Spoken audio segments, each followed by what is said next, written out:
the Church of Scientology is so afraid of. This is SPTV.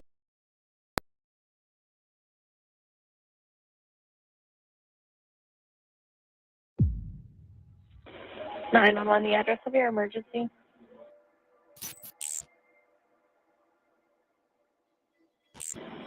Okay, and the phone number you're calling from.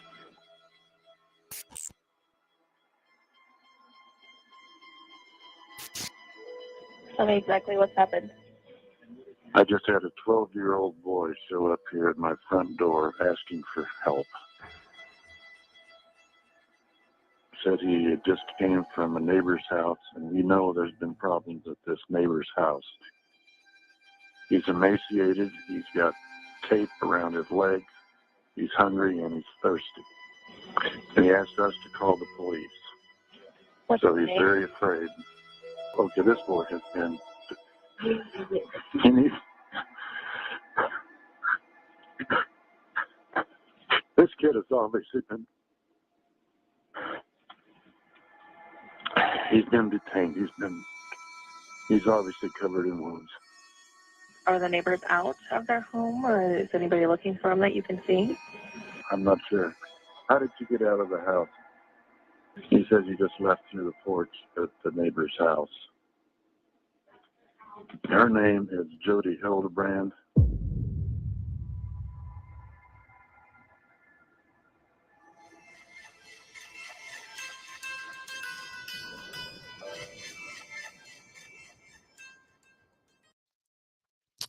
Well, hello, you guys, and welcome back to the channel where every day we all sit here united in truth, united in holding space for trigger warning, unthinkable conversations.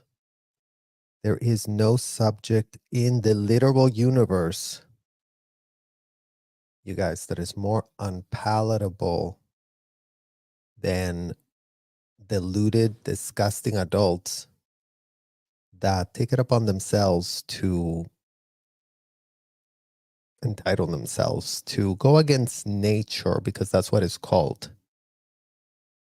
What you are all about to see is, due to popular requests that you guys have been asking, we're going to delve into this unsettling comparison between child abusing duo of the moment, Mormon mother Ruby Franke and Jodi Hilderbrandt,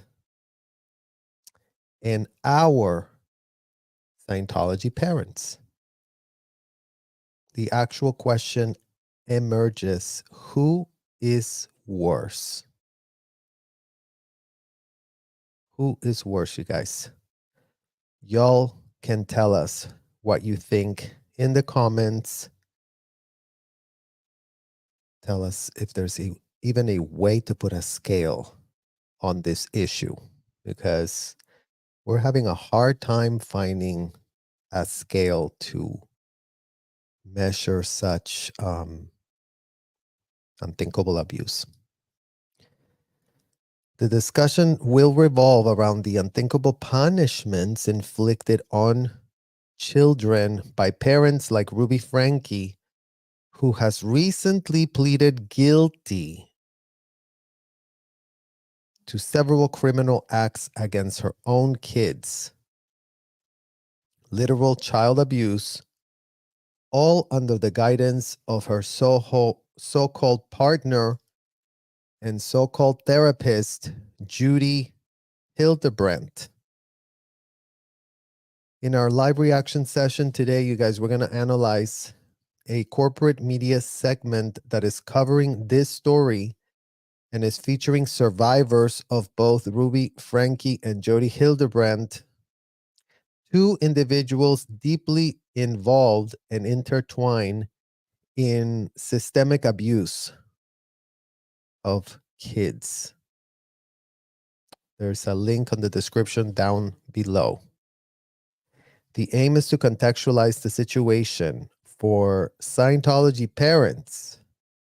So this is a video that we're doing for the Scientology parents, you guys, who appear to be oblivious or conveniently clueless to information that is readily available on the internet, the literal public record, and of course, their ability to consult with criminal attorneys about what in the hell did they do, or why are they still doing what in the hell they're doing.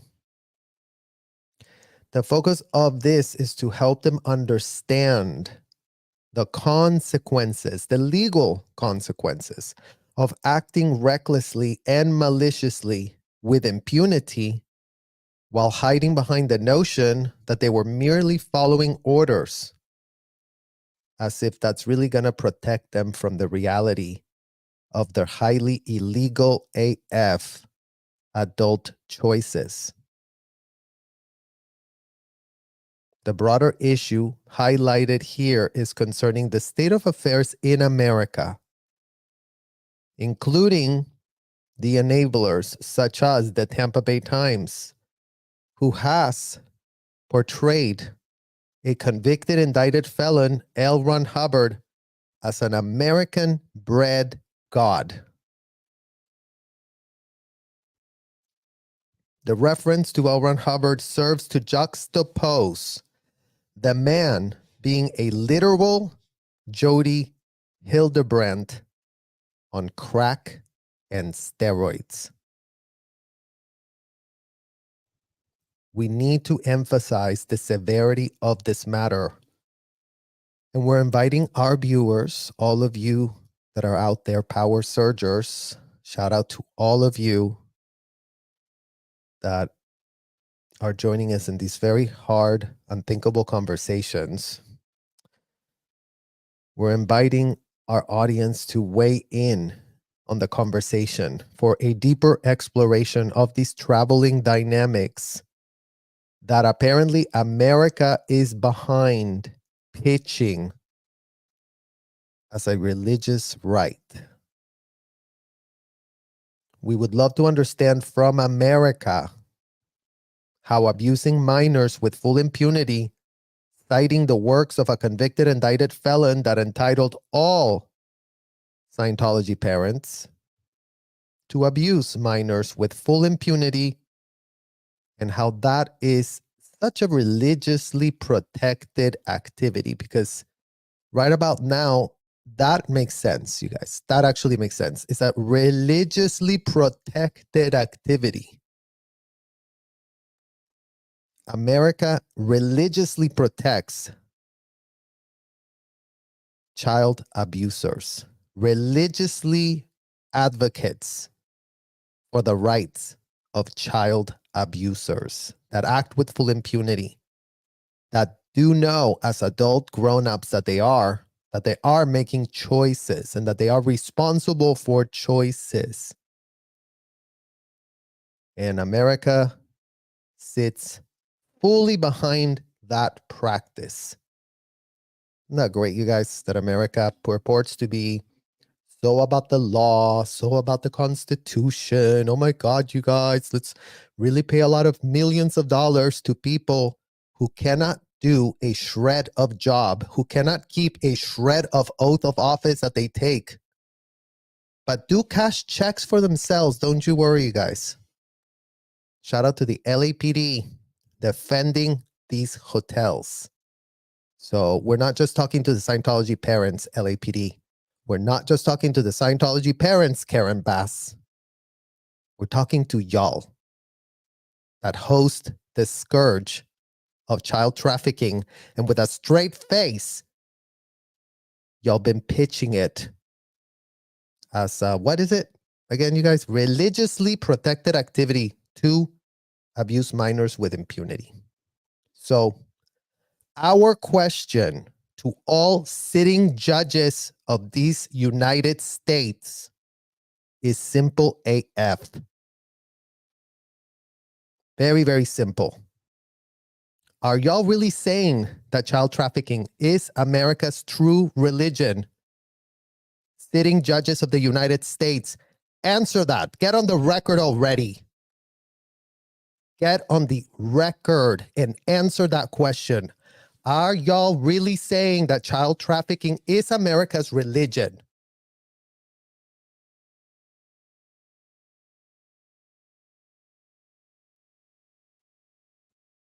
And if it's not, then what are y'all saying? By all means, please advise on this urgent matter immediately.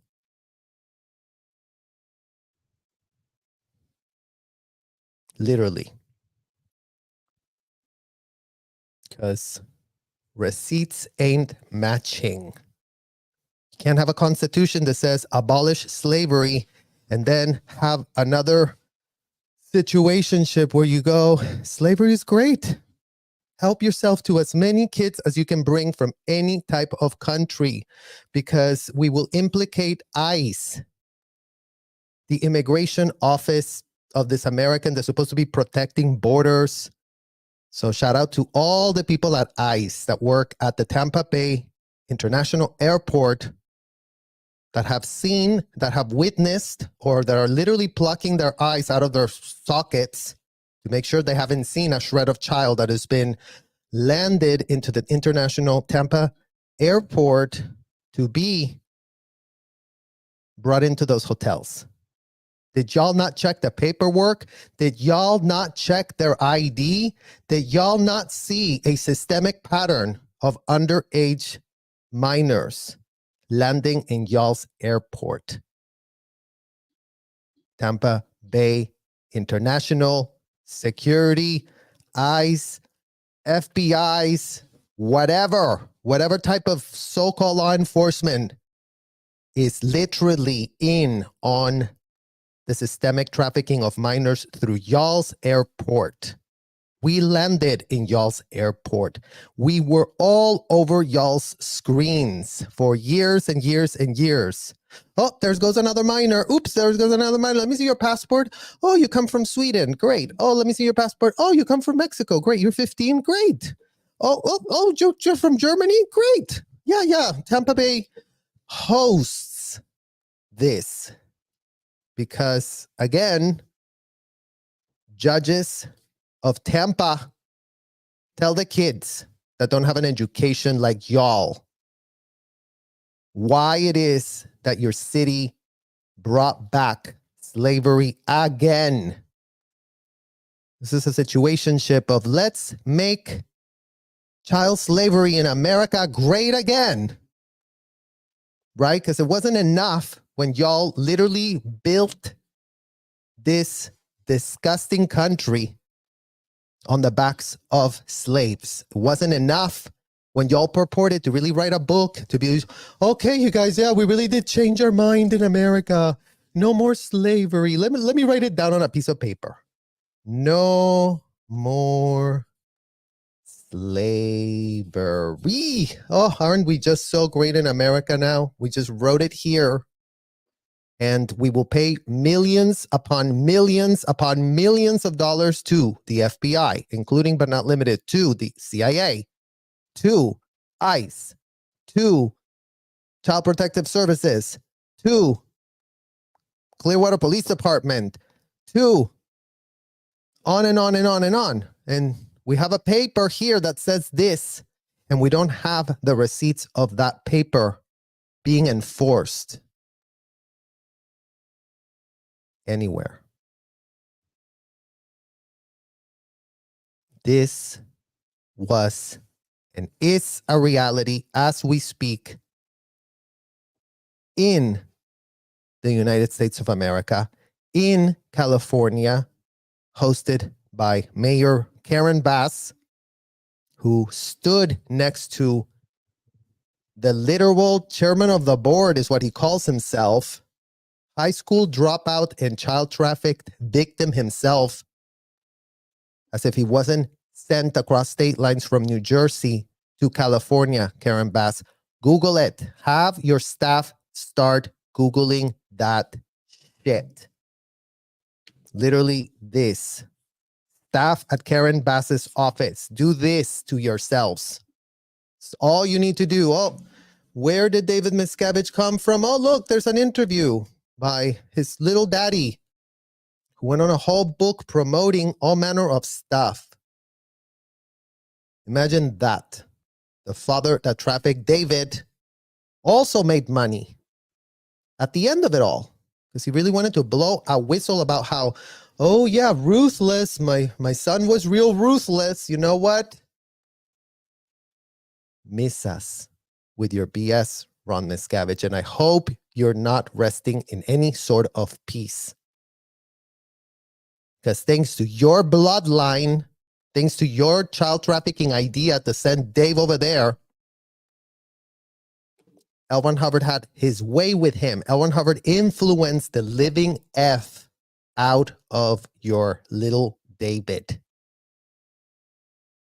And while you washed off your hands of him at 16, he found another little daddy figure that he really wanted to emulate. Really want to be like L. Ron Hubbard. L. Ron Hubbard is the shit. Look, L. Ron Hubbard yells at people. L. Ron Hubbard locks them up. L. Ron Hubbard writes all manner of unhinged things. Why would I want to be like my dad when I could just be like L. Ron Hubbard? That is a question that all Scientology parents can start literally asking your damn selves. Why did y'all pitch to your kids to be exactly like a convicted, indicted felon was? Why, Scientology parents? Literally, why? Make it make sense. It doesn't make sense now. We thought it made sense when we were kids. We really thought it was like, okay, yeah, L. Ron Hubbard, New York Times bestseller. I mean, y'all are paying a lot for us to get abused. I mean, my parents paid upwards of $45,000 to Debbie Cook. Here, Debbie Cook, $45,000. Make that 12-year-old child an auditor, because that would be a very great idea. And before all of you want to say, no, the parents had no idea.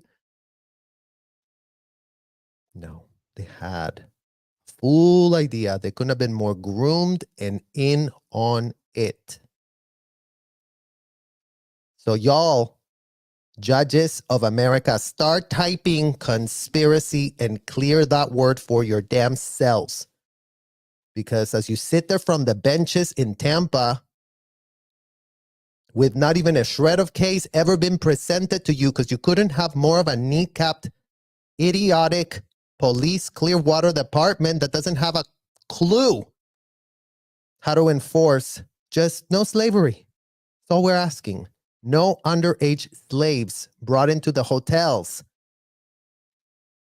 So don't act so pressed and don't give us your BS about, oh, America's so free.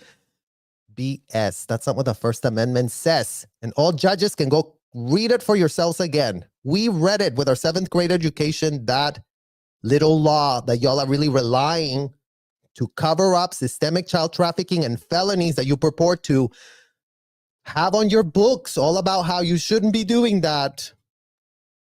And yet it's all being done. All under y'all's noses. That's what in the hell is called. Literally all here under your nose. As if the Clearwater Fort Harrison Hotel wasn't a landmark. But I guess, you guys, when people sit next to shit for way too long, they don't have a shred of sense of smell anymore. So y'all can really thank and write your letters of thankfulness to Thomas E. Tobin of the Tampa Bay Times. Thank him for pitching all of this literal garbage and shit as a beautiful, wonderful church that America really all stands behind religiously. Because y'all, truly, this is an American problem. This is an American bred problem that's been exported to, including but not limited to, Russia of all places. Russia that really wanted to get, oh no, this is what? They're doing KGB style on us? F this. So imagine what type of garbage you would have to export to Russia for them to really say, oh, this is just even too much for us. We don't really want to do this. Imagine the type of garbage you would have to be exporting to Germany so that that government really goes, wait, we've already went through this with the Nazis. We did this. We told Hitler that, yes, we were homo novus, that, yes, we were so much superior, that, yes, we could dehumanize whoever in the hell we wanted and get away with it as long as we use guns and bombs and explosions and all of that. But thanks to John Travolta and little Tom Cruise and their little influencing of the government then, oh, no, Germany, you couldn't be more confused. Let him just be. Let him be. Don't be bigots. Come on, you guys. Don't be bigots. Child abusers are the scourge of this world. So by all means, anyone that wants to defend child abusers, adults who normalize at an industrial size scale the institutional systemic abuse of minors inside hotels that they don't want you to go inside to check out anything for yourself. That is what we're talking about here. So anyone that wants to advocate for them, by all means, sign up. They're going to be definitely needing a ton of advocacy. And they may not want to pay for it. They may not want to hire criminal attorneys because, you know, they just want everyone in America to cradle and canoodle them. As if they were the babies, as if they were the ones that were so gullible and naive and didn't have the brain power to make informed choices, to consent as the grown-ass adults that they are. So in this example, we're going to see how the law is just selectively applied whenever in the hell anyone in America feels like doing that, because isn't their job just so hard, you guys? Applying the law is just so difficult. Investigating anything is so difficult. They don't have any power. I mean, everybody gives the LAPD and the Clearwater Police and all these law enforcements such a hard time. They just don't give them enough power to check, to rein in, to hold back self-entitled child abusers. A whole collective of them, a whole bunch of them, all following the same goddamn thing. So this situationship we're going to see here with Ruby Franke and Jodi Hilderbrandt, the so-called therapist, that again, you guys, Jodi Hilderbrandt is the literal tiniest ice cube at the very top of the iceberg. If you really want to go compare Scientology parents to this situationship that's showing up here. We cannot speak about the Mormons at large, you guys, because we have no shred of a clue how that culture works. So no comment on anyone else. Only comment is here. Whatever is on the public record that shows us that apparently it is a crime to abuse your kids with full impunity. And apparently it isn't a legal defense to cite any type of book that you read as a defense for entitling yourselves to break the law. So please, judges of this United States, start having your little assistants start typing some sort of sensible statement. Since y'all know really how to write, since y'all really know how to speak, since y'all really know the law, since y'all really study the Constitution, since y'all spent, 10 plus years just studying, so you really knew what in the hell was happening, since y'all have all of that background and we have none of that, make it make sense to us. The kids that grew up in these disgusting hotels and that don't literally have a shred of a clue of an idea how any of this is just still going on and on and on and on, with none of y'all that have the power, that sit in benches, that have the power to literally Enforce the law. This is what you're paid for. This is what you're selected to do. So go speak to the Clearwater Police. Go speak to Mayor Bass. Go and ask the chief of police that really wants to retire right about now here at LAPD. Oh yeah, you guys really want to retire now, you know? Bye-bye. Ask them how they go about enforcing laws in this country, you guys. Literally ask them, because y'all are the ones that are paying. The taxpayers of America pay, and then these people get not to do a job, and then they get pressed when they get asked questions that they don't like, and then they just want everyone to shut the F up. Is that First Amendment? Because the police has already been detaining us falsely with a shred of evidence.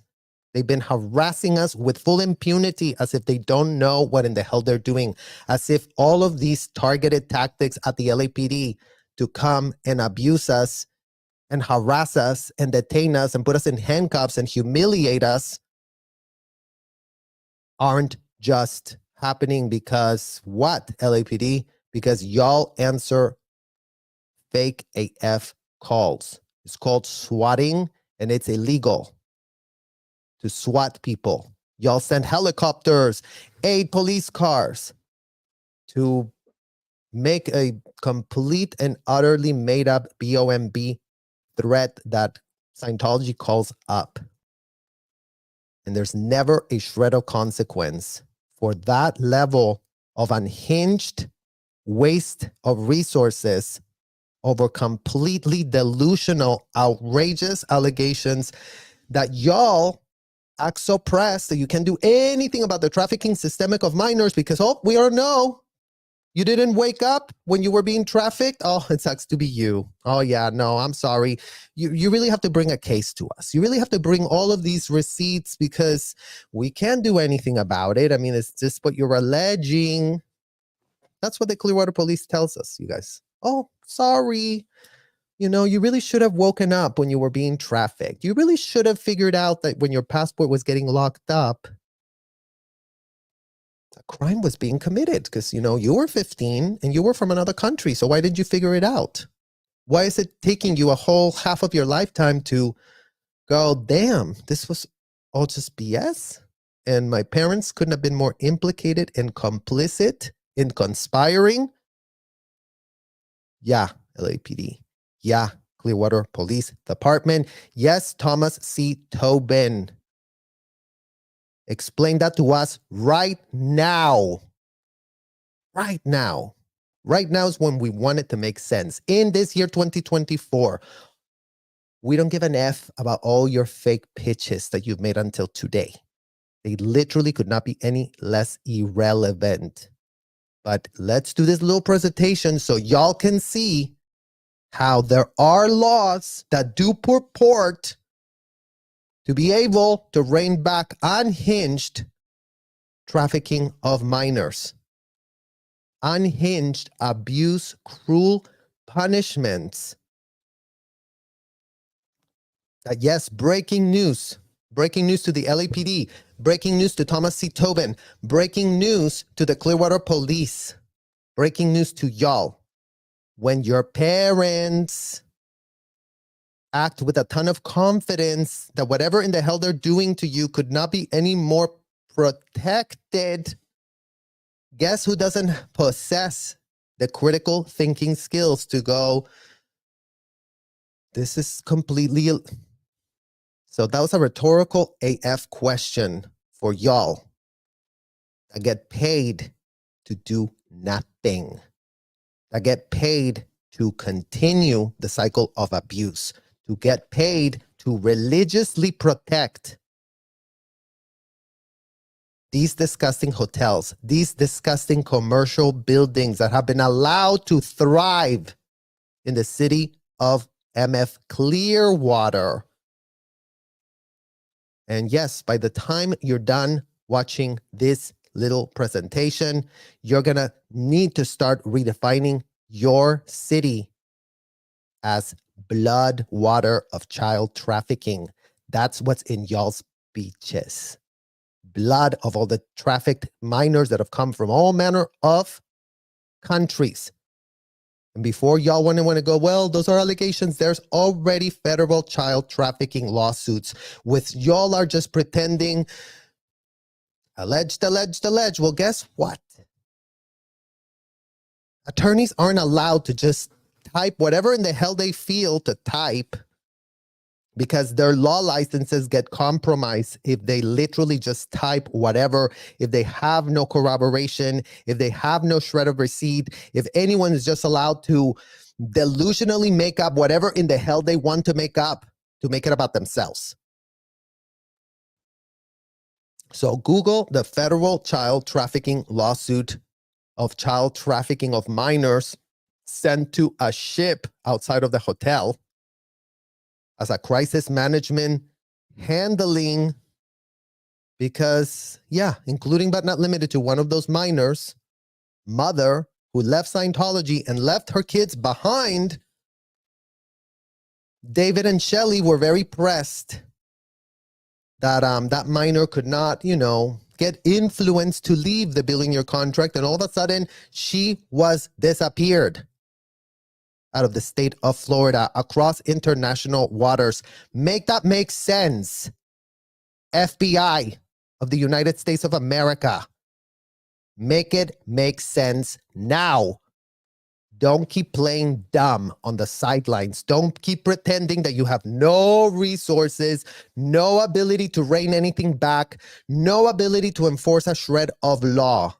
You already bungled Ghislaine and Jeffrey's investigations. So y'all repeat the pattern of always bungling every last investigation that lands on your literal feet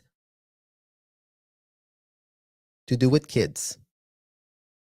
Well, guess what? We're sick of y'all's ineffective and utterly indefenseless, reckless ability to not do y'all's job. Because last time we checked, y'all had a ton of power, a ton of resources, a ton of money, a ton of people that could care if y'all cared. So don't sit there, FBI, and tell everyone in America we're keeping y'all bills safe as you have known about these hotels. For how many decades? Y'all go check. For how many decades these hotels have been operating with full impunity under y'all's nose. Stop blaming it all on David Miscavige because y'all are getting implicated as y'all don't do your job. It's that simple. David Miscavige, the high school dropout, is the who and the why for why all of this dysfunction, all of our families are wrecked? I don't think so.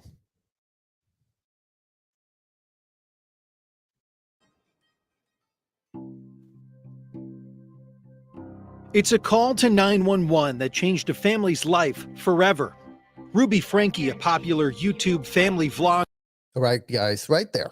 It's a call to 911 that changed a family's thing, right? Well, guess what? The hotels, you couldn't call 911 FBI, so write that on your notes. You too, Karen Bass. Write that on your notes. Why can no one in those hotels call 911? And if we did, we would get in trouble for that. And if we did, you would talk to Sarah Heller or Kathy True or Mike Rinder or whoever else in that office was willing to lie to y'all, because apparently that's all it took. People from the Office of Special Affairs. What type of church has a special affairs division? Because that would be a great thing to also understand, you guys. It would be very, very great to understand why there were special affairs going on in a so-called nonprofit IRS. If there's any three-letter agency that is more responsible for all of this felonies being perpetrated, for all of this trafficking, as if the IRS doesn't subsidize the trafficking themselves, as if the IRS didn't give the American citizens paying to have their freak on inside of these hotels with minors, including but not limited to, reward them with tax incentives. Pay more and save more. So all the idiots at the IRS, the three-letter agency, this is not a conspiracy about how the CIA, blah, blah. I don't know, you guys. Is the CIA implicated too? We wouldn't know. There's all manner of stuff that stinks about all these three-letter agencies that have all the money, that have all the power, and that do nothing, that bungle everything. That's what's on the public record. The record of reining in child trafficking rings, international AF, is abysmal. The only reason Jeffrey and Ghislaine saw any shred of anything is because the Miami Herald did type, looks weird, let's type something, and then all of a sudden everyone like, damn, we have to go after Ghislaine and Jeffrey. Okay, let's wait another decade. Okay, let's all play dumb while, we blame the minors that were real prostitutes and give Jeffrey and Ghislaine whatever they want. So no 911 calls were allowed to be made inside of that hotel, FBI. Ask Mike Rinder why. Ask Debbie Cook why. Ask Marty Rathbun why. Ask Angie Blankenship why. People are all alive and well and living it up. So that's thanks to y'all that have allowed them that level of depravity under the guy that, yep, they're practicing their religious rights. They can behave as unhinged as they want to minors, and we won't give a shred of an F. And her former therapist turned business partner, Jodi Hilderbrandt, ultimately arrested for mental fitness. Isn't that great, you guys? Let's really start comparing here the thing. Mental fitness. What did L. Ron Hubbard call his first book? The Modern Science of Mental Health. Mental fitness, mental science, la la la, li li li, lu lu lu. Apparently, the idiots at the Clearwater Police, the idiots at the Tampa Bay Times, the idiots at the New York Times, the idiots that went to George Washington University and the best of the best, the intellectuals of the world, you guys, really like, oh, we really are so intellectual. We really can have a shred of critical thinking skill for ourselves because, yeah, and all it takes is for these con artists to blab words and sanitize their image, and all of a sudden, no one can see past that. All of a sudden, oh, look at Jodi. Doesn't she look so cute and granola, you guys? Didn't it just take her to color her hair blonde? Very a la Debbie Cook. In America, as soon as you color your hair blonde, you won't have any charges pressed on you, apparently. Apparently, you have to be like Ghislaine, stupid-ass Ghislaine that colored her hair black, and then she could be a villain. And this woman had to be literally caught in the literal act, as we're going to see from this coverage, that it took a very long time before anybody gave an F. So shout out to all the abusive mothers in America painting their hairs blonde so that the LAPD, the Clearwater Police, the Tampa Bay Times, and everyone else backs off from y'all. Oh, looks granola to me, but she couldn't have done anything bad.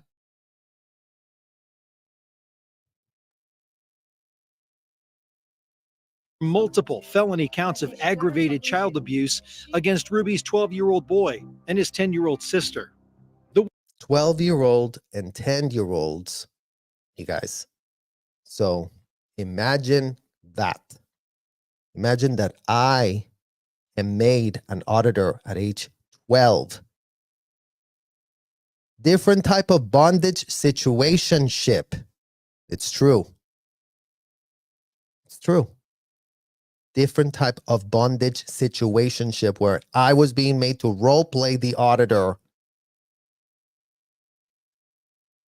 I was being video recorded to do disgusting, dehumanizing things that no children should have a shred of access to. And that's what all Scientology parents are now being ordered to get on the public record and explain your damn selves to everyone in America. And if y'all can't explain yourselves, then go to a criminal attorney and ask them to do it for y'all. Because 10 and 12, damn. As if Jenna wasn't that age when she was being abused in these hotels. As if Jenna Miscavige, as if Laura Anderson, as if Liv Ferris, as if Sergey Oblinsky. We're talking babies. We're talking since inception. We were born inside of these buildings and disgusting hotels. Our parents were all fully like gone cuckoo for Cocoa Puffs. Fanatical, deranged, confident AF. They don't want to be told no. They don't want to be told, well, maybe. They don't want to be told, change your mind. All they have is one mode. I am right. I couldn't be more highly selected and special, because in these hotels, we all cover for each other. In these hotels, we all tell children that they are just adults. And y'all can see from this literal photo that that is a lie. What these Scientology parents purport is a religious thought that they can have for themselves is children are adults. Well, we're all looking at the same photo, you guys. We're literally all looking at the same picture. And it couldn't be more horrific that that's the pitch that's being protected by the FBI, that that's the pitch that's being protected by the LAPD, the Tampa Bay Times, the Clearwater Police, and the idiots at the LA Times who are so irrelevant that we literally forget to even mention them. They're that irrelevant. Imagine that, being the LA Times, who could not be any more clueless if they tried. Women's lives collided at least 3 years ago, according to Ruby's family members, well after the mom found fame and fortune, showcasing what many would call a strict and religious-focused approach to parenting on the YouTube channel titled 8 Passengers. Her co-stars traveling through life, 6 kids, and husband Kevin.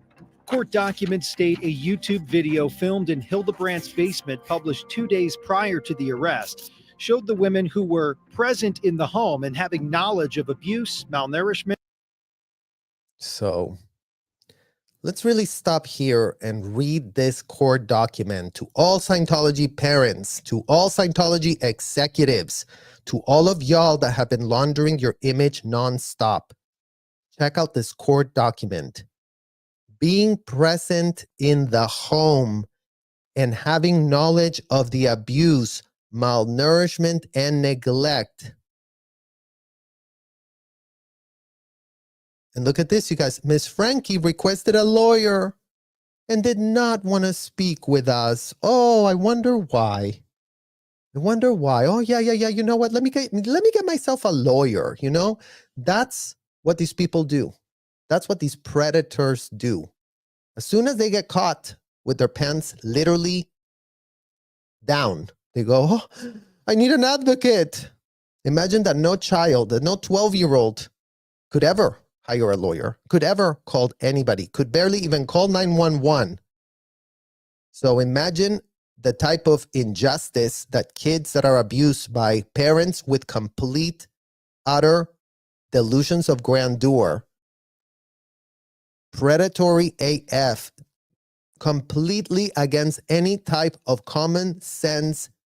Human nature is what it's called, you guys. I mean, if all these mothers are normalizing for themselves to act like black widows, even black widows, they kill the male. They don't kill the babies. So these mothers are lower than a black widow, lower than any type of natural selection in the environment. But don't you worry, you guys. They don't believe they're the body that they are. They believe that there's some,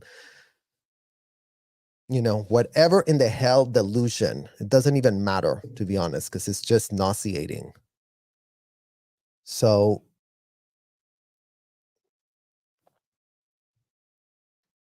And neglect.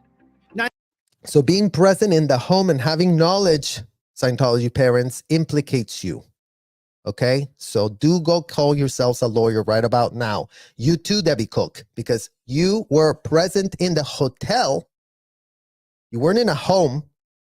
You had a full-blown hotel with a full-blown basement, with a full-blown third floor. How many minors were in the third floor of the Fort Harrison Hotel at any given time, Debbie Cook?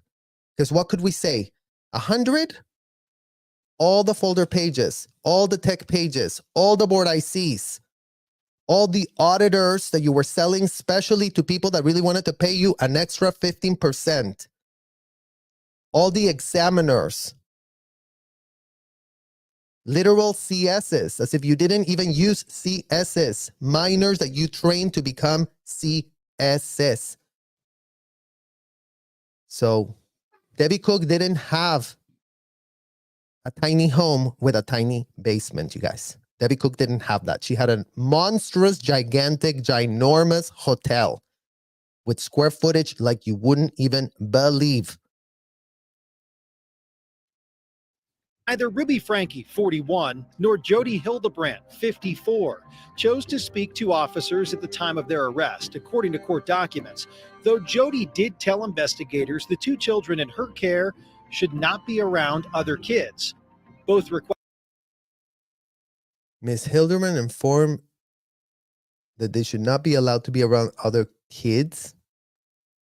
requested to speak to their lawyers and exercise their rights to remain silent.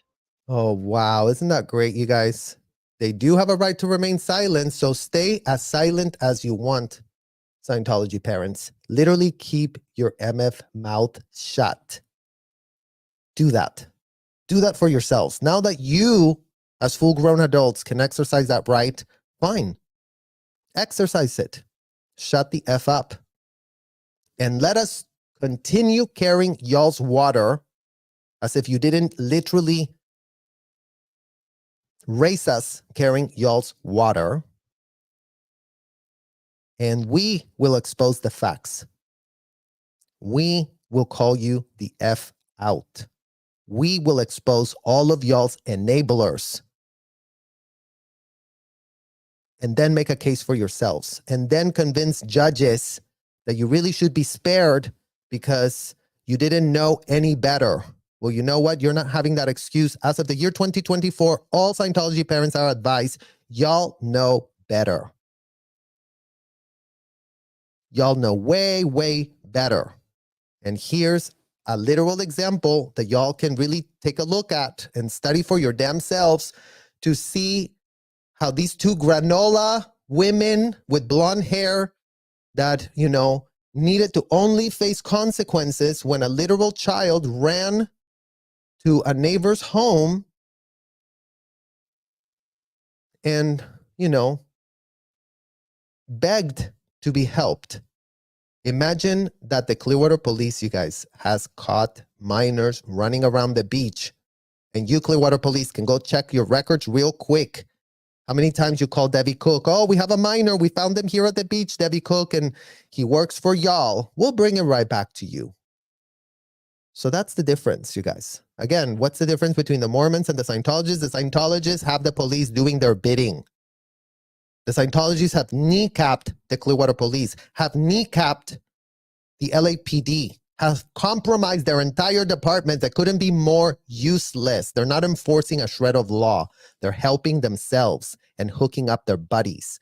It's called fraternizing leadership at the LAPD, fraternizing leadership at the Clearwater Police Department. Fraternizing AF because y'all got fruit baskets from these idiots and all of a sudden you couldn't see shit. Because y'all got sent Marisol Nichols to go, you know, live it up in your patrol cars, really studying for a role as y'all were being infiltrated by a honeypot planted to kneecap the head of the Human Trafficking Division at the LAPD, who went on a literal podcast from the Scientologist woman that purports to have a 501c for herself to really stop trafficking and slavery. And then she gets a full audience with this man who purports to be the head of the human trafficking division at the LAPD. Let's go talk to Marisol Nichols in my full uniform. Let's get flirty with Marisol Nichols. Let's be completely inappropriate with everyone. So we really show them how comfortable we are, not upholding a shred of law, not defending what y'all should be defending, which is the reputation of where you work as a public servant, making a ton of cash. For what? To be the head of the human trafficking division, to write a book, to pitch a book about the daughters in America being trafficked? Well, we're not daughters of America. We're not that. We're kids from other countries, and we're not even daughters of nothing. So again, his little book, pitching it with Marisol Nichols, and everyone at these police departments, compromised AF, corrupt AF, as if we didn't catch you this weekend trying to abuse your power again, but this time y'all got caught on camera, LAPD. This time, sure, you put up your little public statement. Oh yeah, the community's talking about what happened this weekend. We're really gonna have internal affairs. Check it out. Where's the FBI? Where is the top law enforcement people of the state of California? Where in the literal hell is the FDLE? Why are they nowhere to be found? Why are they so comfortable with all of this scourge of disgusting situationships all happening under their watch? All happening so that every single last American citizen who y'all have to answer to, y'all don't have to answer to the OSA people, you idiots. Y'all have to answer to the taxpayers. Not to your handlers in Scientology, not to your buddies that bring you fruit baskets and honey pots. So get that through your thick skull already. Because it is the year 2024 and y'all are just sitting there doing nothing and being pathetic. And you're being called out for that. Because if you're just being pathetic on your own, that would be one thing. But since all taxpayers are paying y'all's salary, that is not acceptable. Has he told you where his mom or dad are? Haven't asked him that. Do you know where your mom and dad are? Well, actually, I don't know where my mom is, but I do know where my dad is. He's not anywhere here. No. Nowhere. The dad is nowhere here. We didn't know where our parents were, you guys. Lara didn't know where her mom was. Lara didn't know where her dad was. Jenna didn't know half the time where anybody was. These people, oh, we're in a very confidential location. You cannot even find out where we are because it couldn't be more confidential where we are. What we're doing is so confidential that, you know what, just stay in that ranch that we got y'all and enjoy your time there. Being neglected, being put in harm's way, being trafficked, textbook literal definition of trafficking, and, you know, have a jolly old time. So there's another similarity between these kids and us, that none of us knew where in the hell our parents were. I didn't know where in the hell my parents were when I was made to twin with a self-admitted you-know-what inside of Debbie Cook's disgusting hotel hole, where she did run an operation where she was implicating all manner of underage kids, and she was full knowing, putting them to be with all the self-admitted, you know exactly what in the hell we mean, that have an obsession, that have a sickness with kids. So Debbie Cook, very happy to place kids and to create like a paradise for these pedos to just live it up. I mean, live it up. No one's going to do a shred of a thing to you because the LAPD will never know, because the Clearwater Police will never know. We'll never tell them. We'll write it all down. We'll video record it ourselves. We'll be fully implicated in the laundering and the active cover-up of every single last shred of Class A felony that we're data mining. But don't worry about it. Like, it's all just going to shh. Not great, you guys, that that's what Florida does to all the self-admitted, you know what? Self-admitted against the Fifth Amendment right. But apparently that is also a very religious activity to literally shred the Fifth Amendment right and just ask anyone any sort of self-incrimination question, have no lawyers ready, have no lawyers available, have no police around because they're all kneecapped grabbing fruit baskets from Debbie Cook. That's all it took, you guys. Don't think that these people really hook up the police with a lot. The police just fruit baskets and helping us clean the streets, and all of a sudden, you know, these people are wonderful. We really need them in our community. And is your mom around here? Have you seen her lately? He doesn't know where she is right now. Does he know his mom's name? What's your mom's name? Ruby Franke. Members of the Church of Jesus Christ of Latter-day Saints, also known as the LDS or Mormon Church, the Franke life was available to anyone. So here's another similarity, guys. Apparently, the grandiosity of the building hides the disgusting, systemic, abominable things that their members all get aided and abetted by the leadership of these places. Again, I can't speak to exactly what the leadership of the Mormon LDS Church does, but we can definitely speak to what the leadership at the Scientology hotels, because you know what? They didn't give an F about a building like this, you guys. They didn't give a single F. They were looking for a commercial building. They were looking for a place where they could be charging money so that they could rent rooms to people that want to feel very VIP.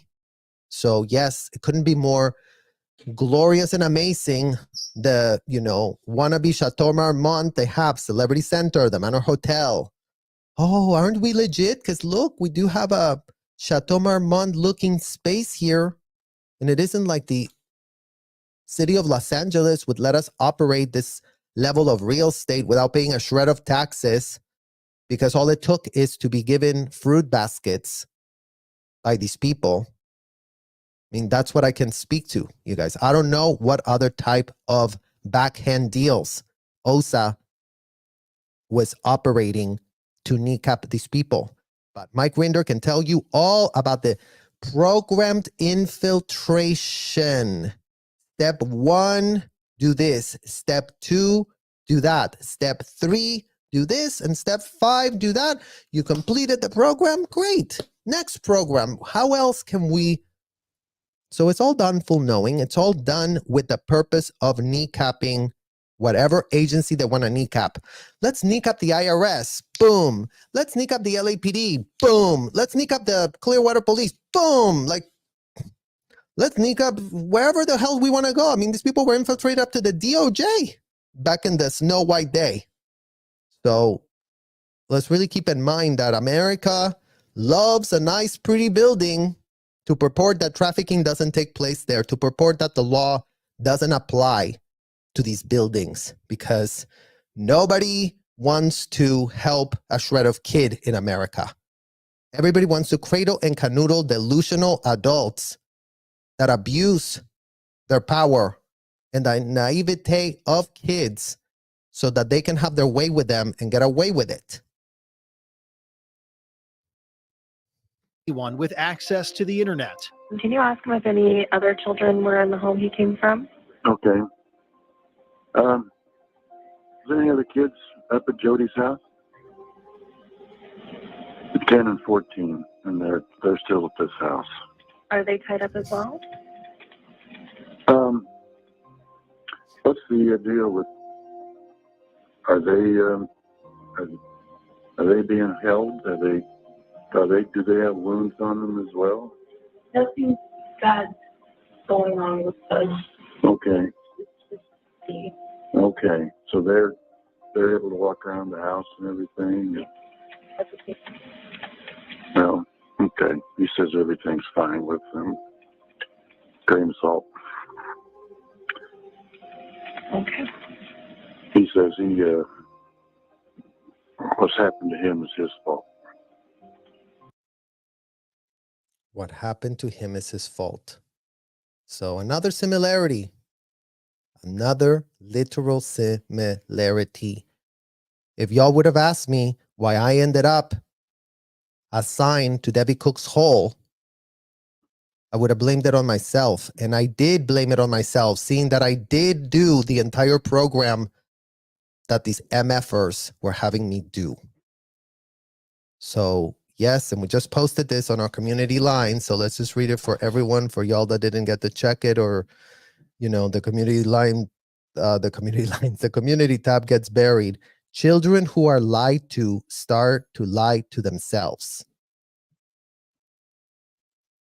Doesn't get more obvious than that. Children who are lied to start to lie to themselves. It's your fault. You're such a degenerate. You're such a degraded being. You're so low tone.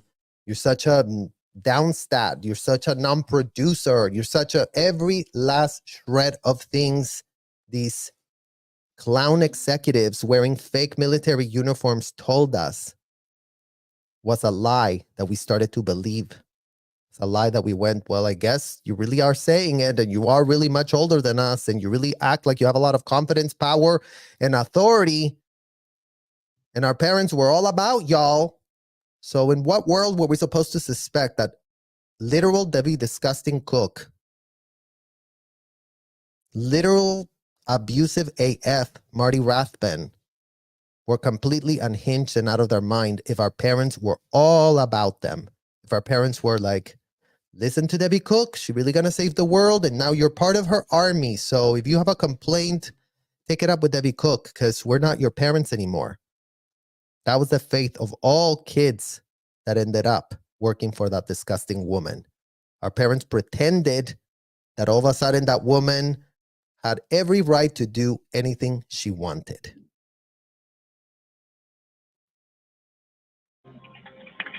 That's not a problem. That's sad to hear. Controversy struck the 8 Passengers channel after one of Ruby's teenage sons revealed a 2020 video that he had no room and was sleeping on a beanbag for 7 months for pranking a sibling, pointing a BB gun at his face and hanging them up by a basketball hoop. I've been sleeping on a beanbag since October, and they gave my room back like 2 weeks ago.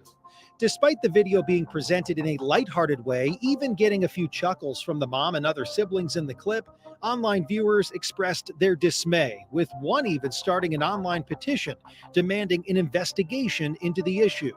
More than 15,000. I mean, again, you guys, if you have no advocates, and never mind that, again, this Ruby Franke, very like Scientology mothers, that all looked very granola, you guys, that all were, you know, hot moms, because it was a club of hot moms that were all just these power hungry, deluded bitchs. They were all about like, we all do ethics handlings on our kids, right? Don't you just love when you tell your child that they are in a condition of treason? You're in treason. Imagine that. Imagine children are just indicted willy-nilly by these parents. You are in treason. You committed a crime. You are going to get locked up for the next 4 days with a piece of paper writing up every crime you've ever committed and give it to us. So don't let the appearances of these granola women fool you.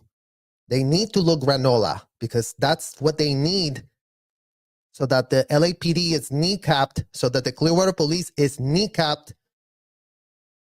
to go, oh, look, she looks not suspicious. She's blonde. She's white. She's around all these women that look just all the same, blonde, white, because there's no diversity in Scientology, you guys. I mean, you do have like the Latin moms here and there, but pretty much everything blends in, because remember, everyone's highly curated. You're not getting to the top of this disgusting food chain if you don't look the right way. This is literally state that. They don't want ugly people. They don't want people that don't look a certain way. They will be like, they're degraded. We want to make the able more able. We want Elizabeth Moss. We want Marisol Nichols. We really want, Laura Prepons. We want women that women can look up to so that no one questions what in the hell we're doing at the basements of our hotels. So nobody questions the type of disgusting interrogations that we have all normalized for ourselves be done to kids at an industrial size scale.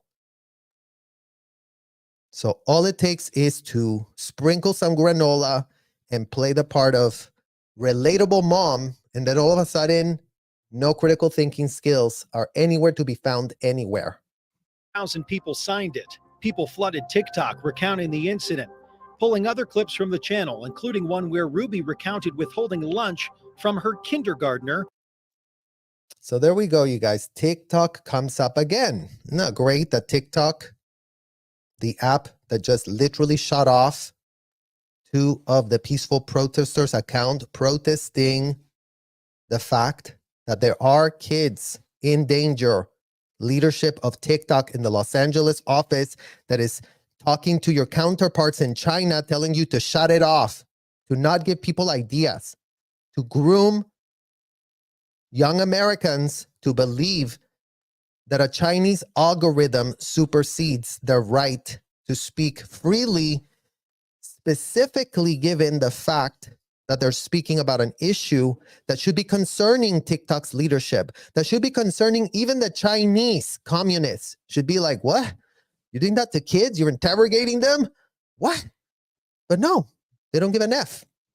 TikTok wants to tell everyone how they're all about their community guidelines. And I wonder how far these TikToks really went before the TikTok community guidelines started shutting them off and saying, don't talk about child trafficking or abuse on our platform. Don't dirty us.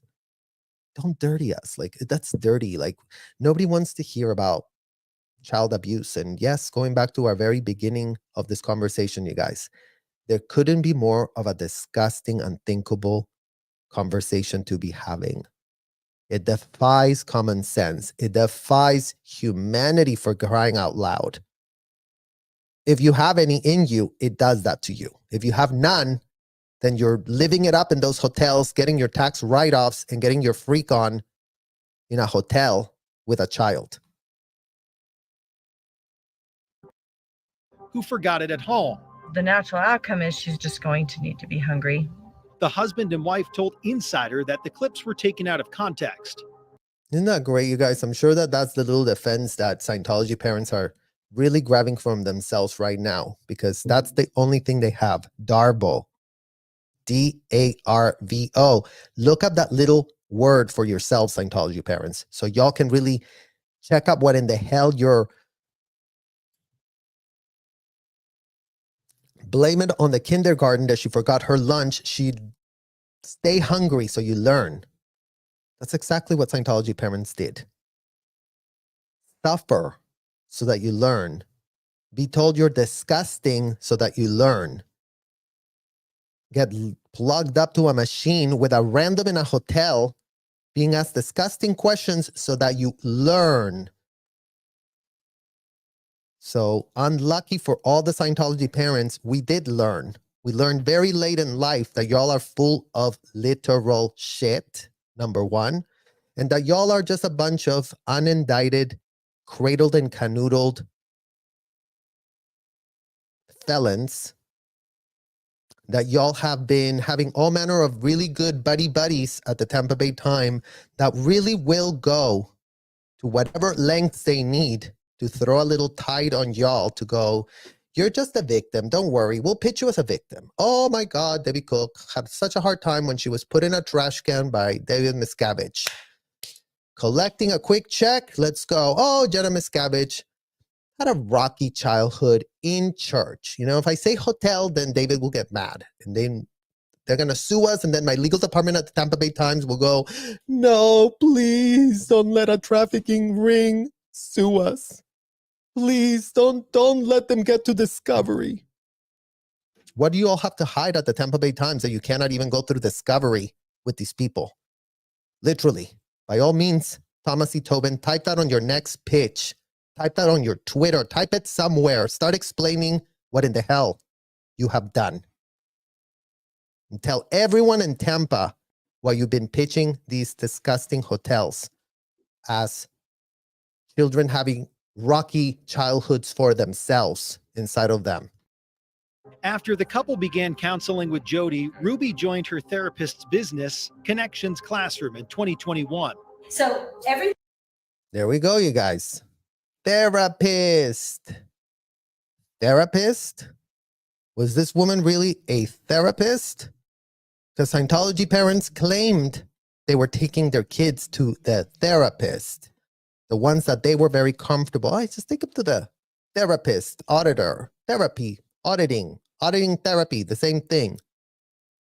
So by all means, Clearwater Police Chief, explain why locking up a child, which is false imprisonment, last we checked, if a child cannot escape a room, very similar to this one here, that did it too, you know, they're sadistic, deranged lunatics.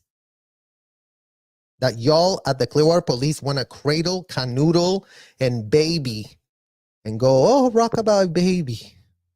You're a blonde woman. You look granola. We don't have a shred of a critical thinking skill for ourselves. We can pull a string, because as long as you put a little lipstick, you know, they're all goo goo gaga for whatever Scientology mother shows up and wants to play the victim after sadistically full knowing, with full impunity, with here's the pitch, here's the rules of engagement, here's where it's going to take place, here's where it's happening, here's the transcription. So with all of those receipts, Scientology moms, defend y'all's record. Defend it today. Because again, the idiots at the Tampa Bay Times never called you out because they don't have a shred of skin in the game. They're just looking for a quick check, and we don't give a shred of an F about a check. Y'all's blood money on the backs of kids is toxic as. So shove your money up your you-know-what, Scientology mothers. Shove it there. Shove it there. Your $3 billion of a 501c you all belong to. Paid memberships is what in the hell is called.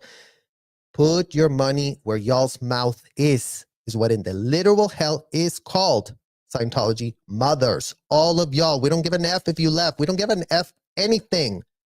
We don't give an F. You are an indicted co-conspirator running around, living it up in your delusion while other kids suffer today. Because y'all haven't even had the guts, the scruples to go, damn, I really effed up. Damn, didn't I pitch to these kids that if you really effed up, you had to take responsibility for your actions? Didn't I just talk about that ad nauseum for decades? So where the hell are you now in the aftermath of this whole thing, really cleaning anything other than saying David Miscavige abused you? You sick, pathetic people is what you are. Not by our opinion, by the way. I'm sure that you're going to try to be like, oh, Serge, you're being so hard on us. You really should take into account that what? Is the year 2024 and you've done nothing? Is the year 2024 and you're nowhere to be found in these audits outside? Because what? The LAPD is going to come and arrest y'all? LAPD has not touched you. The LAPD doesn't give an F about any of the parents that implicated their kids on this. The LAPD is just like, oh, that's too hard of a case to make for ourselves. Who cares? Do whatever you want behind closed doors. If we didn't see it, then it didn't happen, and we cannot, whatever. It's like, well, whatever, LAPD. We did live that. It did happen to us, and we don't give a shred of an F that y'all don't know how to do a job that y'all get paid for and empowered to do. The Constitution allows y'all to grab handcuffs and put it on people that are hurting children. We don't have that right. Cannot do that. We cannot touch a single Scientology mom that we know is hurting their kid. Cannot touch them. Literally. Don't have that power. We can have an opinion. We can have anything in the world that we want. So y'all that are supposed to be doing their job aren't doing the job. That's what you're getting called out for. Everything in connections is broken down into truth or distortion. It's not broken down into good or bad. According to the website, Ruby. And again, more mumble jumble of truth and distortion. It's not bad or good. It's not this or that. It's not blah or blee. It's like, just listen to the way that I use different euphemisms to groom you, to purport that I really know what in the hell I'm talking about, because I said that you shouldn't talk about truth like this and you shouldn't talk about truth like that. Well, you know what? Miss us with your pathetic grooming. Miss us with it. Because all that matters is, what are you actually doing in the physical universe with your hands? The words that you use to describe it are the exact literal reason why y'all are actually doing what in the hell you're doing. So the euphemisms is what launders the criminal activity, is what creates the level of cognitive dissonance so that these people can literally sadistically abuse a minor and call it, we were just aligning you with ethics. Right, Scientology parents, or wrong? Ruby is listed as a certified mental fitness trainer. A certified mental fitness trainer. So do y'all starting to see the pattern here? It's all words to describe what it is. What type of mental fitness trainer locks up their kid, binds their feet, tells them to, learn from the pain of forgetting your lunchbox and when you're in kindergarten, and that's literally your fault.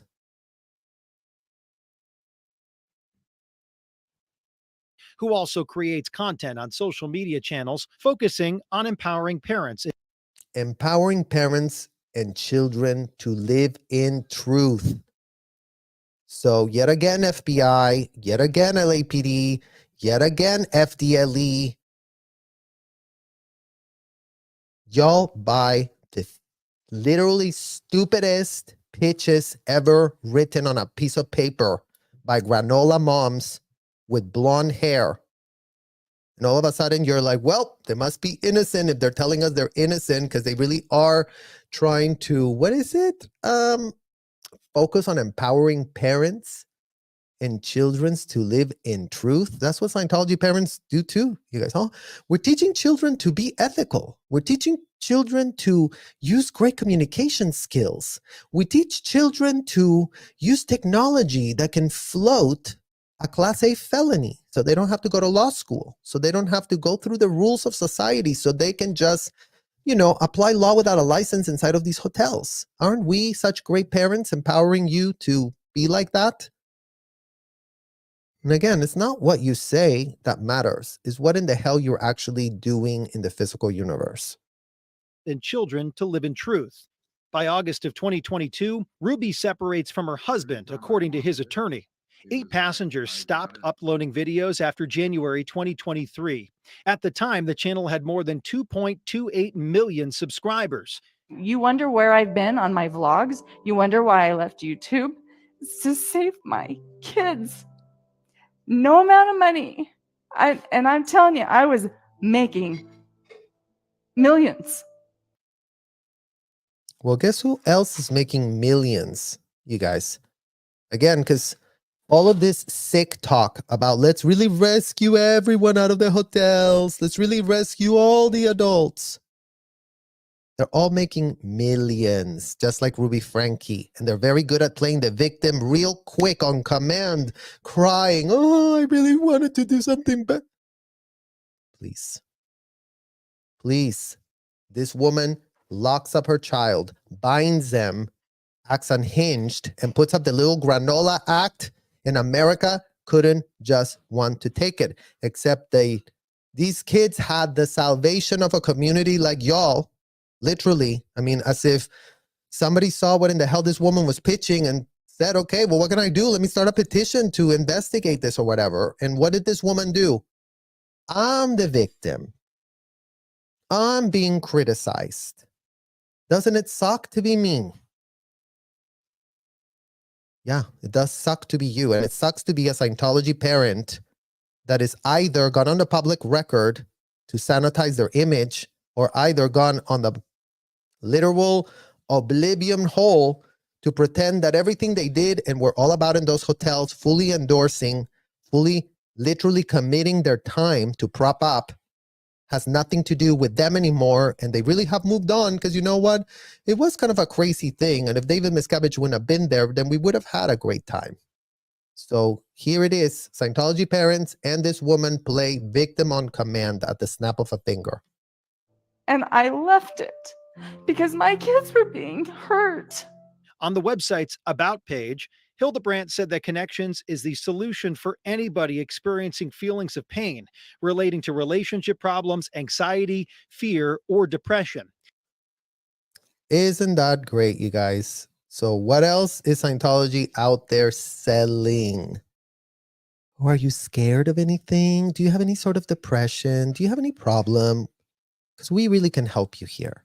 We really do have the technology. We really do have the words. We really do have the ability to help you. So Connections, Scientology, branding that looks real happy. Everyone's smiling. Everyone smile for the camera. So we really can dupe more people. So I really encourage people not to use the words of, this is good, this is bad, this is right, this is wrong. Instead, everything is looked at and scrutinized through the lens of truth or distortion. So how to find a good therapist, truth versus distortion. You know when someone is being honest. Evaluate life through the lens of truth and distortion. Blah, blah, blah. Quack, quack, quack. This is the literal definition of a robo-duck. And don't think it just applies to Scientology parents. A duck is an adult who does not give a literal F about abusing kids. That does not even, just will do it with full knowing, that will go and sit there and really talk about seminars about truth and distortion. You wouldn't know the first thing about the truth, and you wouldn't know the first thing about distortion if that was not your literal stock and trade. Because that's what these parents actually trade. Laundering their image. You rub my back, I rub yours. You abuse my child, I abuse yours. You have your way with that one, I'll have the way with this one. They're all just trading and commoditizing their kids, dehumanizing them as a collective of parents. Again, this woman ran a tiny, small operation. Scientology runs circles around the type of operation this woman propped up for herself. Imagine that. Imagine that Scientology is 74 years ahead of this woman when they've already normalized everything that she's teaching her so-called partners. And you see, you guys, here's another example for you, Debbie Cook, for you, Mike Rinder, for you, Marty Rathbun, for you, Claire Headley, for every single last shred of RTC rep. If this is David Miscavige, if Jodi Hilderbrandt is David Miscavige being the leader of it, and you're right next to it, right here, check out the consequences that that implicates you with. Just check it out real quick. Look at the proximity. And then just imagine this woman was there only for 3 years. Claire Headley, you were in RTC for what, 10 years? Mike Rinder, you were in OSA for what, 40 years plus? Debbie Cook, you were handling the hotels for what, 17 years? Ann Rathbun, you're still in RTC today as we speak, committing criminal acts with full impunity. But you know, Dave does have your back, doesn't he? Robert E. Mangle does have your back, doesn't he?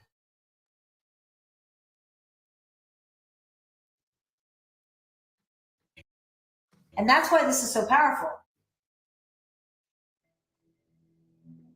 He's very thirsty, and Need an ambulance? I don't think he needs an ambulance. I'll let the cops decide that, but His ankles are taped up, and he won't tell us why. Okay. But he has duct taped around each ankle. Yeah, there's sores around them. I think there's a good chance he's been. He also said, Oh, and he has them around his ankles. I mean, his wrists as well. Okay. So let's just clarify that. So we really put the similarity of Scientology, you guys, because we were put under watch. 2 people were put to watch me when Debbie Cook sent me to that hole. I was under watch for about a month and a half or 2. And who was watching me? A self-admitted pedo, Marcus Ginter, and another man called Charles Boykin. So 2 men watching me 24/7 throughout the night, throughout the day, throughout going to the bathroom, throughout everything. I was followed by 2 men nonstop, Robert E. Mangold, while I just was starting in the RPF, to make sure I didn't blow, to make sure I didn't leave, because they didn't want me to leave, because they pitched it as, we care about you so much that we know this is tough, but we don't want you to leave, because all you have to do is the program and you're going to really help yourself. Well, you know what? That was complete and utter BS, Debbie Cook. Complete and utter BS. And you could not be any more implicated since you were running that disgusting hole yourself. Well, you really want to preach that you were put in a trash can by David Miscavige as a full-grown woman, and we should all really, shed a tear for you. You were doing this with minors. And you're nowhere to be found on the public record to literally do anything but help yourself cash more checks and help yourselves really, launder your image and, sprinkle a little more granola, because down to your literal attorney, Ray Jeffrey, knows a bunch of stuff, Debbie Cook. So yes, shout out to you, Jeffrey, Ray, attorney of Debbie Cook, that did take it upon yourself to speak to me. If you had a conflict of interest, Ray Jeffrey, you should have really divulged that before you had a whole-blown conversation with me and then left me hanging, confused AF, because I didn't know how improper it was for you to be having those type of conversations with me. Literally. So by all means, make it make sense, you too. Get the paramedics headed over that way, okay? Oh, that's a good idea, too. Court documents would later reveal that the duct tape was wrapped around the boy's wrists and ankles because the binding, which included handcuffs, cut into his skin, damaging the muscle tissue.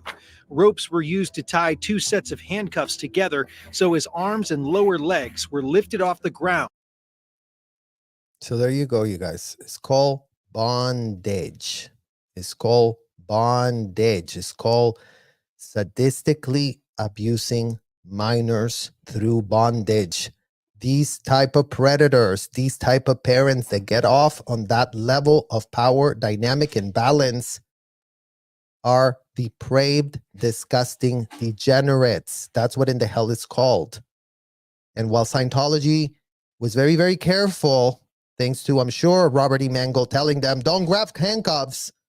You can stick to people to follow them everywhere, but we don't want to in any way, shape, or form find anyone with any kind of thing here that could literally maybe call some attention to anything. But in what world was I stuck being followed by 2 men for 2 months as a minor, stuck in this disgusting hotel with 1 man having the hots for me as a kid?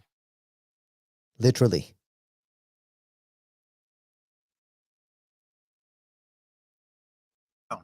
He was also tied to an adult or even weights.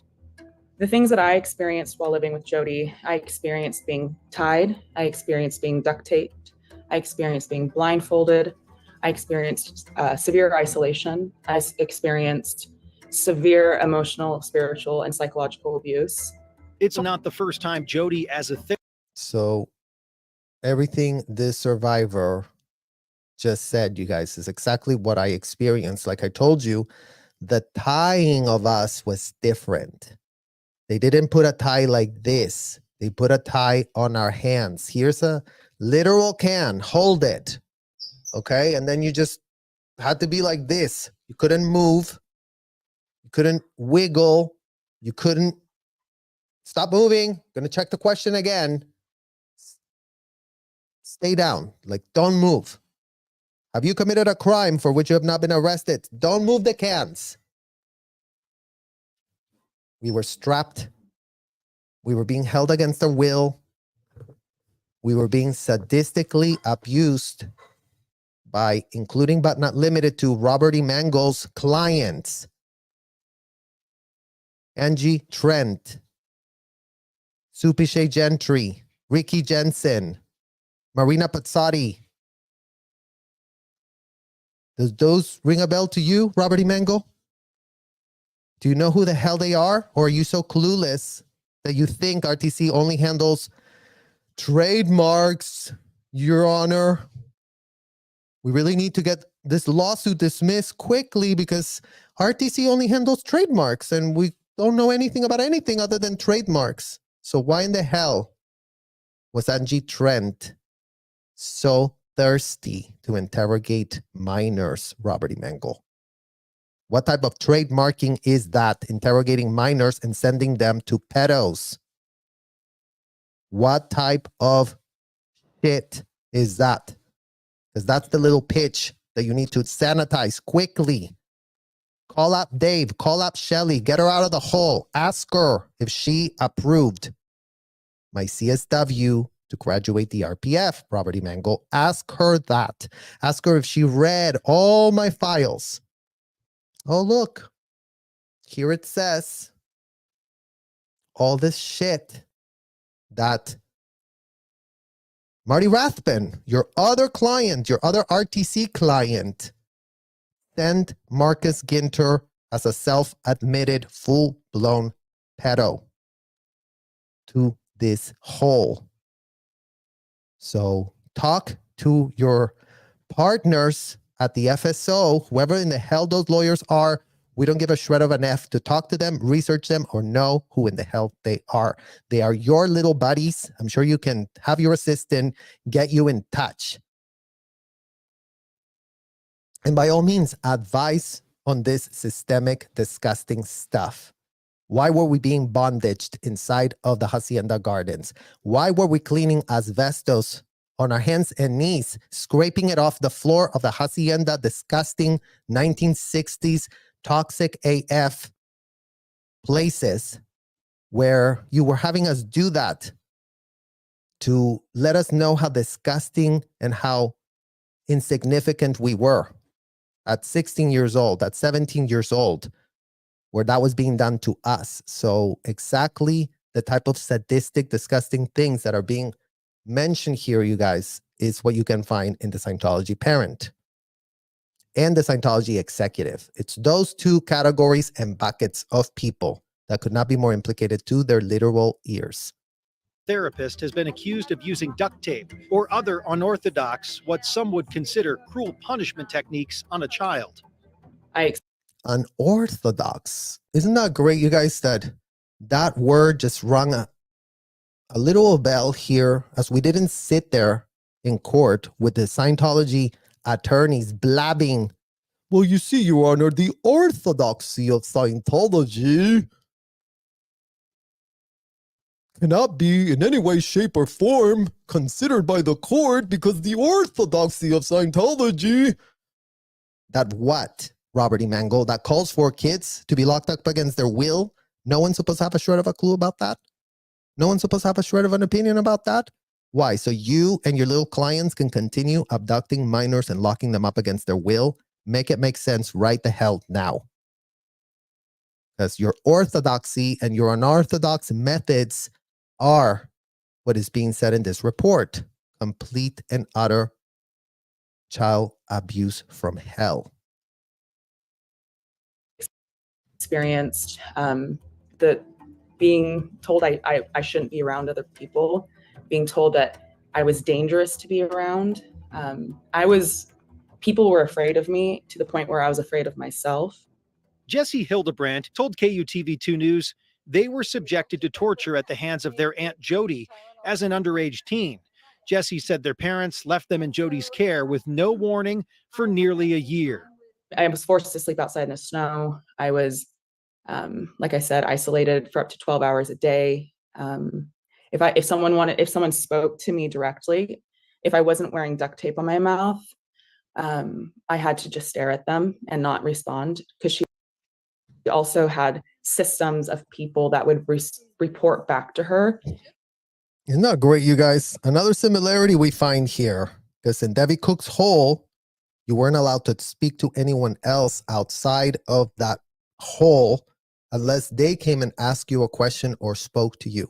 If you saw somebody anywhere inside the hotels, you're supposed to just act like you don't exist, because we were literally told that we were the most disgusting, lowest bottom of disgusting peon that they had.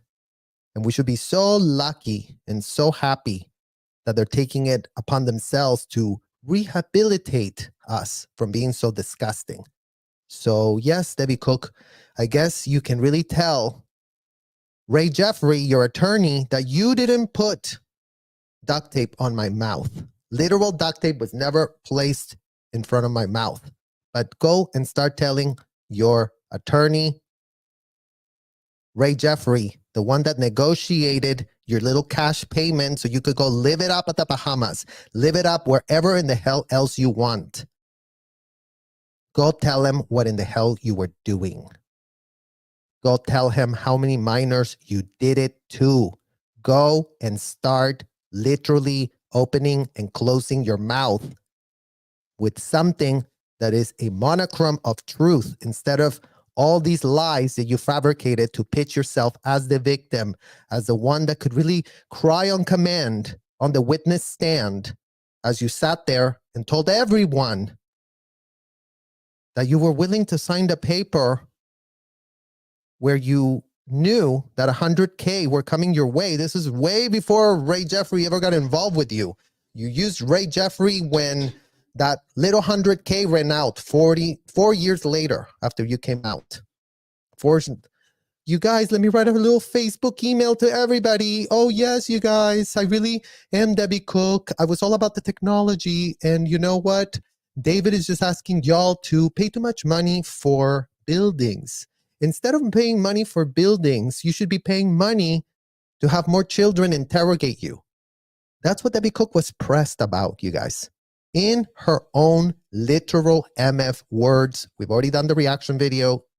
She makes me nauseous. I don't want to even revisit that, but go back to the history and find out the complete and utter bullshit email that that woman typed for herself to purport she really wanted to blow a whistle. She wanted to get cash in her account now. Debbie Cook, la la la. I'll literally sucker an attorney, the one that Marty Rathbun also screwed over, got screwed over by Debbie Cook, the unhinged, disgusting Jodi Hilderbrandt on crack and steroids. The one that did it 100 times to more kids than even these women were found to be doing it with. Imagine. If I broke any of these rules. We need you. We love you. We know what power exists inside you. And we want you to be here. So please humble yourself. Become curious about what we're saying. Jesse explains how devastating it was to hear details. Isn't that great, you guys? Become curious about what you're saying. Well, again, you guys, I mean, curious? Why don't you come into Scientology? Curious? Become curious. Curiosity. Curiosity killed the MF cat. These people lure people to them so that they can stick their fangs in them and literally destroy, wreck their humanity with their utterly deranged power trip dynamics from hell that are indefensible. But again, if you only come across granola, then no law enforcement agency will touch you with a 10-foot pole. That's all it takes to dupe the FBI. That's all it takes to dupe the LAPD and the Clearwater Police combined. Imagine that. details about the arrest, given the similarities of abuse she detailed to police that were documented in a 2010 report KUTV 2010 report. Well, another similarity, you guys, because, you know, the Clearwater Police was already paid a very, very lengthy visit by me. The Clearwater Police was already given all manner of benefit of the doubt by the victims of this abuse to the children that did come forward, and it wasn't just me. It wasn't just me, you guys. So the Clearwater Police full knows everything and full knows chooses to support this. So you Clearwater citizens, explain to the kids that this was done to why your Clearwater Police chief, your Clearwater Police force does not give an F about kids being abused inside of these hotels. Why they're so pressed to protect their whatever right they're claiming to really want to have for themselves that circumvents all the laws, apparently. Just literally, boom. You say one word, ecclesiastical. You say one word, orthodoxy. You say one word, really live in the truth and don't live in the lies. And all of a sudden, the idiots cannot see anything suspicious at all. So that's what's exactly being called out here, because more victims had already come forward on Jodi Hilderbrandt, and the American Fork Police in this case didn't give a shred of a literal F, just like the Clearwater Police hasn't given an F, and just like the LAPD has bungled every last investigation that shows up for them to do. Two news obtained. It's devastating because I went forward as well. I mean, I went to the police when I was 16. According to She went to the police when she was 16.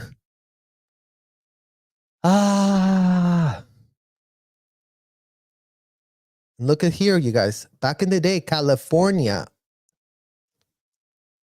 I spoke with the complainant at the police department, stated that she is from California and she's been living with her aunt, Jodi Hilderbrandt, since 2009. Her parents, Scott, live with Jodi because they are having problems with her. And she's a licensed therapist who is counseling. We asked to explain why she wanted the information on a safe house, explained by having her aunt Jodi has been seen with her, and she's very strict. Said Jodi made her sleep in a sleeping bag outside of the residence. She will only allow her to shower for 7 minutes. She had 2 minutes to use the restroom and brush her teeth, and she's not enrolled in school. Bing, bing, bing, bing, bing.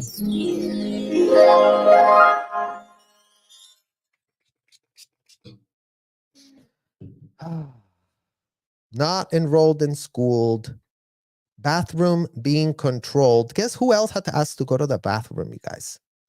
Okay, go, but quick. You need to make your target. You need to get your stats up. Go quick. Don't spend a lot of time in the bathroom. So all Scientology parents, all about these things as well. You know, it's just ridiculous how everything is just literally the same exact disgusting, dehumanizing, sadistic bondage abuse of minors. But like we told you all already, at an industrial South scale. She continued saying that Jodi called her a liar and told her that she was going to be a cheap hooker one day. Well, Debbie Cook would tell us that we were going to end up flipping burgers. So she didn't tell us we were going to be hookers, because hookers is what we already were for Debbie Cook. Bondage children hookers is what in the hell we were inside of those hotels for Debbie Cook. So she's not going to insult us by telling us what already she was doing to us. For her, it was a really big insult to tell, oh, you're just going to end up flipping burgers. You're going to amount to nothing. I mean, you could be one of my hookers here at this hotel. You can be part of our stable of hookers, of minors, that all manner of Scientology adults can come and pay. I want that auditor. I want that supervisor. I want that ethics officer. I want all those minors to come service me. Right, Debbie Cook? Go talk to Ray Jeffrey and tell him how you went around that hotel for 17 years ordering minors to service adult and you grabbing the money for yourself. I mean, again, you guys, she is pathetic that she made $2 million a week and she wasn't keeping it in her own bank account. And she purports that just because she didn't put it in her own bank account, then she's not implicated, even though she was running the MF Hotel. So all of these executives that you go see, and I was trying to save the world, you guys, and then I don't know what happened. I ended up in a trash can, and then all of a sudden, like, my life went to hell because I was like, I thought I was saving the world. Why am I, Debbie Cook, in a trash can? So insults and telling us we're liars, we're pathetic, we're useless. The stock and trade of both this disgusting Mormon woman, so-called licensed therapist. I mean, at least shout out to her, you guys, like, better than Debbie Cook. Debbie Cook had no shred of licenses anywhere. She had no desire to have a shred of oversight inside of her hotels. So let's just make that very clear, because that's a clear distinction to make.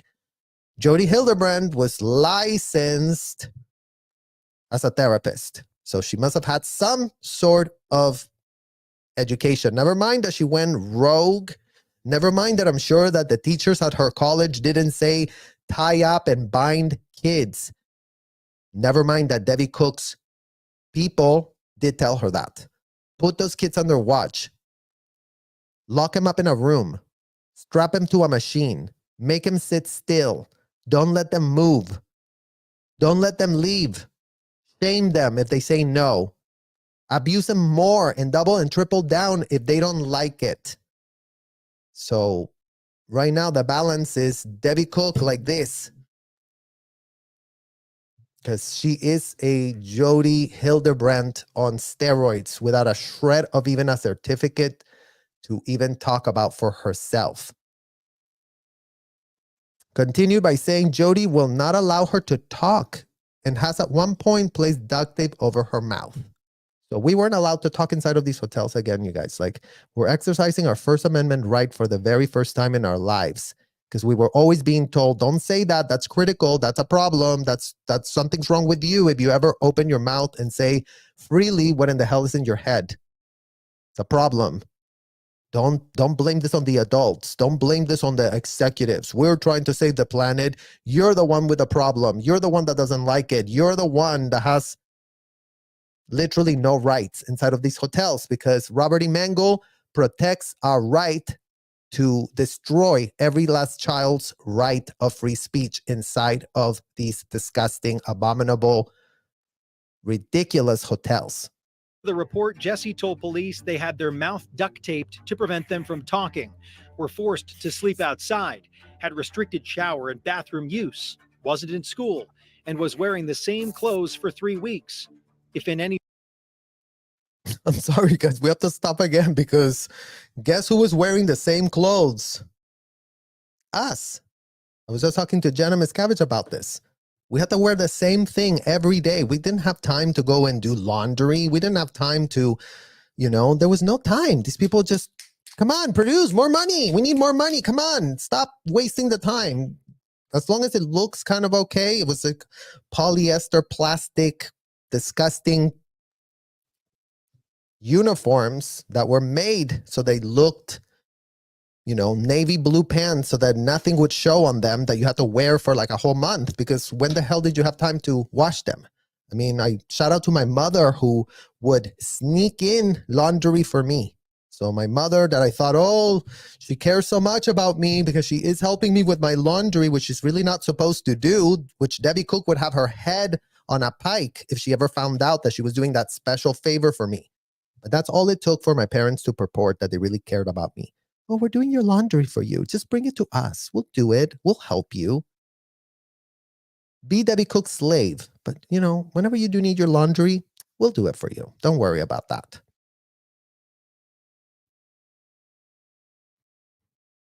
rooms, Jesse said the doors had to remain open at all times. American Fork Police recommended the report forwarded to the Department of Child and Family Services. And I tried to do what I could, and no one believed me. Because why would they? She destroyed my credibility. I was an angry teenager, and now I'm just you're just like an emotional, angry teenager and she had told people that I destroyed my family's life, that I destroyed my dad's life, that every person I come in contact, I destroy. So she sets up the premise, and then when I come forward and try to tell people, like, this is what's happening, she can be like, oh, see, Jesse's trying to destroy my life, is what they do. It just all adds up. So she's so good at protecting those loopholes and discrediting people. Isn't that great, you guys? That, again, all these predators are just a copycat of each other. Oh, Serge is just real pressed. He's just so angry. Just so angry. I mean, look at him yell and scream at the top of his lungs in front of the LAPD department, as if someone that was inside of those hotels with a twin brother that I would know personally, LAPD, didn't witness y'all putting handcuffs. Y'all did that, LAPD. Debbie Cook didn't put handcuffs. They put cans in front of our hands. But y'all put handcuffs without a shred of reason. Because again, what does Scientology do, you guys? Exactly what they just told you, Jodi Hildebrand do. Oh, Clearwater, LAPD, they're so bad. They're just bullying us. They're not letting us go outside to the street and recruit minors that were really pressed to come and recruit for our testing center, sending Sebastian as the honeypot to lure minors in to come get this book. And again, you guys, you go to the saving of those adults that are luring minors inside of those hotels. Whoever in the hell keeps wanting to go save the Jodi Hilderbrandts that act all entitled as if they are allowed to do whatever in the hell they want. You see their little faces, they're sneering at everyone like, ew, you're so gross. You're inconveniencing our recruitment tactics. That's why they hate, that's why they canceled literal Jessica Palmadesa's TikTok account, because, oh, we're being attacked. They play the victim. That's all they know. That's all the mode that they have. They don't want to be called the predators. They want to be called the victims. They want to be protected. They want to be enabled. And shout out to you, LAPD, because you've been there enabling them at every single step of the literal way. All the way to now, where we caught you on tape doing their bidding. And now hope your little internal affairs investigations results in something tangible. Because we're not done recording what in the hell y'all are doing. And you apparently are not done either.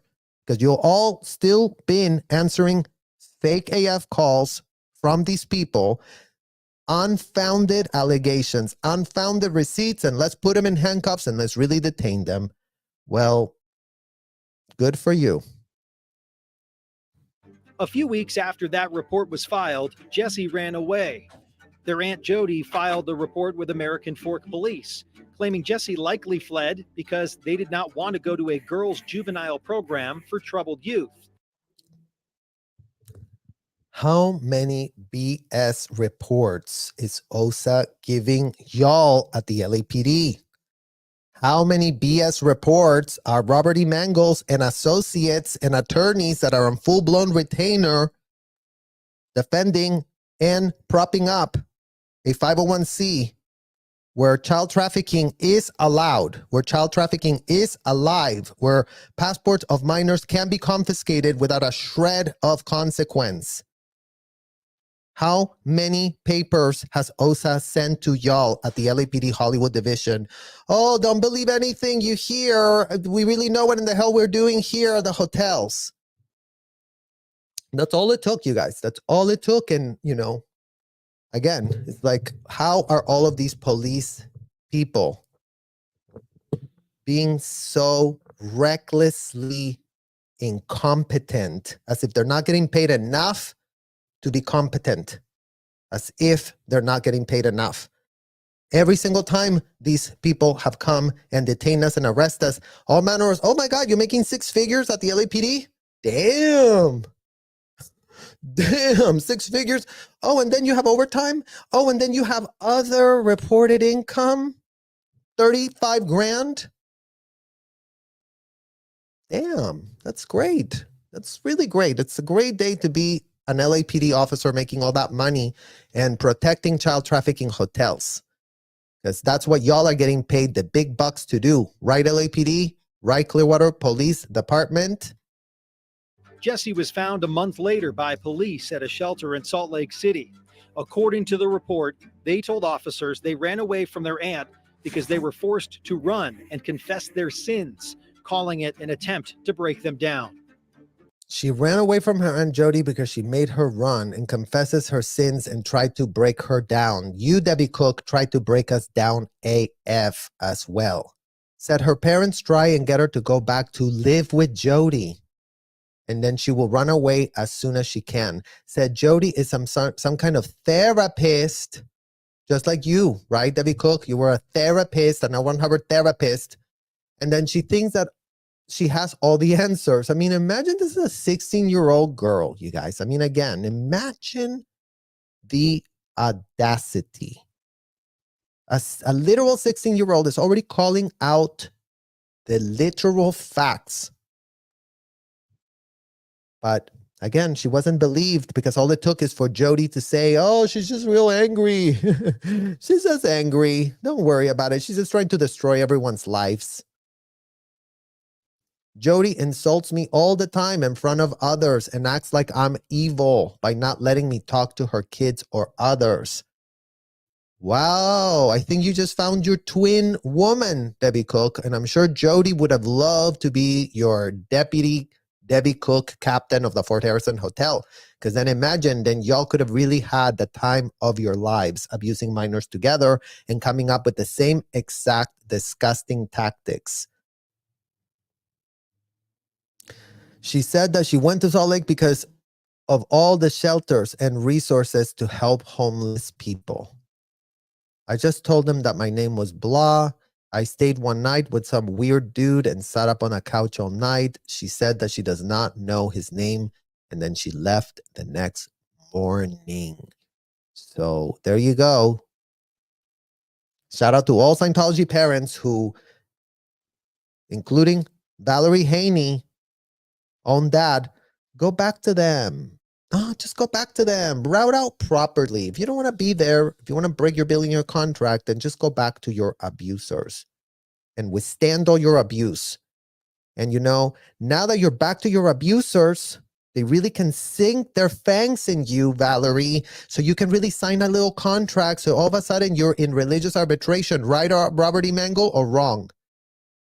Imagine if Valerie would have left, you guys. If her pathetic, disgusting, degenerate child trafficker, aka her dad, who's nowhere to be questioned, who's nowhere to take a shred of responsibility, just like all of our Scientology parents that put us inside of those hotels on billing your contracts, making us believe that we at 15 consented to be part of that disgusting hotel. But imagine that if Valerie would have escaped without that disgusting degenerate telling her to go back and sign all the paperwork, she would have had a case where Scientology couldn't claim that religious arbitration was exactly what needed to be done, and that judges in America, stupid AF as they are, robotic robot ducks, that they are. Because again, you guys, the duck applies to any adult who does not see child trafficking, child abuse, disgusting things being done to kids is disgusting. So the judge has all the affidavits, all the time, place for an event, all the times, all the context. This girl got started at 15. Then she was fed L. Ron Hubbard 24/7, 365. And then at the end, she escaped in a trunk of a car. But then all of a sudden, her literal father put her back in harm's way. Now, yes, Valerie was a full-grown woman, but how much did she develop? when she was stuck in those hotels, unable to see anything on the outside world, because the arrested development is what all of our parents, Scientology, and executives were counting on. This is all done by design. This is not an accident, you guys. Are just study L. Ron Hubbard and nothing else. Yes, why? Why? Why would you have that be done to the kids? Because you know that if you do that, then they'll never be able to call you out, that your arrested development will get in the way. And just like that, Valerie Haney's own father is facing no scrutiny, no legal repercussions, no problem, and actually probably getting commendations from Scientology for having sent Valerie back to them. And the lawyers of Scientology are like, okay, we just missed that bullet because now we have it on tape. Now she really did sign. Judge, look at this paper. We really did prepare it. We really are putting our law licenses on the line to purport that religious mediation is something that a convicted indicted felon wrote for himself, and that it's literally a lie, Robert E. Mangle, because we have studied the ethics technology and there was no mediation, nothing in L. Ron Hubbard's pathetic things. So your pitch couldn't be more of a lie if you literally were getting paid to not lie. But apparently you don't have another mode. All you do is blah, blah, blah, quack, quack, quack. You're just nothing but a disgusting, child-abusing enabler duck for all of our parents. So shout out to you. See if any of the Scientology parents want to hire you to defend them, because that would be great to know. Ruby's young daughter faced a similar punishment. She was also forced to run barefoot on dirt roads for an extended period of time, according to court documents. I just hope that this can give the public some context and some clarity of what is happening and why they should not believe her. Jesse believes their family left them in Jodi's care because they considered Jesse a troubled teen. Well, that wasn't our situation, you guys. I wasn't sent to Debbie Cook because I was considered a troubled teen. I was sent to Debbie Cook because I was considered a prodigy. 12 years old and he's an auditor. 12 years old and he completed all the courses. 12 years old and, you know, he has shown us that he's got what he got. He got what it takes to audit adults. He's got what it takes to ask the tough questions of adults. He's adulticized enough. He's way mature for his age. Never mind that plenty of kids ended up in these so-called troubled teenager ranches. Because again, you guys, like you cannot, not all kids are made the same. Not all kids could do the courses. Not all kids understood what in the hell was going on. And that was my saving grace, salvation, that I was able to at least do the courses, at least be protected and know how these gaslighters were effing us when they were locking us up in those rooms, because I was able to gaslight and manipulate my own auditors at times, not the RTC ones, not the unhinged ones, not the ones that were very scary. Those, you were just there with this Marty Rathbun, 6 foot tall with his brass and his flags and all of this BS. I'm Marty Rathbun, Deputy Inspector General RTC, and I'm going to interrogate you because I'm really going to put your ethics in. And then you just have to sit there and take it from that disgusting pig. He's not even a duck. He's not even an animal. Even the pigs and the ducks are insulted AF that their name is being brought up as if they would abuse their own little tiny offspring, as if ducks do that. They know the little duckies follow the mom takes care of them. If somebody comes and wants to do anything to the little duckies, you should see, Google that. Google how fierce the mama ducks come at the defense of anyone effing with their little duckies. So we have to give that literal context so that we really ensure that everyone understands the type of predator these people are. They wear a duck thing. to purport that they're just like, oh, we're clueless, we're just following the leader, like this idiot Ruby Franke. This woman that's really a therapist that talks about the truth and the distortion and the blah and the blee and the blue and tells me I'm so special. Then all of a sudden, sure, have my kids. Sure, lock them up. Sure, abuse them. I'm all about it. We really want to teach these kids something. We really want to empower is what kind of pitch they're going. We're really going to go hiking and then all of a sudden, what? Right? Which was an idea that they said was reinforced by Jodi. Her whole thing, which is deeply, darkly ironic, is that everything stems from shame and how horrible shame is, and that all of the reason, like all of mental illness, all tics, so like OCDs, addiction, everything stems from shame, which is just horrifying because she is the greatest. Boundaries are love. I mean, again, you guys, the pitches is called posturing. And give it up to Jodi Hilderbrandt, who apparently was very, very adept at the pitch, just like Mike Rinder, just like Debbie Cook, just like Angie Blankenship, just like Shelley Miscavige, just like David, just like Anne Rathben, just like Francine Leducer, just like Marina Pazzotti, just like Art Webb, just like all these executives that are there, you guys, that blah, blah, blah, all about the way to happiness here. Don't do things to others you wouldn't want them done to you. It's like, they're so pathetic. They think that just blabbing means something. They literally just think blah, blah, blah, and quack, quack, quack. And then all of a sudden, the police departments are paralyzed. All of a sudden, the laws don't exist. Nowhere to be enforced, nowhere to be put anywhere. So that one goes for you, Karen Bass. You start explaining to Los Angeles why you have been already in office for a whole-blown full year and your LAPD is unhinged, deranged, and fully been caught on tape colluding.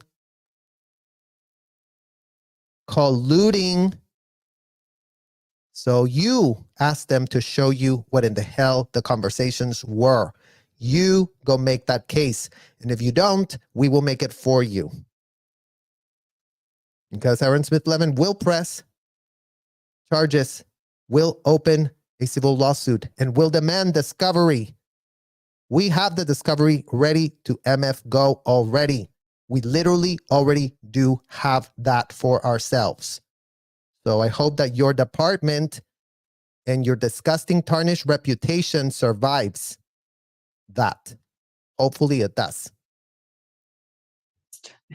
Perpetuator of shame.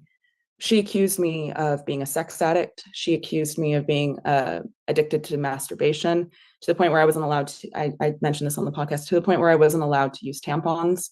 I never was allowed privacy unless I was isolated. So that included the bathroom. I was never allowed to have the door closed because she was convinced that I was just constantly masturbating. She was convinced that I was addicted to porn. I had never seen porn at that point in my life. I didn't even know that people with my anatomy could masturbate. Like I had no idea any of this stuff, but I just believed her. The accusations of addiction to porn were... I mean, you guys, again, it's like the similarities of these people that were obsessed with telling children about masturbation when we didn't even know what in the hell that meant. But don't worry, in Scientology, they were like, no, don't worry. Here, read the dictionary. You see what masturbation says here? You're 12 years old. We don't give an F. Read it right here. Masturbation. This is how it does. Oh, and here, why don't you now give me a demo? Is what they would ask you. Here, grab these pieces and show me how it could be. We really want to educate you. We really want to teach you. Talk about masturbation. Be 12 years old. Nobody gives an F. Convinced that you're addicted to porn. Convinced that you're, again, it's like the shame tactics couldn't have been more indefensible and disgusting from these people. And again, turns out that they all do it. Turns out that Ruby Franke and Jodi Hilderbrandt and all Scientology parents and all Scientology executives have something that is very much a common thread. They're obsessed with underage kids, masturbation habits. They're obsessed with blaming kids for doing that. They're obsessed with controlling that. They're obsessed with knowing that. And they purport that they're only doing it because they really do care and they really do want to help. But they're really just helping themselves. The Scientology executives were masturbating themselves. Richard Reese masturbating himself as he was reading worksheets of little girls talking about sexual fantasies that were coming up in their sessions. And don't worry, when he didn't read it on the worksheets, then he would just put a cassette and watch it on the screen and then literally masturbate themselves. And Richard Reese was not the only one that ever did that. Other executives also did that. They were all horny, pressed men surrounded by gorgeous, stunning, underage kids that everybody was told at the hotel, we're so ethical, no one touch anybody. And just with putting a rule, then it means we're really ethical. They're full of literal shit, you guys. Like, ethical, like how? How ethical? In what world were any of these Scientology executives and parents ethical? Because that's all they can do. Pitch themselves as ethical. Pitch themselves as we have a technology. And the technology couldn't be more deranged and indefensible on its face, on its merits, on the things that it's pitching for all these parents to do. Echoed by Ruby against her own son, who escaped to a neighbor's house and asked for police. According to the Daily Mail, in the first custody hearing over the mom's 4 minor children, Ruby claimed one child began looking at porn nearly 10 years ago when they were only 3 years old. She also claimed the child sexually abused other children, providing no evidence of this at the hearing. Jesse finds it haunting to think her Aunt Jodi wielded such influence over Ruby and her children. To hear Ruby tell the world that her child is a sex addict, a predator, and has been addicted to porn since he was 3 years old, it just echoes exactly the things that she was telling me and telling everyone around me. It's been a really interesting experience watching everyone focus on Ruby, and I understand why, but this is Jodi. These are Jodi's words. These are Jodi's ideas. These are over decades old. It was just so directly similar. I mean, the exact thing. This is exactly what she does. This is what Jodi does. And so now, because she's painted him as this thing, regardless of what comes out, like, he's no longer, I mean, I think hopefully the public can see through this and the judge can see through this. But that's the goal, is so that anything that he says is now no longer credible. Jesse's Mormon faith. So you see, guys, you see like the character assassination that we've been always up against from these people. Because there's all manner of ways that they could sound very convincing to, again, pitch themselves as the victim. We are the victims. We are being called out for being unhinged child abusers, but we are the victims, the ones that do that. The adults that do that, the adults that are all about it, the adults that are in the home, as that other court document said. You were in the home. You were all full knowing. You were all what? Conspiring. Because this was not the case of one person and another. This was the case of dozens of adults at the very top of the pyramid scheme, scheming on how to break the law. Then going to their minions underneath and then forcing the minions to go and break the law for them. As if we haven't just seen that happen in real time yet again. Who was ordering all the... You guys get it. That they shared at the time with Jodi, they say was also weaponized and used as a form of control. It was a detail Ruby and Jodi admitted to in court documents. Both said they were convinced the children that they were evil and possessed, that punishments were needed to show obedience and repent. So hopefully all the Scientology parents caught this, right, you guys? Hopefully they did. Because again, isn't it great that we do have court documents that do say what in the hell they say, so that the Scientology parents can take this to your attorneys Call them up real quick and say, look, the actions described above cause severe emotional harm due to the fact that they began in May, escalated throughout the summer months. Additionally, the defendant and other adults regularly sought to indoctrinate and convince him that 1, he was evil and possessed. 2, he needed to be willing to be obedient to avoid punishments. And 3, the punishments were necessary to repent.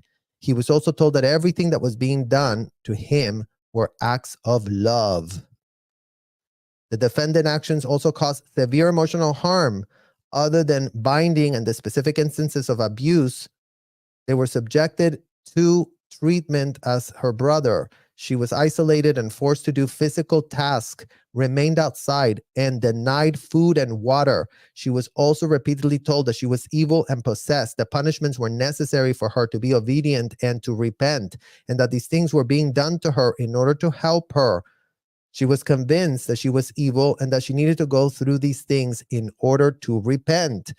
That is the pitch of all the Scientology parents, you guys. Oh, they were acts of love when we locked you up in a session with a random in a hotel. We couldn't have been loving you more. So you, FBI, that does have task forces that literally study how traffickers operate and work, that y'all have a shred of, knowledge of how these groups operate, by all means, make it make sense how our Scientology parents, who literally did exactly this, they denied us food, denied us water, told us it was all our fault, told us that they were trying to help us, told us that we were being given therapy, being told that false imprisonment was not false imprisonment, being told that give us your passport real quick so we can lock it up and you don't lose it inside of the hotel. Quickly type that up for us, please, FBI. And you too, LAPD, and you too, Clearwater Police, and you too, Robert E. Mangle, you too. Repent. She used religion and God as a mode of control and a mode to manipulate. And so I just believed all of these things. And I was a teenager. And so a child in that position of being told this over and over and over and over again, which I'm certain he was, stood no chance. Is that why you've called Jodi the mastermind behind all of this? Yes. That doesn't excuse Ruby's involvement and her perpetuating these beliefs and these. Oh, you guys see that? So y'all really think about that. The mastermind is L. Ron Hubbard. He's the mastermind. He's the one that wrote the rhetoric. He's the one that put it down. Now, L. Ron Hubbard then recruited more masterminds. The mastermind is called David Miscavige. The mastermind is called Mike Rinder. The mastermind is called Marty M.F. Rathbun, that went and dug L. Ron Hubbard out of his grave, paid Monique Yingling and associates as much as they wanted to be paid so that they could prop up this fake 501c, so that they could get away with doing all of these things with minors, and so that they could kneecap all literal, naive, gullible AF judges in America, that as soon as you say the word ecclesiastical orthodoxy, they have no critical thinking skills left for themselves. No one is questioning what in the hell adults want to do to each other. No one owes adults that want to act unhinged, that want to act depraved, that want to literally get off on being sadistic to themselves. It's just not a thing. No one in society needs to be worrying what adults are doing to each other with full consent, with full knowing, and with full empowering, which is what they literally are on the record saying Scientology did to them. So what is Scientology? Oh, it empowers me. Well, it empowers you at the expense of exploiting kids. So then what the hell does that make you? I'm sure Jeffrey Epstein and Ghislaine felt very empowered as they were having, their way with underage teenagers. I'm sure they felt a real big power in that. I'm sure they did that too. But in what world are teenagers or gullible, naive kids supposed to know that predators are literally there abusing them? Systems, but Ruby didn't come up with this. Ruby obviously supports it and has used these on her children. But this is coming from Jodi. She wanted to make my life so uncomfortable that it would force the sin out, that it would force me to confess. So things continuously got worse and worse and progressively more and more intense as a way to get me to confess, because she believed that if I had confessed everything, if all of my sins were out and in the open, that I would be getting better. And I was declining like very fast, exponentially. Jesse. That's what happens to kids, you guys, as they are being pressurized. That's what these people did. Everything became worse. Everything became more intense. Everything became crank up the volume until the kid folds, until they just literally putty in your hands, until you get rid of any and all last shred of resistance. So in what way is that at all therapeutic? In what way is abusing and torturing and traumatizing kids that are not consenting, that are not in on the joke of being sadistically abused, the people that are benefiting from the abuse? Because there are benefactors, there are members that get a lot of benefits from being part of Scientology. So all of you that want to go and save every last person that's getting those benefits, the predators don't want to be saved. The predators want to be left alone. The predators want to be allowed to grab as many kids as they want. And the predators don't want a shred of oversight, because that's going to be ruining their little fun. Takes issue with Ruby's testimony reported by the Daily Mail during that first custody hearing, since they believe the child went through a similar hell. She's saying that he even confessed to it. Well, I also confessed to things that I didn't do as a way of trying to get the abuse to stop. Because when she's like drilling it into you both psychologically and physically that there's more, and it will stop once you tell her, because that's what she would tell you. Like in the middle of the abuse, she'd be like, "I'll stop as soon as you tell me." Jesse's. That's how it was in the sessions too, you guys. It's all done with a very like straight face. Oh, we're trying to help you. You could be squealing, you could be wailing, you could be literally going, we're just trying to help you, but we'll stop as soon as you confess. We'll stop as soon as you give us more. You stop, and it's everything in their terms. They're getting off on that. That's what's getting them off. That's what they're saying, purporting is a very religious experience for themselves that they're having. It's like, look, I have this power I'm giving to myself. I have the ability to literally squash a minor, and nobody gives an F. So that's what they've been really relying on.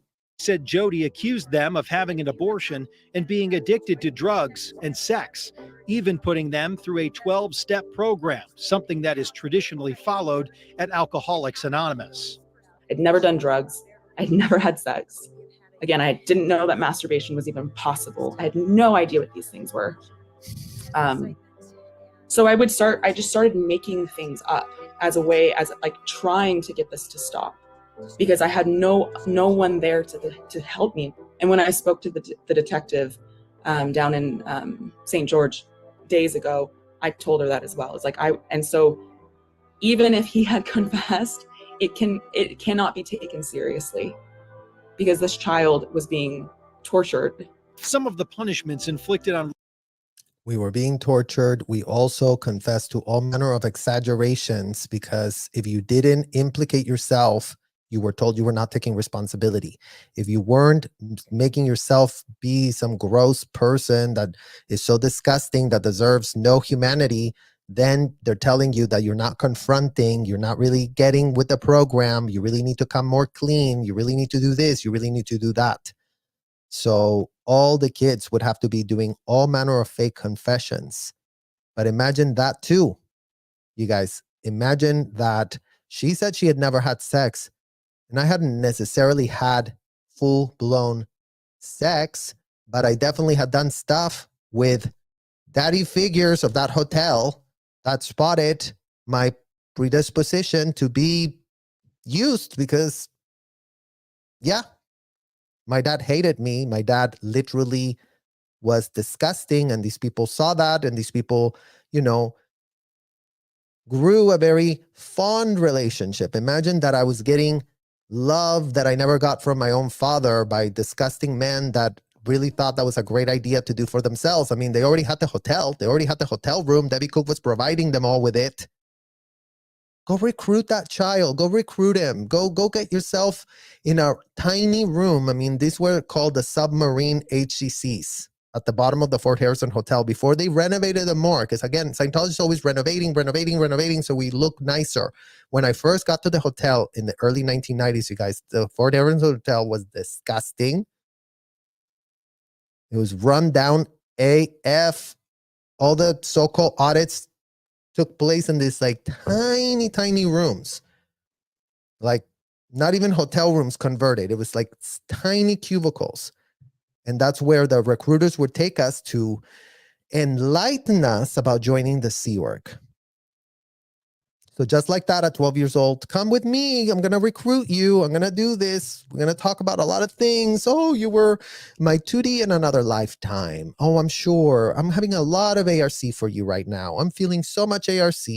You're so theta. You're so this. You're so that. Our lifetimes couldn't just be going back to, I feel something so specific with you. And yes, our gullibility, our naivete, being defenseless AF, led us down that path, and then let us stuck with the fact that at least the gay kids that had done anything gay were literally going to get their heads put on a pike, because we witnessed that plenty of times. So imagine that we would be interrogated and we had to withstand not talking about it, because if we said anything like that, our heads were gonna be chopped. So hours and hours and hours, and couldn't break down, couldn't implicate the people that had been nice to me. My so-called affinity for them was, I don't want them to get in trouble, and I'm gonna get in trouble, and no, I don't.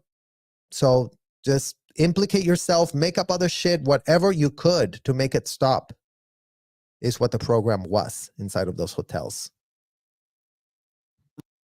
Ruby's son, forced outdoor labor without shoes, standing in direct sunlight for hours led to him suffering multiple sunburns with blistered and sloughing skin.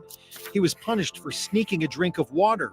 When he was allowed to eat, he was given plain meals, while other kids in the house were given more flavorful ones. He was isolated from others and denied access to books, notebooks, and electronics. What is happening? It just echoes. Literally all of that, you guys. Literally all of that. As if also even Scientology kids, some of them had it not that bad. Some of them had parents that didn't put them in the Sea Org. Some of them have had parents that have, you know, sort of cradled and canoodled them. So their relationships were like, you know, sort of okay. I mean, never mind that they've all been groomed. Never mind that they've all been exposed to audits. Never mind that they've all been ethics handled. But, you know, they had a more vanilla version of what in the hell they were doing to us in hotels, where our parents were fully implicated and okay with it all. Because that's the big difference. Some Scientology parents, this may not apply to you. You didn't give your kids to Debbie Cook. You didn't give your kids to David Miscavige. You didn't do that to yourself, then fine.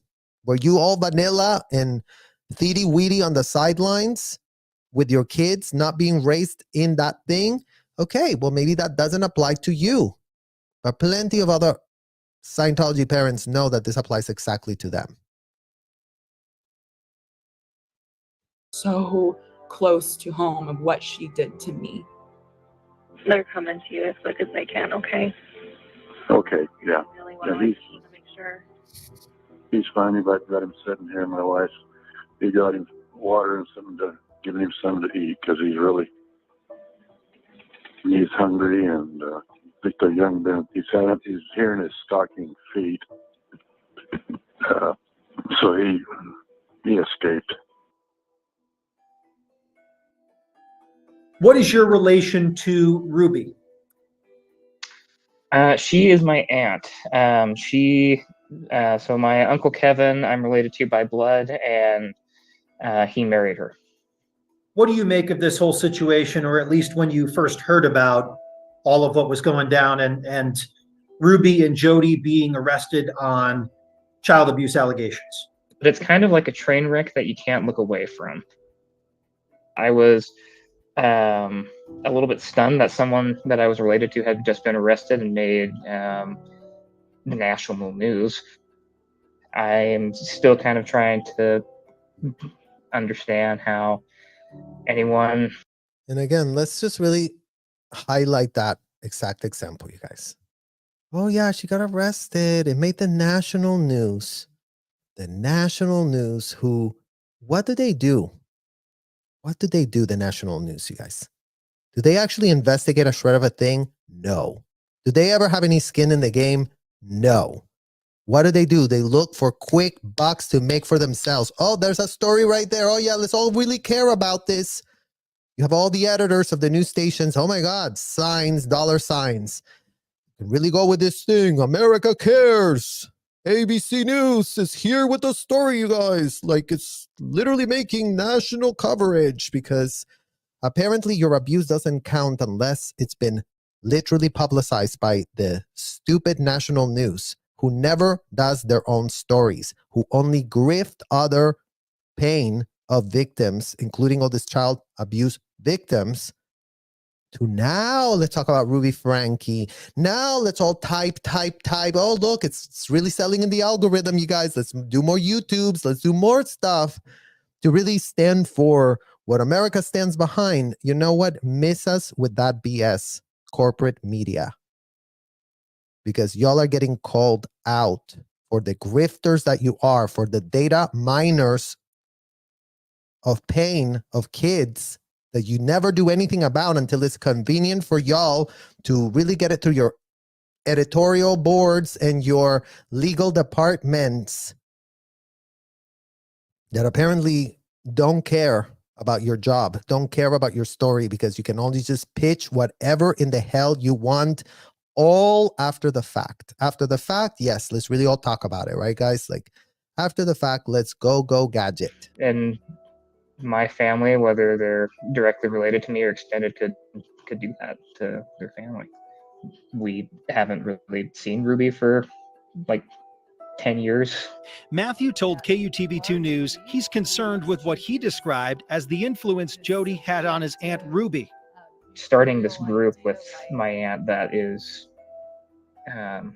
really cultish from the sounds of it. I think she should get put away for a long time. As far as my aunt, I think she definitely needs to do time. I don't know what the future will hold for her, if this was maybe just her being led down the wrong path. Matthew Franke said communication with his aunt through the side of the family was limited. I mean, and yes, you guys, everyone that is an adult can be led down a wrong path. No one is saying that you cannot be led down a wrong path, but then what matters is not the fact that you were led down that wrong path. What matters is what you've done since being on that path, since leaving that path, if you purport to have left the path, but then left all the wreckage behind you and expect that no one in society will call you out and everyone deserves to give you so much grace that you never afforded to the kids in their Scientology parents. So before you all get so pressed that you're being literally judged on your actions, on what the book said to do, lock up a child, implicate yourself in false imprisonment, and go for it. Help yourself. Wee-ha. So that's what y'all have to start explaining on the public record. That's where you'll have to go and get a criminal attorney to really discuss your options, to really set up an appointment with the FBI Crimes Against Children unit so these hotels are shut off. Because right now, the blood of more minors keeps spilling because y'all just make it about yourselves. Y'all just literally go, how do I self-preserve now that I'm not a predator that visits the hotels when it got inconvenient for me to leave? According to Sisters of Ruby, though, they tried to foster a relationship with Ruby and her family of 8, but were cut off soon after she started working with Connections Classroom. Bonnie Holeen, Ruby's sister, who also runs a YouTube family channel, initially published a video saying the arrest of Ruby and Jody was necessary. Bonnie said Ruby, her husband Kevin, and ultimately Jody and the Connections Classroom have been destroying our lives offline for the last 3 years. What my family and I have gone through the last couple of weeks is the worst thing that has ever happened to us. Ruby's sister, Julie Daru, who runs Daru Crew Vlogs on YouTube, also shared a video titled My Side of the Story concerning my sister, Ruby Franke. Jodi Hilderbrandt and her website or therapy style, I don't know what you want to call it, Connections, was not a great resource. And we all saw it. Julie affirmed what her others. Not a great resource, and we all saw it. And at least shout out to this family, you guys, that, you know, is standing on the side of justice and what's right. They're not just cradling and canoodling her unhinged sister who did this disgusting stuff to her kids. Kids need advocates. Kids cannot advocate for themselves. If all adults are implicated, if all adults are being cradled and canoodled, if everyone really wants to come to the rescue of Ruby Franke and go and visit her in prison, help yourselves. But plenty of other people do not want to come to the rescue of this woman. We couldn't care less what's in front of her. She chose to do that. She can go and ask Charles Manson's disciples what they learned after being incarcerated for 60 years plus. Choice at the most horrific cost. In jail. After being in jail, after being locked up, after losing their freedom to go and be predators, they start learning as they do actually become rehabilitated, not by appealing to their common sense, not by appealing to, oh, you really should, you know, no.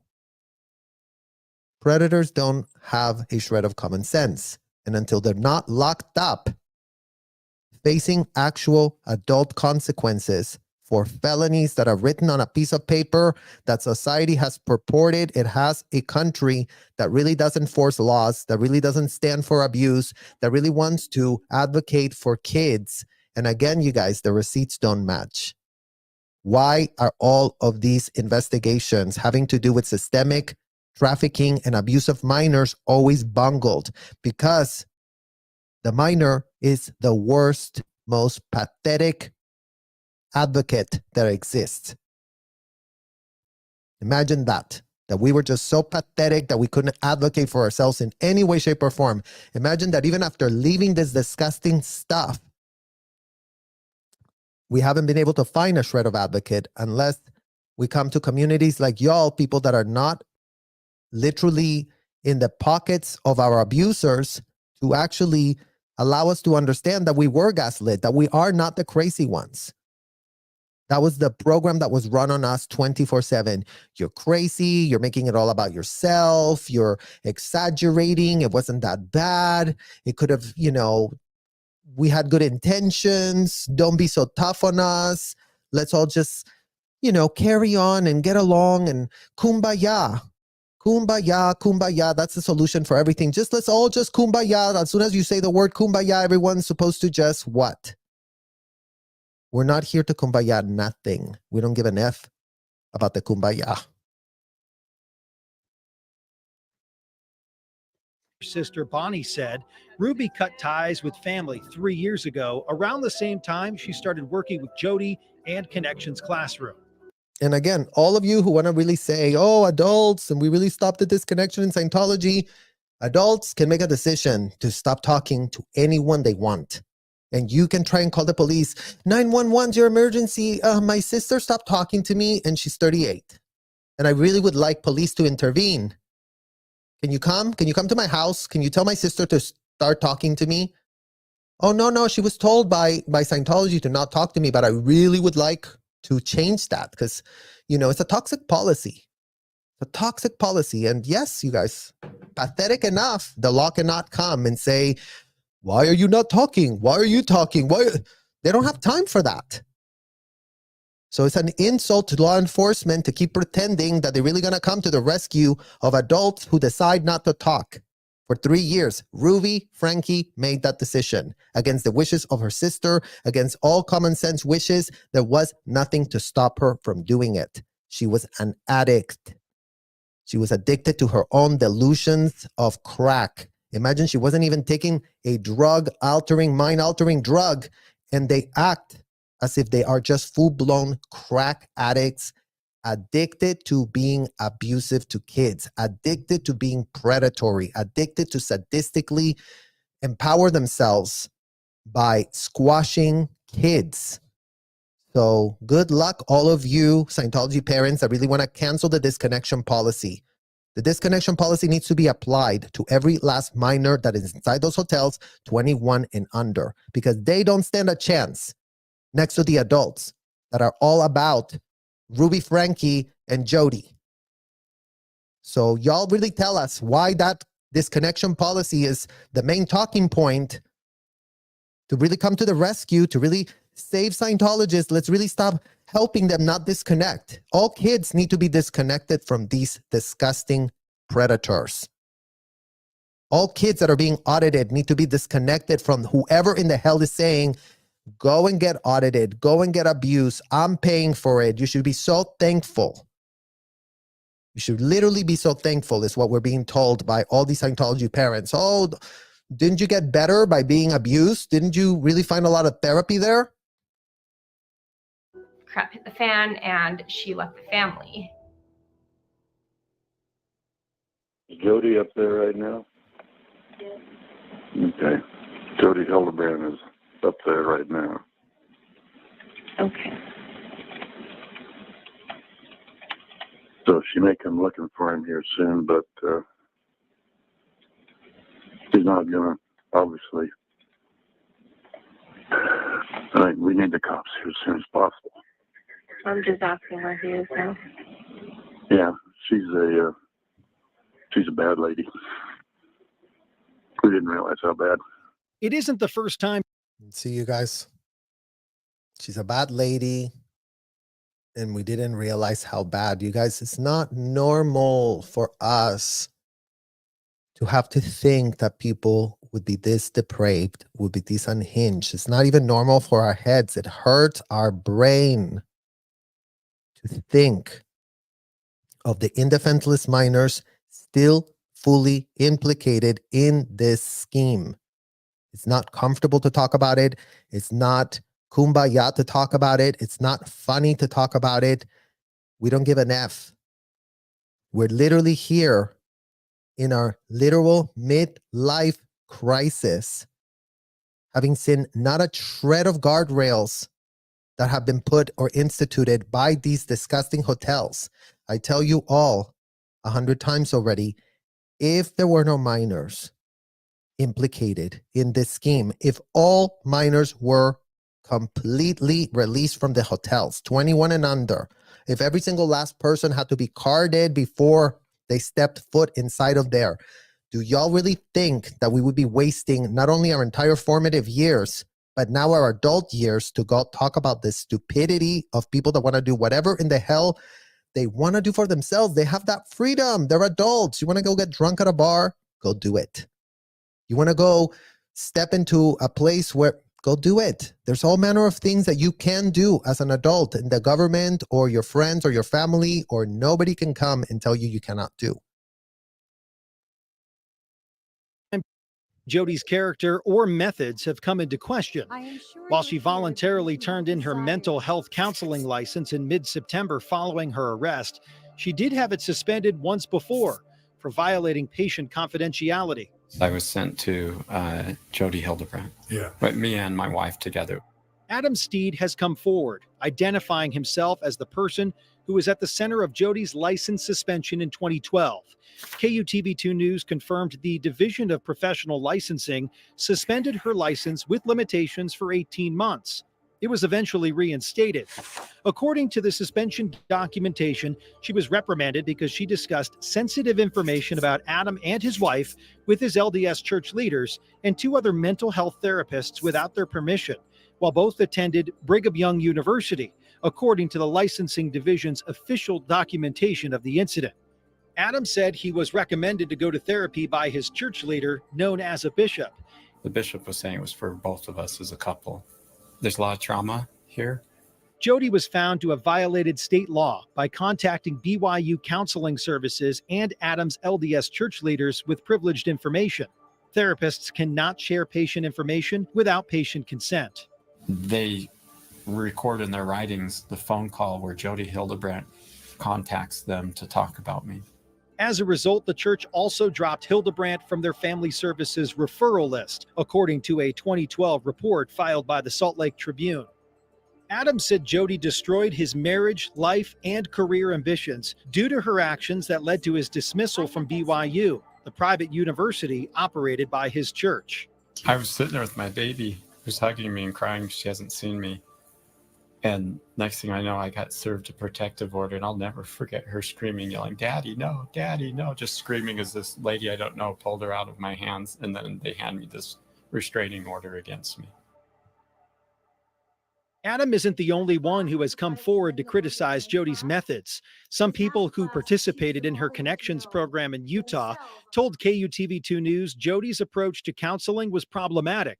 It started to feel more and more. And let's just clarify that point about, Jodi Hilderbrandt. Again, you guys, at least she had a license. At least she renounced that license. At least she was caught for sharing privileged information. Do you think Debbie Cook was ever disciplined for sharing privileged information? As if every single one of those dockets, PC folders, so-called PC folders said at the bottom, confidential, penitent privilege information. And what did these executives do? They blabbed it. They blabbed it with full impunity. They blabbed it with zero confidentiality. They blabbed it to each other. They share it with whoever in the hell they wanted to share it. But do they have any licenses to uphold? No. They have no licenses to uphold. They have no license to get checked out because, again, under this guise that, they're free to get their freak on and the government doesn't want to interfere or tell them to not get their freak on with kids, then everything goes. Everything literally goes. Evil. And I finally, in one of the group meetings, I got up and I just said, this is off. Trey Warner said Jodi Hildebrand would regularly use shaming tactics among clients looking for marital advice. He also said Hildebrand was an expert in making people believe they were dangerous to be around. He recounted one fellow participant's story to KUTV2 News. There was a man that had a successful business that believed that he was a danger to his wife and his family because he did a double take. As a woman, like if he saw a beautiful woman, he would see and he'd look again. This guy got his own apartment and separated from his family because he was a danger. In some cases, Warner claimed husbands were separated from their families for so long, they were considering suicide. They felt so sick and like such a failure that they just felt like they shouldn't be here anymore. I saw Jodi Hildebrand with my ex-wife. We were married at the time, and it was couples counseling. Bryce Della Rippet was advised by his bishop as recently as 2021 to go see Jodi Hildebrand for counseling services to help with his new marriage. His interactions happened over Zoom. The first thing that she wanted to ask about is, before we even started talking about anything, she just goes, "Have you ever watched pornography?" She was pretty obsessive about sexuality. It's kind of strange. It upset. See, you guys, obsessed with sexuality is what all Scientology executives were. Obsessed. Literally fixated AF. Everything they purported to help everyone with somehow always went back to watching pornography, doing something sexually perverted, doing something illegally perverted, including but not limited to CP. Plenty of adults that went into those hotels talked about time, place, form, and event of all the CP that they were watching. Was there any reports about it to the Clearwater Police? No. Are there any reports about it to the LAPD? No. Were there any reports made to the FBI? No. Because they monetized.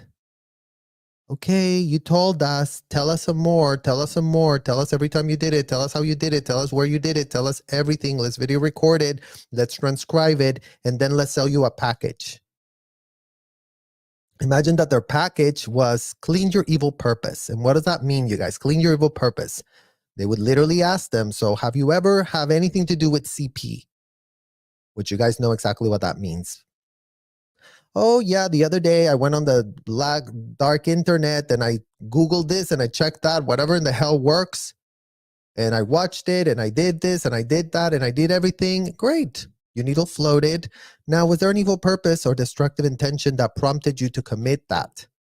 Oh yes, to, steal the innocence of kids. Great. Were you confused right before that? Oh yeah, I just was feeling very confused. Great. When was the first moment of that confusion? Oh yeah, this day that I did this and that. Okay, great. Oh my God, your needle's floating. Oh my God, I don't have this evil purpose anymore. Oh my God, I'm so rehabilitated. So please, FBI, explain to us, if this technology is so amazing, if this technology is so great, why are y'all not applying it to every last self-admitted pervert, child pervert to be exact?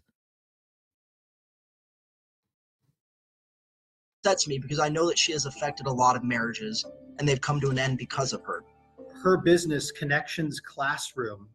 Now, one other thing you guys here to really point out. Notice the tone. Notice the difference of trauma inflicted on kids who couldn't consent versus, these people that, they're complaining about it. It sucked to be them that they really got stuck with this horrible therapist and they really did get their lives sort of ruined, but they're adults. They can take it. They can move on. Kids that don't consent to what in the hell get done to you don't have the luxury to just tell our brains, move on. Our brains are scrambled. Our brains are damaged AF. So there is no off switch. There is no, I really did figure it out and I'm just now completely okay. And you can see these people weren't being locked up against their will. These people weren't being put into handcuffs. These people weren't being what in the hell they did to kids. So explain that to us as well. LAPD and Clearwater Police and FBI and CIA and IRS and ICE and every last shred of three-letter word agency in the United States being paid by the taxpayers of this country to uphold the Constitution. Constitution. No child slavery is allowed. No dehumanizing of literal humans is supposed to be allowed. So why is it allowed? Why is it actually literally subsidized? Why is it being given tax break by the IRS, by the disgusting, corrupt agency that subsidizes trafficking of minors at an industrial size scale? All full knowing, all okay with it, the IRS agents.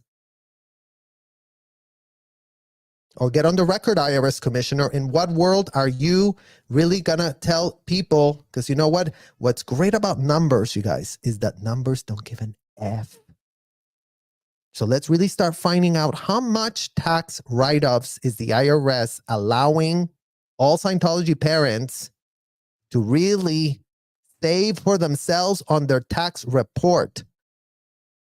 Because again, it's in what world are Americans being made to get stuck with the bill? These hotels don't pay taxes. These adults that go get their freak on inside of those hotels do not pay taxes on that. And as much as all of manner of people want to come to the rescue, oh, but did you pay a lot of money? And was that really were you really pressed because you spent $100K and you shouldn't have? They're not pressed, you guys. They got a tax write-off. Just as if they would have donated money to a 501c, although this 501c wasn't just a straight up donation. It was a donation with strings. It was a donation with services. So you IRS, this is your mess. This is you who is subsidizing self-admitted, literal self-admitted PEDOSs. Is this the same approach she uses for all of her patients as well that are not family or not Ruby's kids, as far as you know? I don't know the intricacies of what she promotes and what.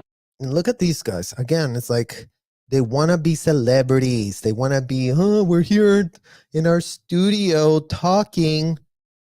So what else is similar about this? Well, Scientology is nothing but studios. It's nothing but these executives wanting to be so-called celebrities inside their stupid hotels.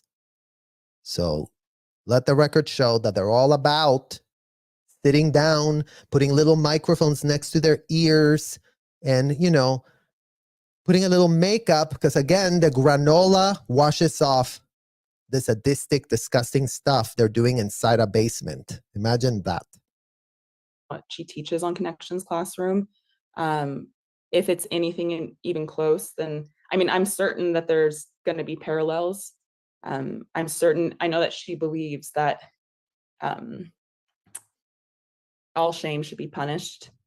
And I know that, like, that, so like, I wouldn't be surprised. I really don't know. I've stayed away as much as possible from her and her world, to just heal and to try to salvage any life that I could possibly live, post living with her. And that's what we're stuck with, you guys. I mean, as if it hasn't taken me 9 years to be sitting here discussing in detail, you know, and again, I mean, I try to take distance from this subject. I try to not think about it. I try to move on. I try to do all of that as well. Never mind that I was going to the police. Never mind that I was talking to the lawyers, because once I started understanding and connecting dots, nothing made a shred of sense. Never mind that I've just been gaslit ad nauseum with this country purporting that I deserved to be a modern day slave and that I consented to be that, and that my passport being taken from me and being implicated in this wide-ranging racketeering scheme was all my choice. So that's what we're pushing back today on. Why do you think it took to 2023 for a child to escape, go to a neighbor's house, call 911, and now this is a thing? Like, why did it take this long? You know what? F you, reporter. F you to be asking the victims that. Why in the literal hell did it take y'all that long? Because ask yourselves that question in front of a mirror, corporate, pathetic, grifting AF media. Stop acting the victims why it took them so long, and start actually analyzing y'all's involvement in aiding and abetting systemic abuse of minors, as if you don't play dumb at the drop of a hat, as if you don't just leave the story wherever the hell, let's just wait until it develops. It needs to, like, you know, sizzle and boil, right? Because it's like soup. It's how they really treat investigations, these people, you guys. It's just let it sit there, you know? Let's just really wait on the sidelines. The story needs to develop some more. Let's really see what comes up. Because right now, everything's just a very vague allegation. Never mind that she had already gone to the cops. A 16-year-old was already at the cops, telling them that she was desperate, asking for a safe house to have this conversation. Do not put that in your coverage just a few minutes ago. And why are you asking such pathetic, dumb, insulting to our intelligence questions, literally without a shred of self-awareness? Because the media wants to blame it on us, the ones that didn't figure it out. Didn't y'all go to school? Didn't y'all get taught how to investigate? Corporate, pathetic, grifting media. I mean, are you getting paid for investigations, or are you getting paid for regurgitations? Because right about now, you guys, that's what we really want to find out from the corporate media. Are you guys investigating or regurgitating? Because so far, all we have is regurgitating on the record, on y'all's public record, on y'all's typing skills. Regurgitate this. We were told this, breaking news. We were told that, breaking news. We were told this, and zero pulling of strings. Like, wait, what? You were 16 and you were locked up and you couldn't even go to the bathroom and you were told that you were a chronic masturbator and this woman was unhinged AF and then nothing. So yeah, by all means, corporate media, tell us why it's taken so long for 74 years of Scientology to be doing everything that Jodi was enabled to do by y'all being so reckless, by y'all just being, pressed to cash a quick check. I mean, that's all that matters here, you guys. Quick checks. Let's make our corporation really happy. Let's really fluff up the payments because that's all that corporate media is looking for, corporate payments. I think it's a combination of quite a few things. One, the church supports her. She's been promoted by the church, and people trust the church. Members trust their bishops, they trust their stake presidents, and a lot of these people, most people that are going to therapy, if not all, are in a vulnerable position. And she is remarkably convincing. She is also terrifying if you cross her, because she has and will systematically destroy your life. Imagine that, you guys. Just any old convincing con that gets the endorsement of the so-called church. I mean, ours wasn't even that. As much as all this money has been spent so that all reporters with zero critical thinking skills regurgitate the word that they got pitched. It's called look, don't listen, stupid reporters of the media. Look what the facts are. Don't get told what they are. Stop being told. Oh, I got told it was a church. Who told you that? Well, Debbie Cook. Debbie Cook told me she was running a church.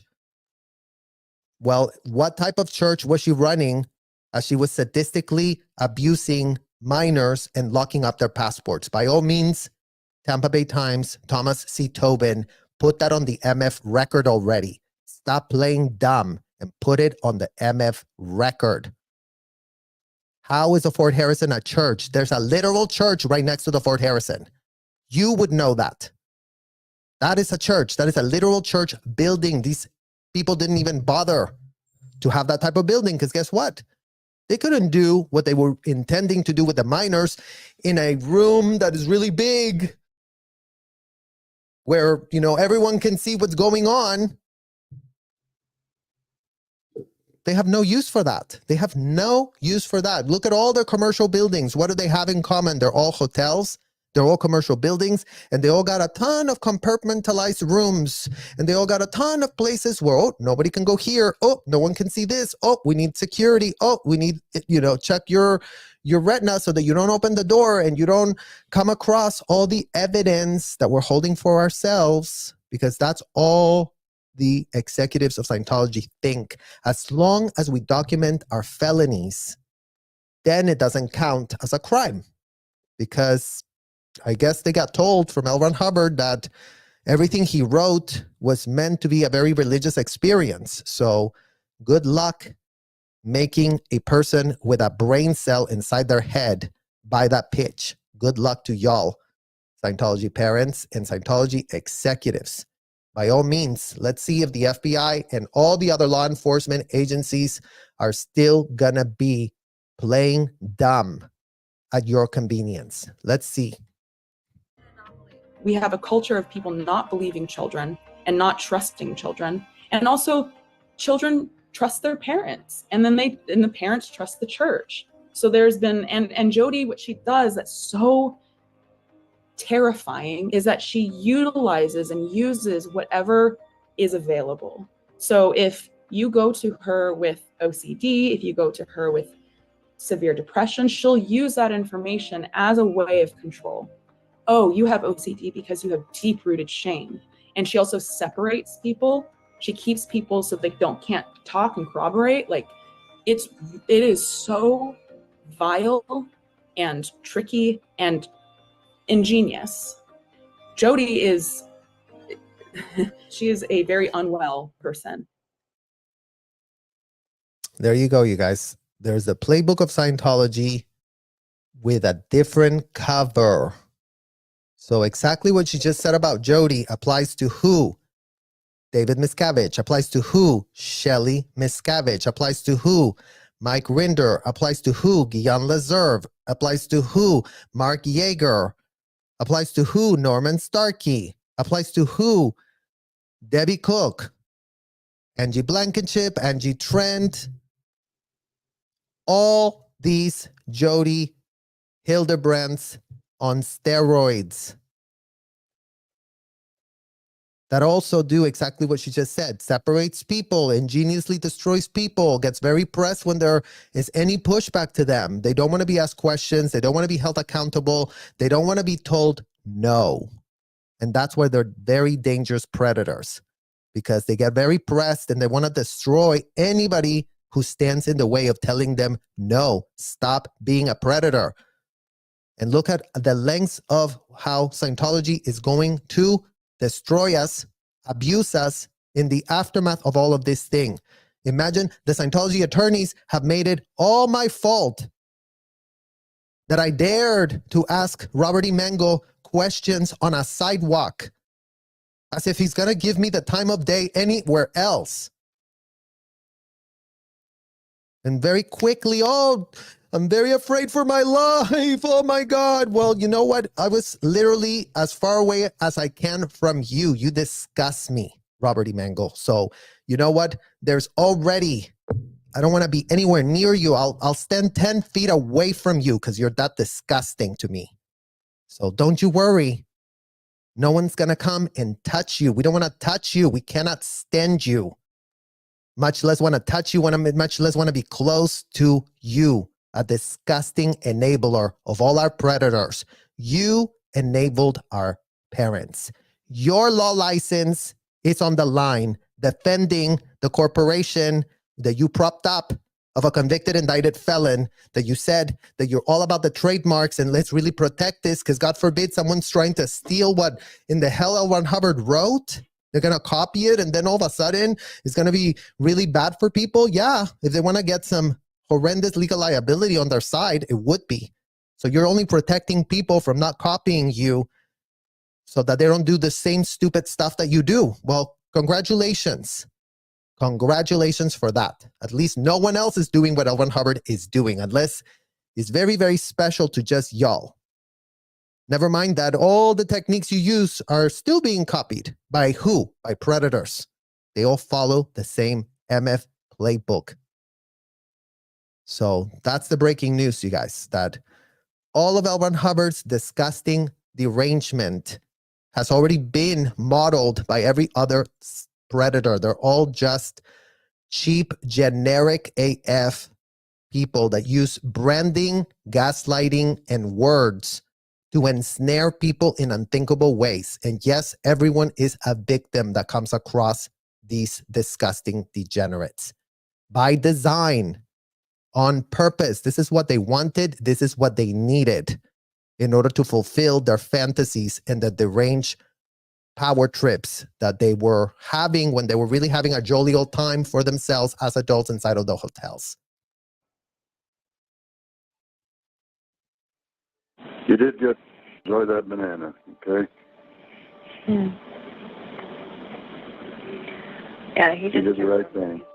I mean, I want justice and I want fair justice. So I want everything that she has done, that both of them have done, to be held accountable. Whether that be 6, 12, 18, however many, I just want to see that she is held accountable for the things that she has done. And shout out to Jodi Hilderbrandt, you guys, who's been doing her best to fight this scourge of what her aunt did. And she wants justice, she wants accountability, and thanks to her efforts, thanks to her putting it on the record, thanks to her, we now have a full-blown parallel to show all Scientology parents so that they see what happens to parents that break the law. Once they get caught, you got to get caught. So yes, right now it's all just allegations. First Amendment right protected allegations, not unfounded not just something that we decided to wake up in the morning and really just type a pitch and say, oh, our passports were locked, because that would be really sounding great. Don't worry about that, Robert Emmanuel.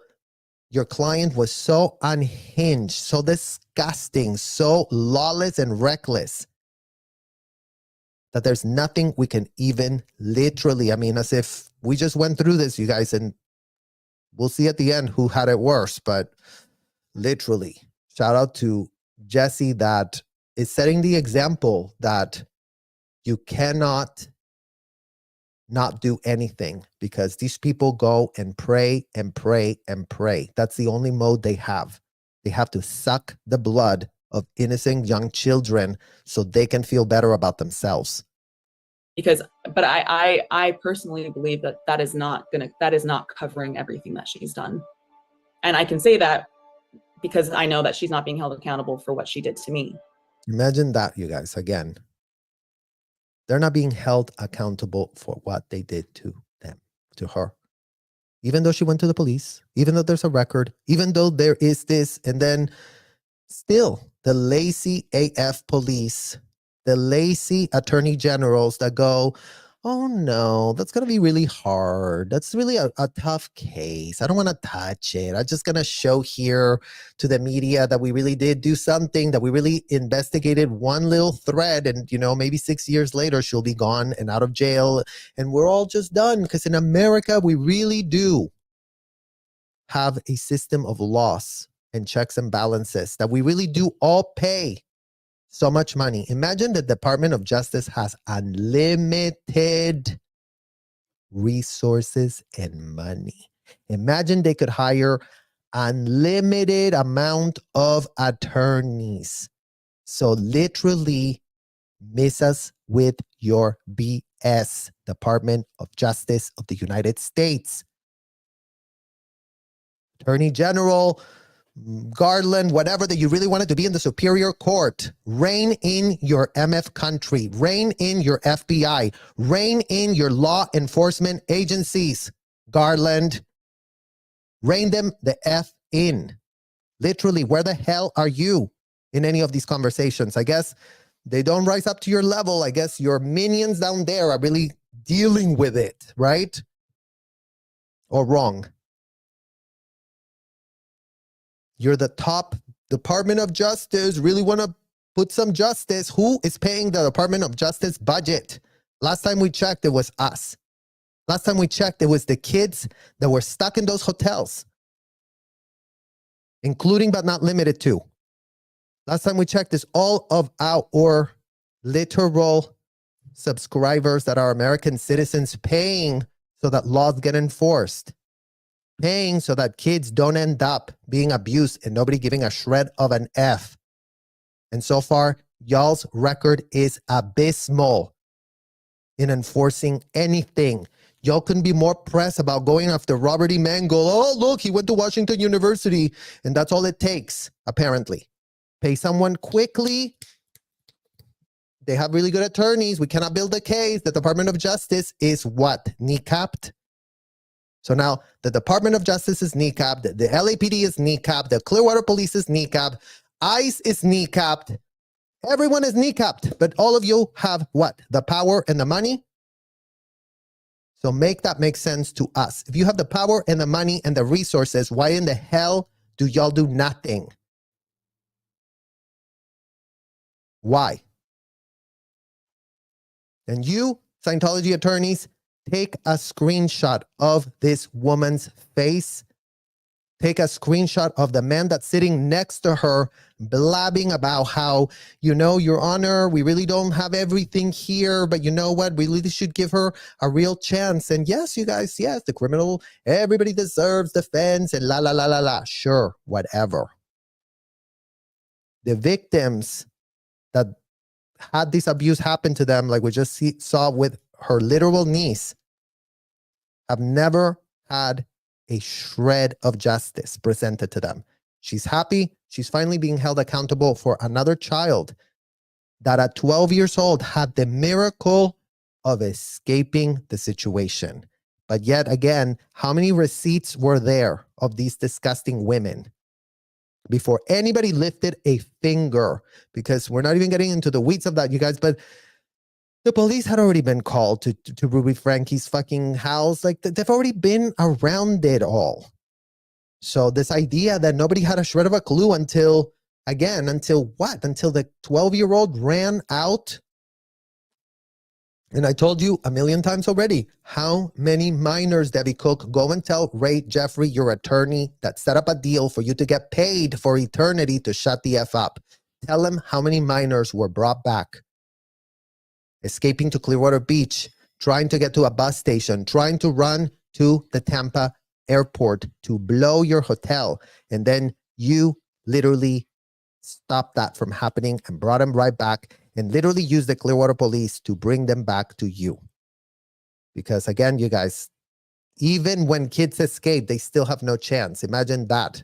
So we couldn't have been more pathetic when we were in the grips of these monsters. In the legal system, I mean. What do you think the public will ultimately take away from these two as it pertains to the court proceedings and such? I mean, I just hope that Jodi is not sidelined in this, because she is so connected to what is happening. And yes, Ruby needs to be held accountable because she made those choices. She's just as guilty. See her little face there, you guys? Like, she's still at it manipulating. She's still at it, really wanting to claim her rights.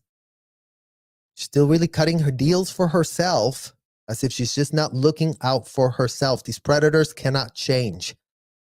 They don't change. They're not human. They want to stick fangs wherever there's vulnerability. That's their MO. That's what gets them off. That's what they like. And they don't like to be told no. So Jodi, the very big opinion leader of this woman,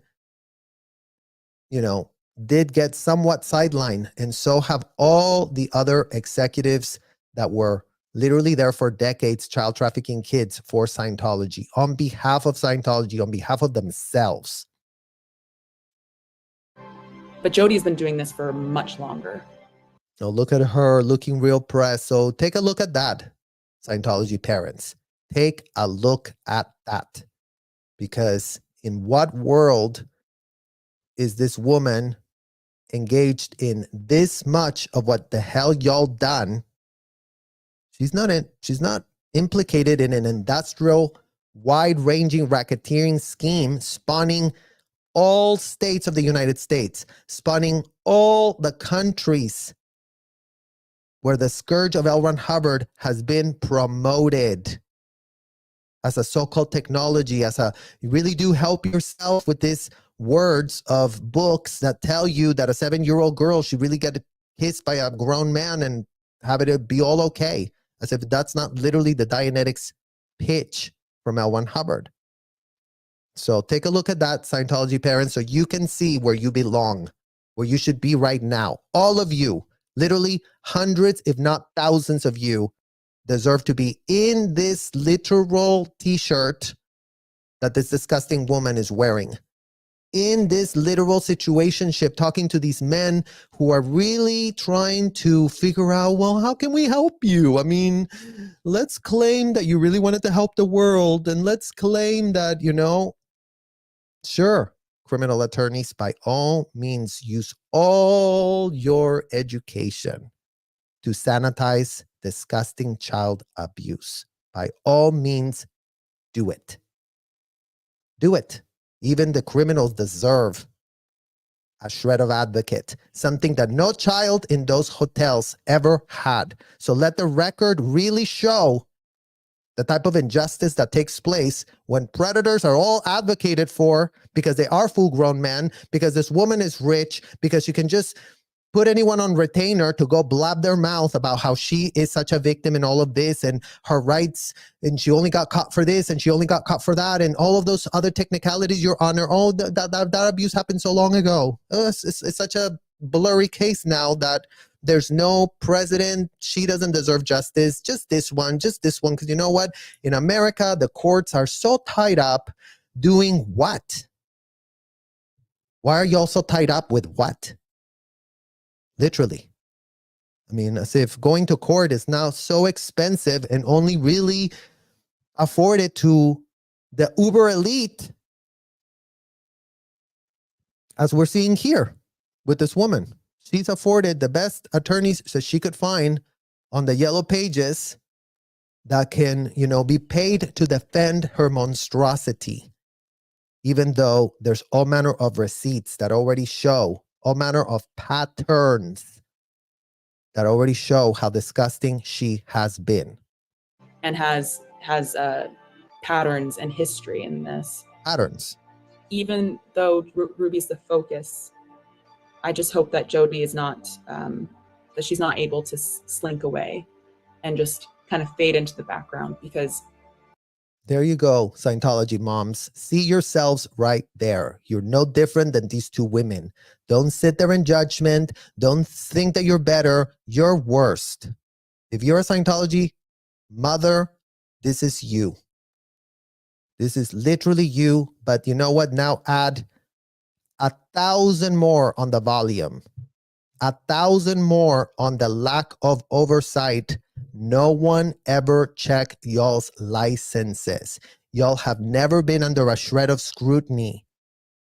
Why have you not been under a shred of scrutiny? You should have asked for it. Because if you would have asked for it decades ago, this would have all stopped.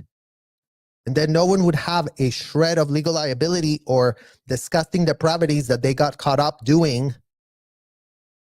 And then you would have been better off if you would have actually withstood the oversight. But right now, you're also very pressed that TikTokers and YouTubers and underage kids are taking it upon themselves to waste their time outside your disgusting centers where they can already smell the full-blown rat. And y'all keep calling on the LAPD to go and intimidate First Amendment auditors. Y'all are auditors? Well, y'all are getting audited. How come you don't like to be audited? You're all about auditing others. You're all about auditing the kids. How dare you? How disgusting, how depraved. What a bunch of pathetic, disgusting clowns. Go join Ghislaine Maxwell and these two women. Go join them quickly, because that's what the hell you are, all aversion. You're a version of Ghislaine mixed with these two women, mixed with the other deranged Lori Day Ballo that also was telling her kids that they were demonized, that they needed to go to another lifetime, that they see you here, see you there, go here, go there. And you know what? We don't have the bandwidth or the care to be contemplating all your stupidity. We literally simply don't have it anymore. It's been long enough at this point. We literally had enough of the stupidity and the cradling of canoodling of you. she's the foundation. This isn't something that I just believe in. I have watched thousands of people change. I mean, you guys, again, like, I mean, if you just put her in a Scientology hotel with her podium and her little microphone, this is not something I just believe in. I've watched it all. We all can be all about truth and distortion and ethics and blah and blee and blue. And as long as they, invoke the right words, everything gets sanitized, you guys. That's literally the point of this whole entire thing. Actions speak much louder than sanitizing BS rhetoric that these people are really wanting to now quote to purport that because an indicted convicted felon wrote it on a piece of paper, they could circumvent the law. So if the FBI can really put up a statement real quick, along with the LAPD, along with the DOJ, along with the FDLE, along with any other, three-letter agency that really wants to, protect their ass now that you're getting called out. Protect your ass now that you're getting audited. Protect your ass now that you're getting your entire police departments rein the F in, because we are supported by the people of the United States, because we're supported by the people of the world watching this disgusting shit show that y'all have smeared all over your face. All in an effort to protect who? The racketeers. All in an effort to protect who? The child abusers. How dare you all do that? to the kids of this country. Seriously.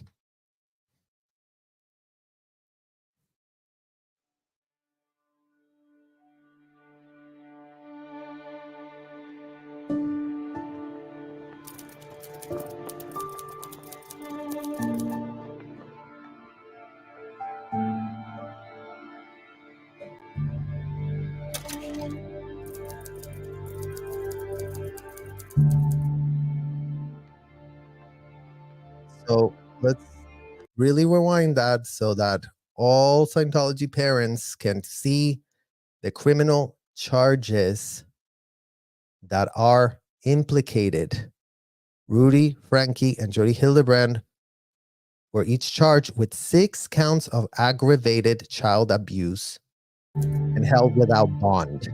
So just right there, Scientology parents, if you get caught doing it, if you get caught in the act, that is the type of felonies y'all be facing if there is justice. If justice is supposed to be impartial, if justice is supposed to be so blind, if all those pitches about justice and the law and, you know, attorneys and don't we have a great system, you guys, that we can all use?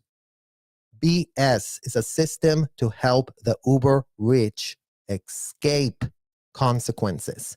And every once in a while, something that is so egregiously beyond a reasonable doubt can be proven in court, then the big attorneys move in with the big brands and go, I'm here to defend this, Your Honor, because what? Because you got all the receipts here, and that's when you decided to make the case.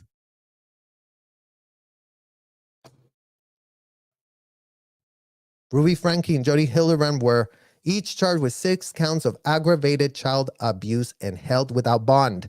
So Scientology parents, probably you will be held without bonds either. Not great.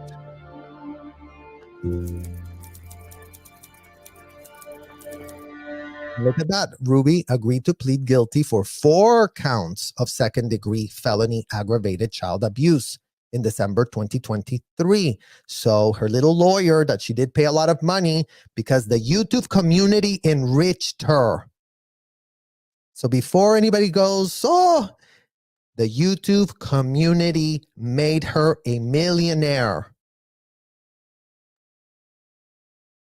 Who propped this woman up to afford herself the best attorneys she could buy so that she could have this watered down, complete BS thing of 4 counts of second degree felony aggravated child abuse?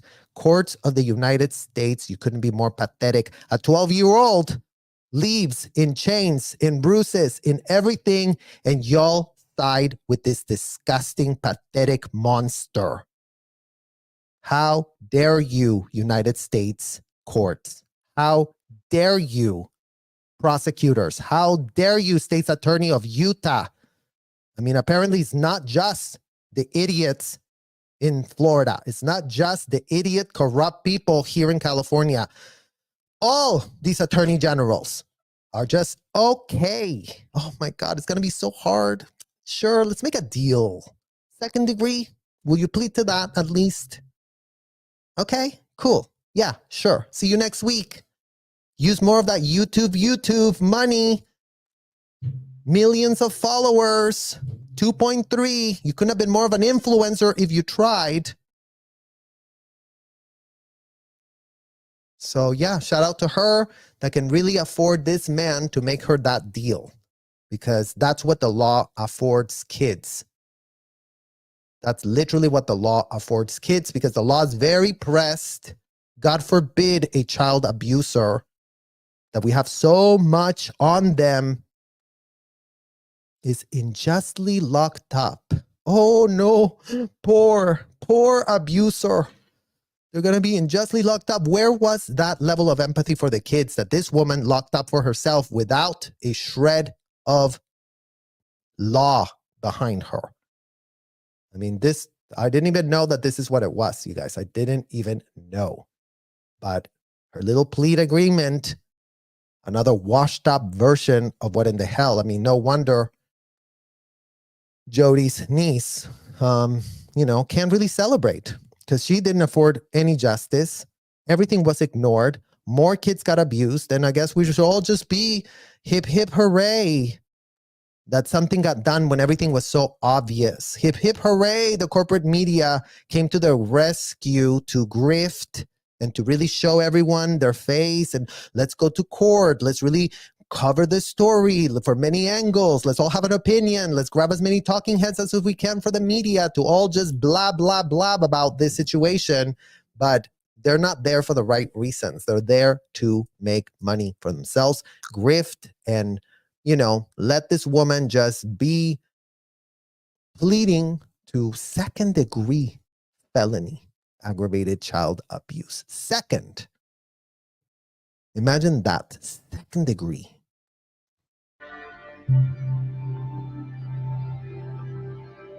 All right, I've been handed a plea agreement, and it appears to be signed by Ms. Franke. Ms. Franke, did you sign this agreement? Yes, And you did that today? When did you sign it? on the 18th. Okay. You've read it carefully? Every word. All right, then. Ms. Franke, how do you plead to count 1, aggravated child abuse, a second-degree felony? With my deepest regret and sorrow for my family and my children. Guilty. Again, you guys, with the words. With the deepest regret and sorrow for my family. Who the hell asks you? Are you pleading guilty or innocent, Ruby Franke? Miss us with the BS words that you use to humanize yourself as if you're not the deranged predator, as if you wouldn't still be doing this if the courts and the police and everybody that enabled you to literally be an unhinged, disgusting predator in the United States, because I guess this is the religion of this country. You guys, this is what this country stands for. They stand for trafficking. They stand for abusing minors. They stand for having no kids with a shred of advocate. They stand to make all manner of washed up deals with women like this that ran their little miniature Scientology operation, radicalizing cell of child terrorism. So congratulations, America. I mean, literally.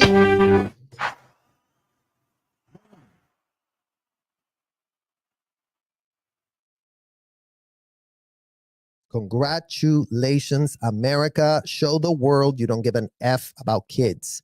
Congratulations, Attorney General of Utah, that didn't escalate this investigation to where it should have been really sending a message that we don't F around.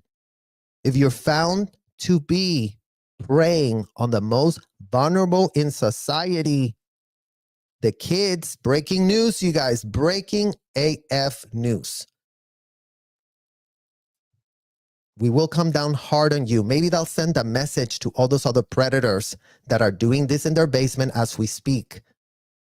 You know, but if you're a big YouTube mother that traffics your kids, as if these platforms aren't used to traffic kids, you guys, as if these platforms aren't used to adulticize kids and to turn them into pawns for profit, as if this woman didn't use her 8 kids to amass that fortune. She makes it all about herself. Oh, everybody was tuning in because I'm so pretty and such a great influencer.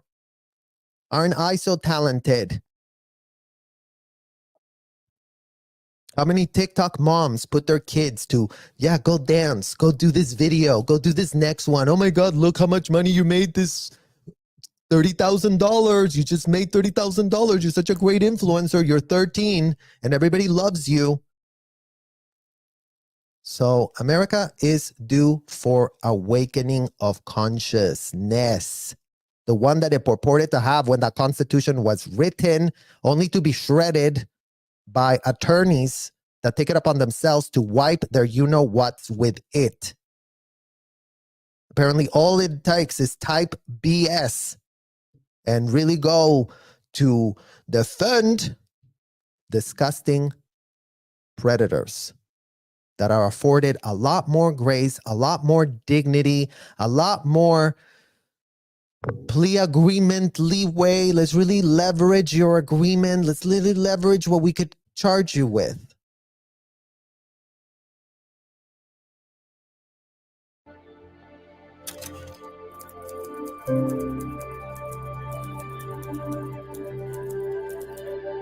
Oh, that's great, you guys. That is so great. 1 week later, little Jody, disgusting monster abuser of kids, Jody, sent the same plea agreement. Isn't that great, you guys? That these courts literally throw these type of pathetic agreements at disgusting people like these women. That's so great.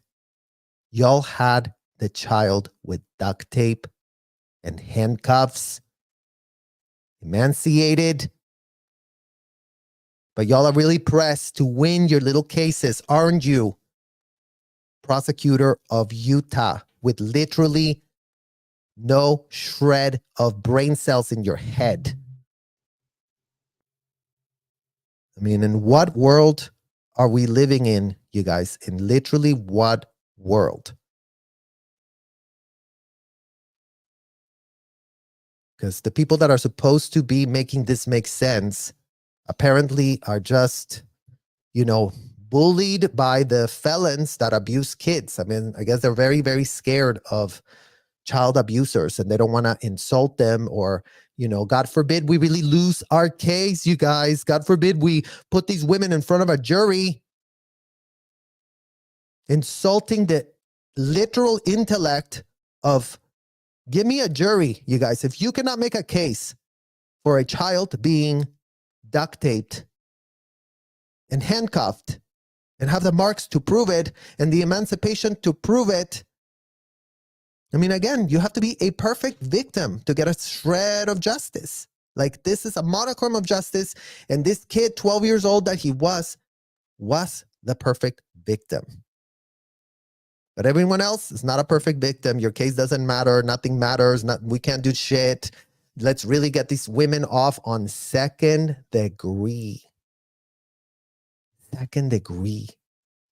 They got charged with 6 counts, and then, okay, just 4. Let's just drop the other 2. Let's make a real quick deal.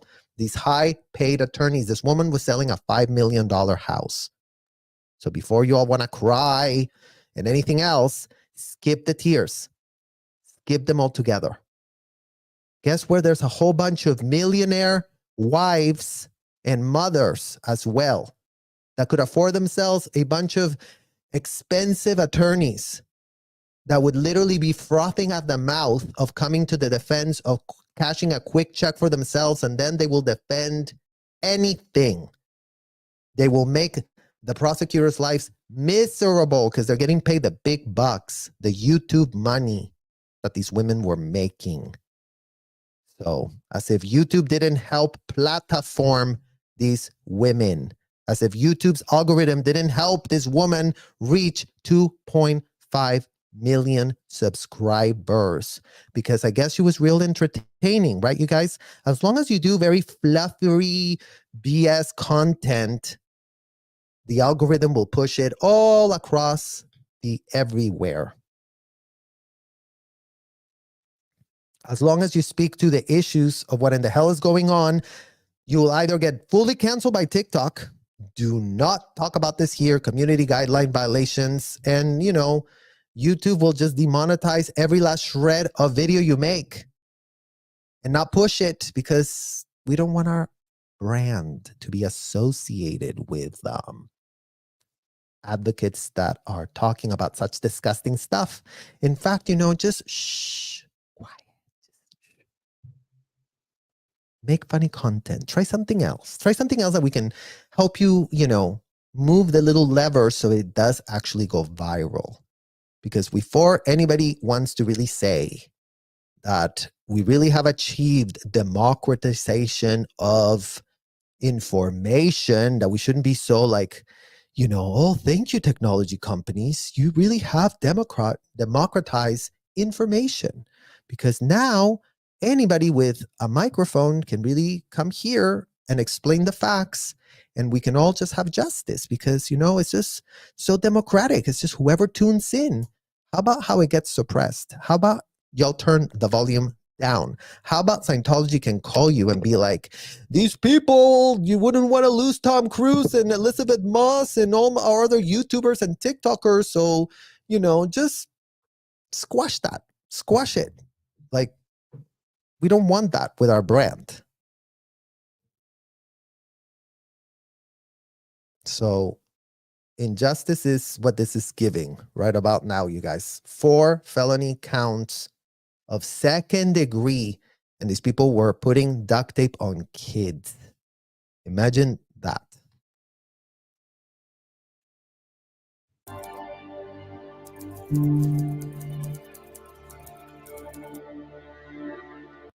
Court documents claim the abuse was framed as acts of love.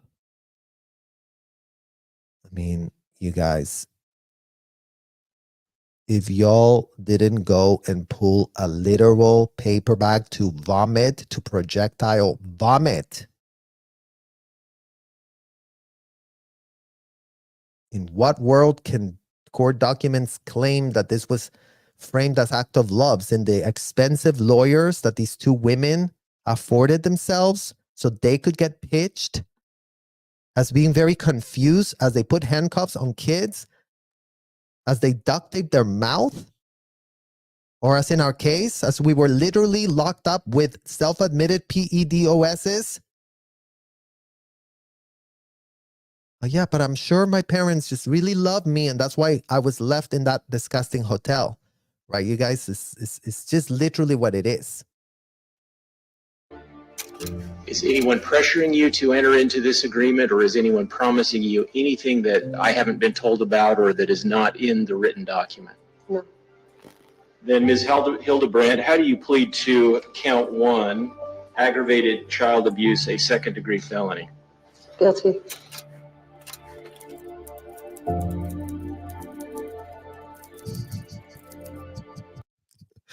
You guys, give it up to the corporate media. Jodi voluntarily surrendered her license to practice therapy in September 2023. I mean, y'all, I'm not trying to go at the corporate media, to be honest. Like, they cannot help themselves but launder the image to purport they're just so unbiased. This is what in the hell is called, oh, look, we're so unbiased. Instead of really, you know, putting the information, this woman voluntarily surrendered her license. Did anyone miss the part where she had kids in handcuffs and duct tape in court documents? So it's not alleged. In what world can a woman like that be given a license to do what? And again, you guys, it goes to show privilege, white woman privilege.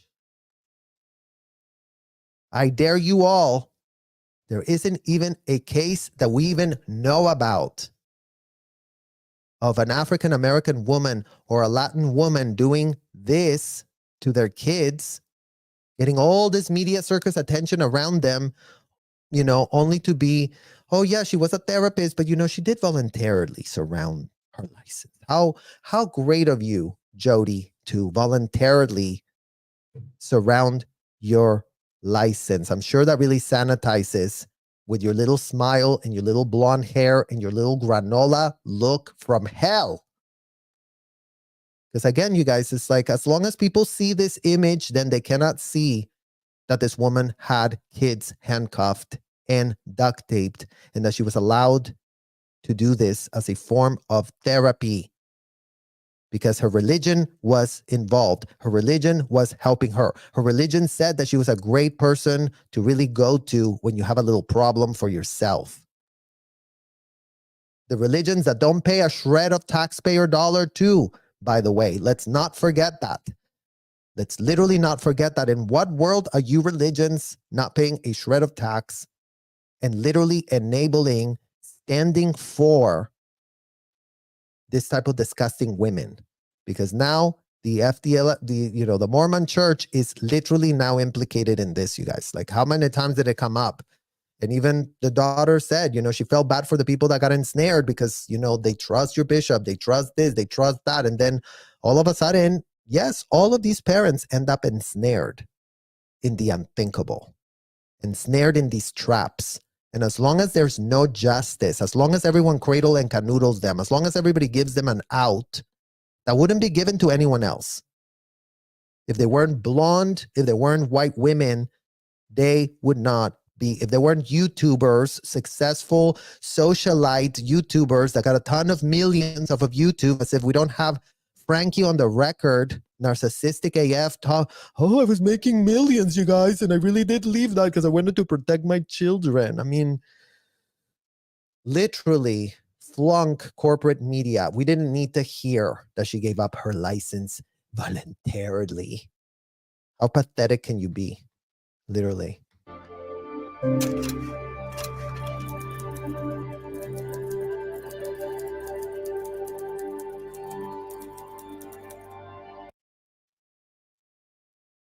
There, you guys. I mean, I don't even have the energy to make this point.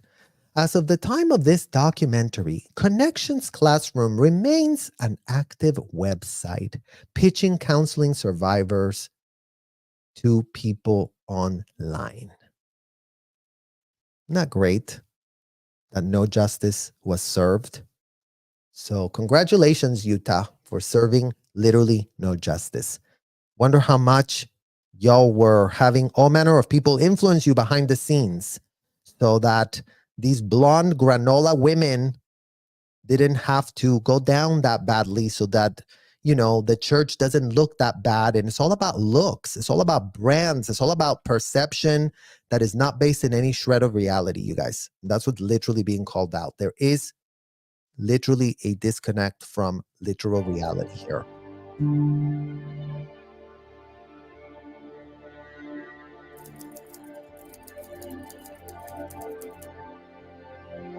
In what world was this man not witnessing abuse and him just living it up now? Oh yeah, let me just really divorce my wife. They were working as a team.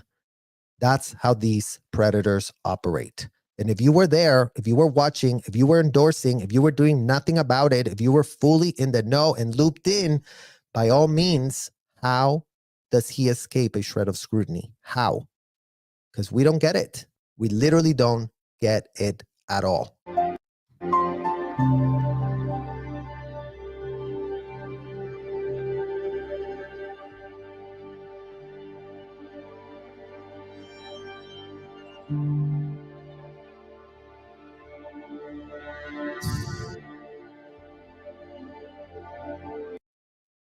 So there's our story of the day, and there's our story for all Scientology parents that are wanting to play dumb, you guys.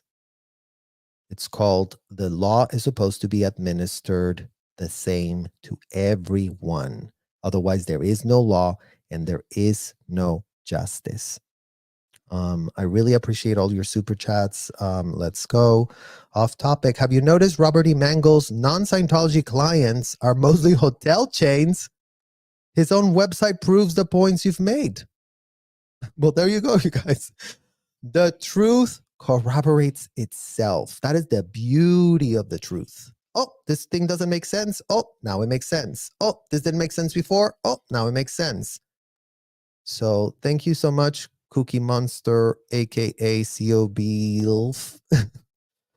for giving us that information. And so for all of you guys to understand that Robert E. Mangle does represent a ton of hotels where, if he's representing luxury hotel chains, don't you worry about it, Robert E. Mangle. All the three-letter agencies will never visit your clients because, you're representing them, and hotels cannot be used to traffic kids unless they're roach infested, which they were. Your client had fully roach infested motels all over the place where the kids were being kept for a long time. But now that they've made more money, now that they're more pressed about their image, now they don't do that. So thank you for that, Cookie Monster.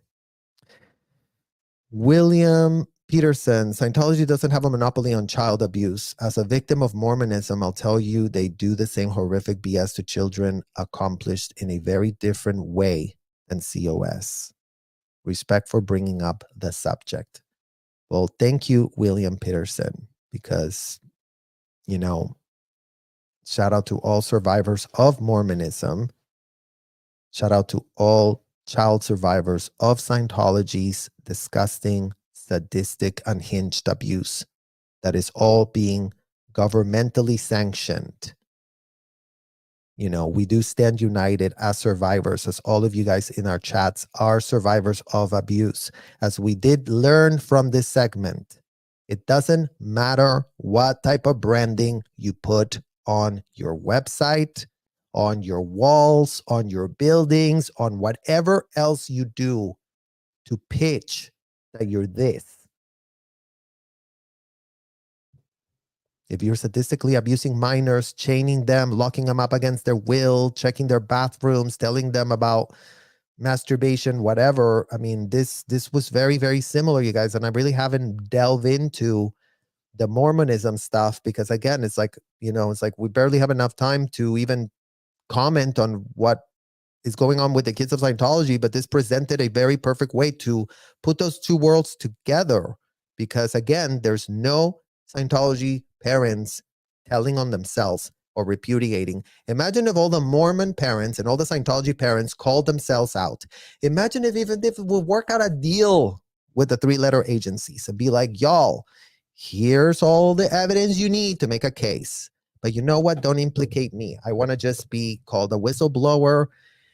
And as long as all the minors are in safe hands, away from harm's way, we as a society, I'm sure, could come up with a way to make it work. But so far, we don't have any of that. You guys, so far, nothing. Chad, if you have any questions for Search, put questions at the beginning. They will answer at the end in capital letters. Yes, you guys, it really does help.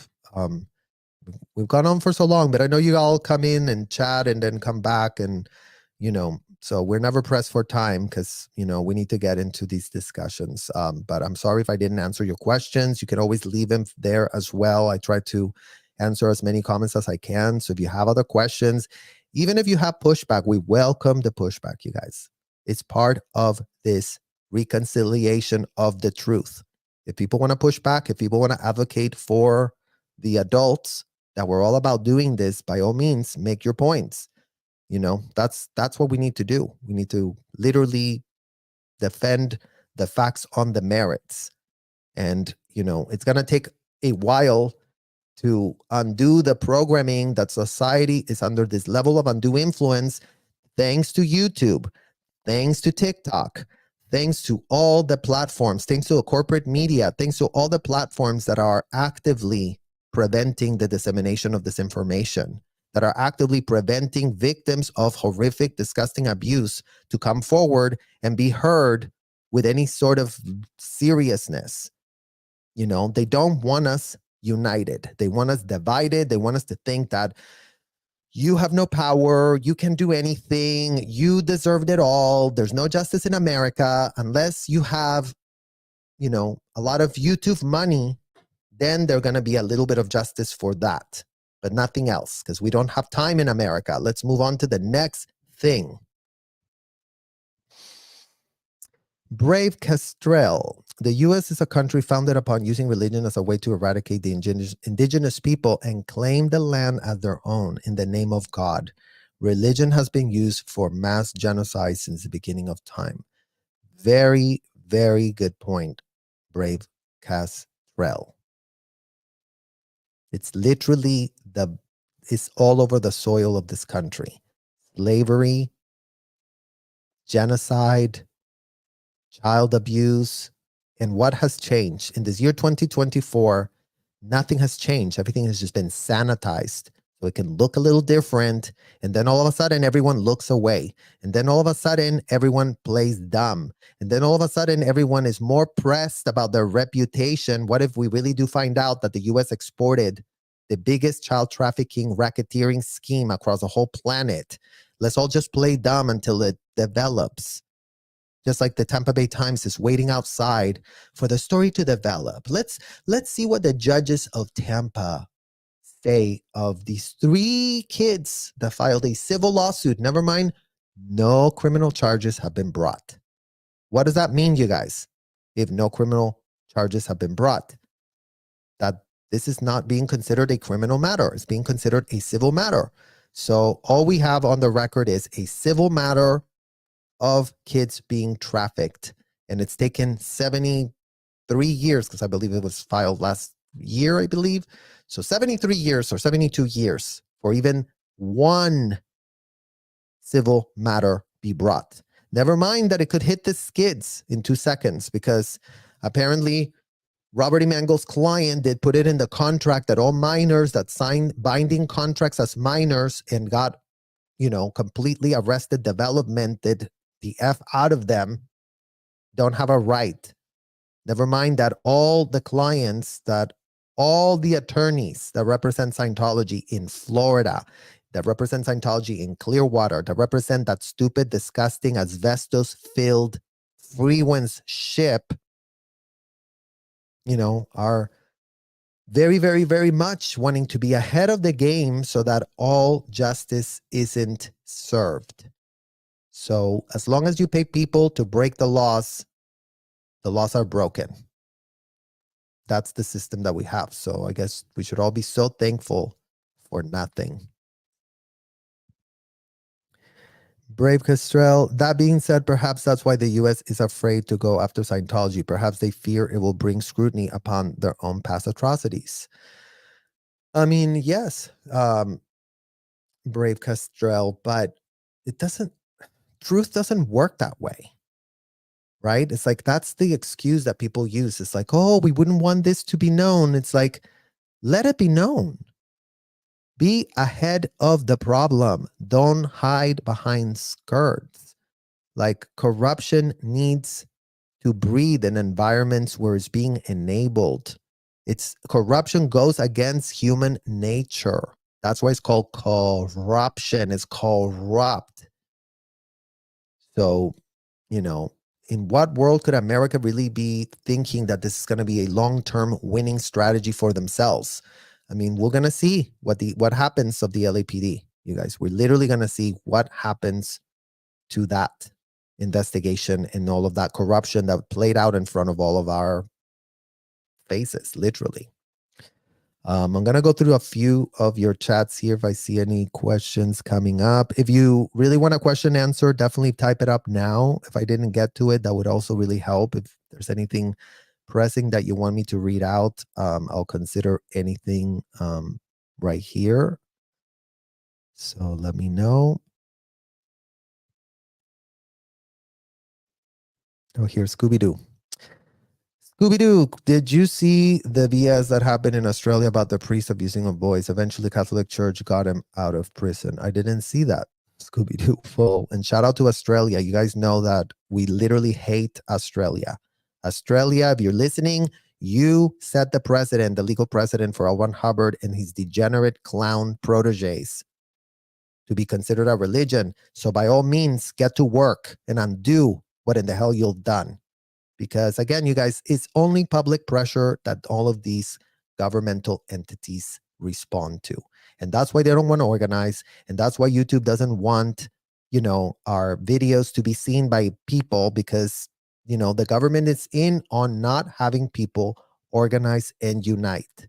But, we are not going to get tired of advocating, and they're going to get tired of losing the indefensible battle of standing for the rights of disgusting, degenerate monsters.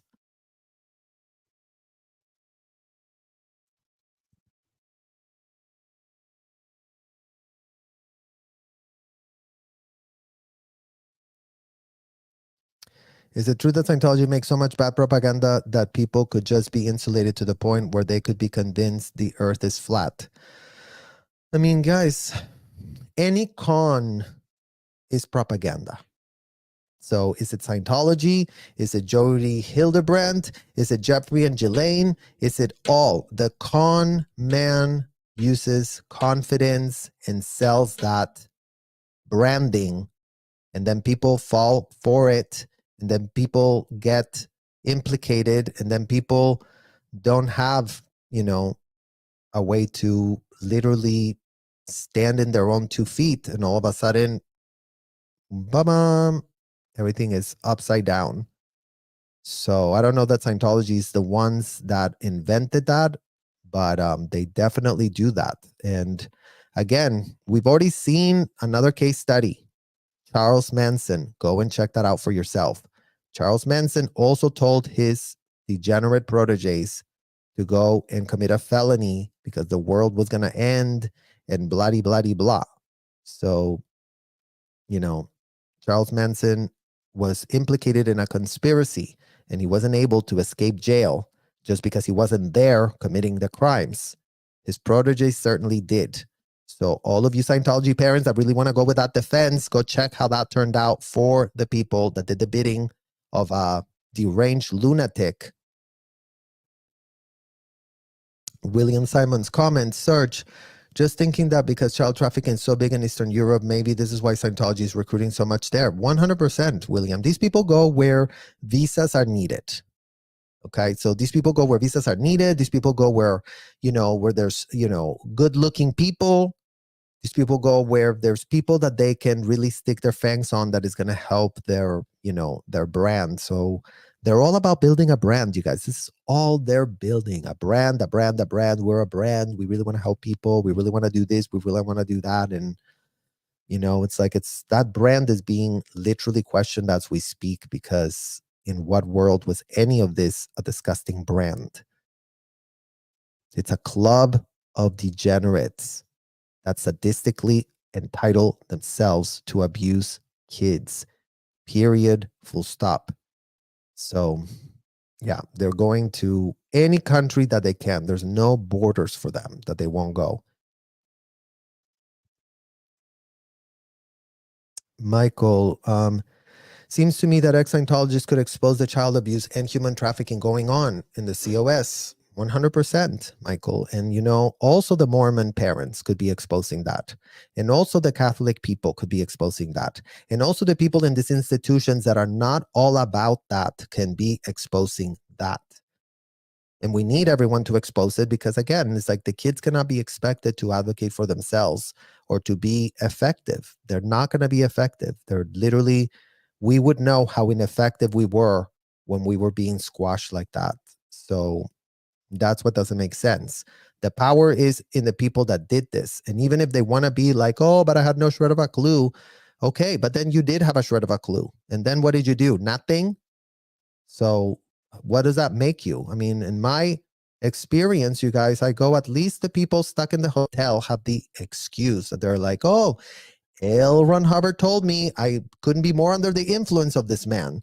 But the people that leave are no longer in that influence.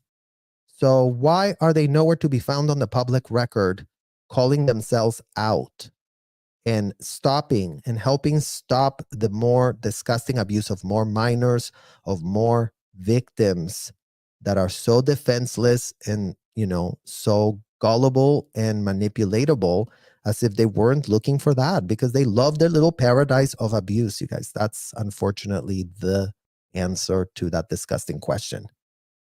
They love their paradise of abuse. And then, we are here questioning why in the hell. So that's why we do have to organize. That's why it is important for us to grow our community. So I did see another question out there. I didn't find it, but,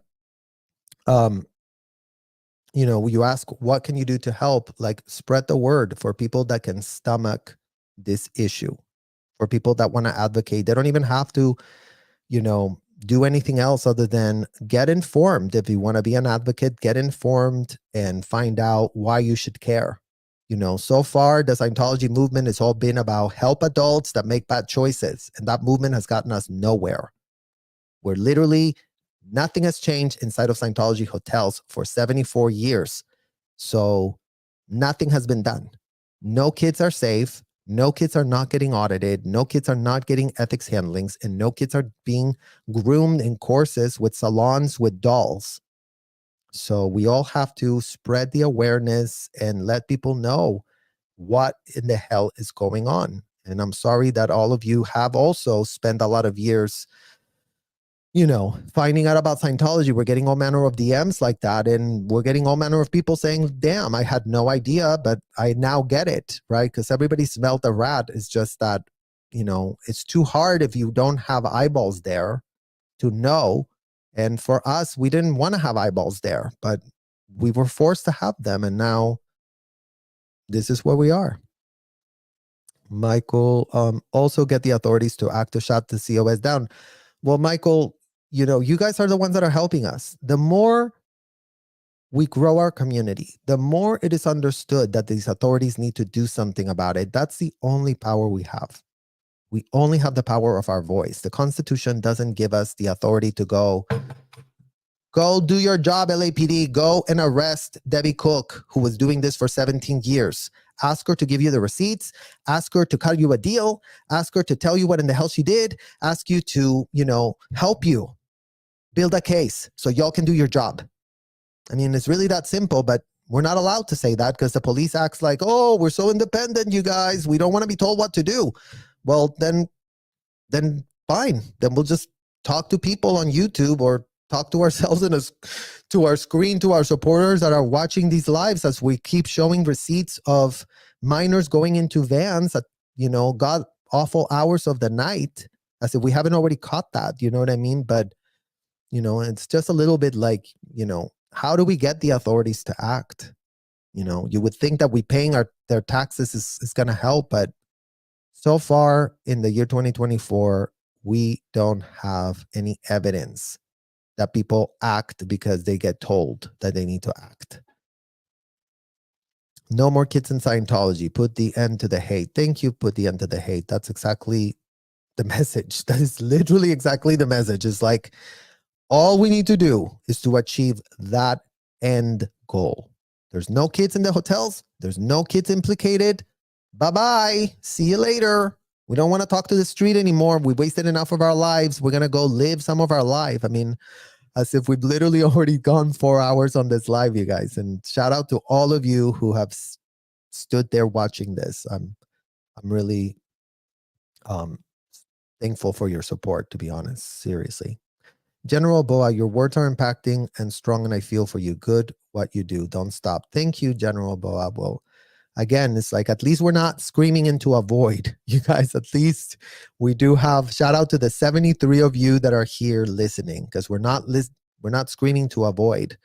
And, hopefully TikTok and YouTube get their act together. And instead of muscling us, they will help us. Instead of setting the algorithm so that none of the information can be disseminated, they actually help to have our voices heard. I mean, again, it's not about us. It's about those kids that are stuck there. We made it out. We literally made it out.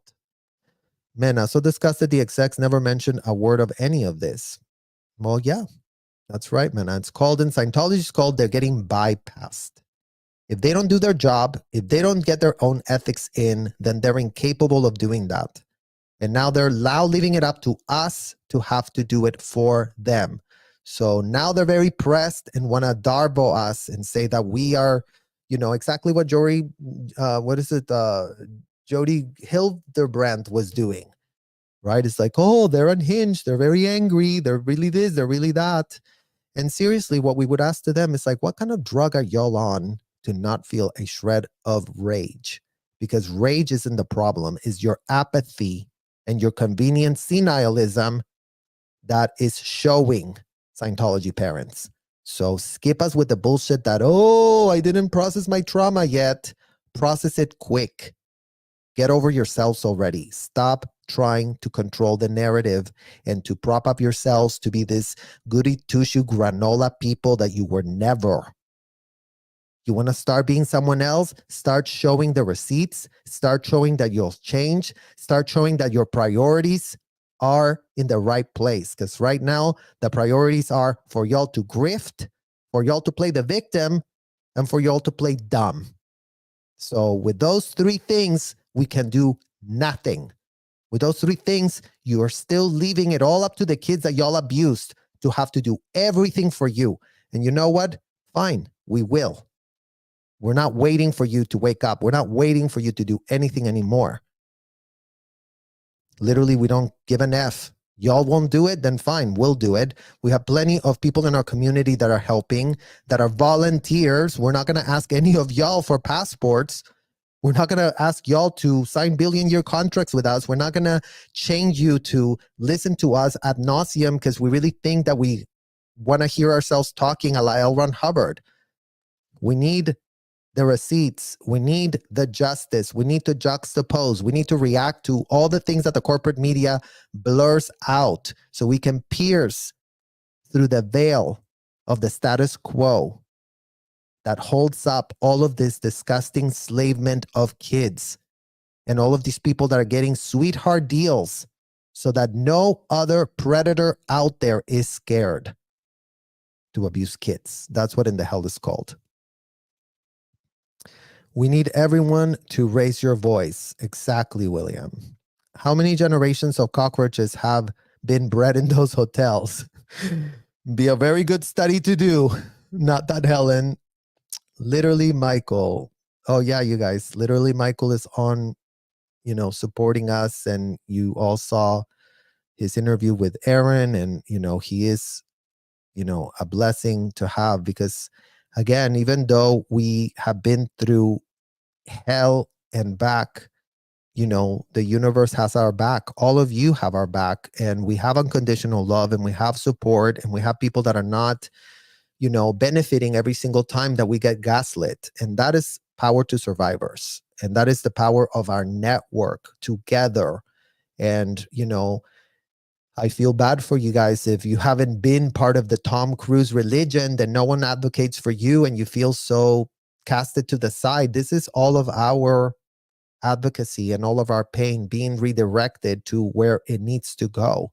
If Scientology is exposed for the trafficking of minors that they're doing, you better believe other institutions, other lawyers, other people check the precedent. So love you too, you guys. Thank you so much. I love when Sir does the strip search. Well, you guys, and it's funny, but it's not. It's like this Clearwater, this LAPD better not F with us. Scientology is, you have to think 5 steps ahead of their lies and their gaslighting, because it's not enough that we're just, like this, showing ourselves. Scientology can just pull something out of their literal ass and they'll have a swatted team of helicopters to try to intimidate us, to try to make us feel like we're criminals. That's been their whole MO. Make the ones that stand up to the predators appear like the criminals. It came up in Jodi Hilderbrandt's whole scheme. This is what they do.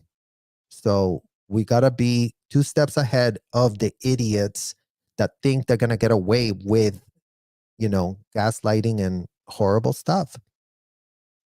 Apparently, they're still recruiting people at the Clearwater location, and I informed the parent of a child that was approached to be cautious of it because of you guys. And see, that's wonderful, Sydney, because again, no matter how much TikTok suppresses, no matter how much YouTube suppresses everything, you in our communities are finding out.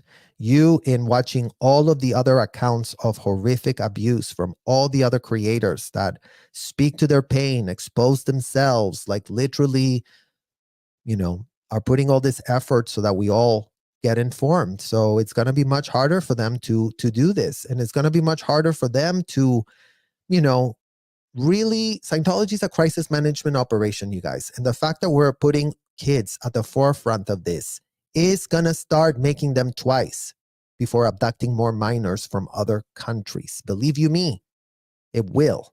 That's how they operate. They're always just like, oh, we don't want to be shut down. So what could we do now? Just like you see right now. It's like, have they changed anything? No, they just shut the blinds. Don't want us to see any of the ducks they're transporting. And all of a sudden, we're supposed to think that everything changed. But they don't change. They just morph. They become amphibious. They become, thinking they're so intelligent, outsmarting us by locking themselves up there. They're no longer putting Sebastian out. They're no longer doing what in the hell they were doing when they had no scrutiny. And if they weren't doing anything wrong, then why would the hell did they have to be canceling any of it?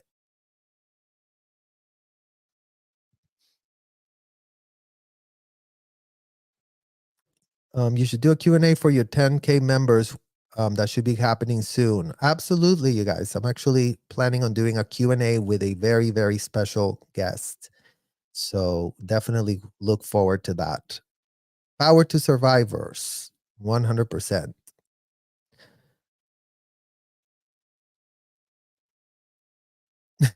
Serge, the words you use for these parasites make me laugh. I mean, that's part of it, you guys. We don't know if laughing or crying or supplicating or getting on our knees or dancing or literally sending smoke signals. I mean, we don't know how much clearer we can be.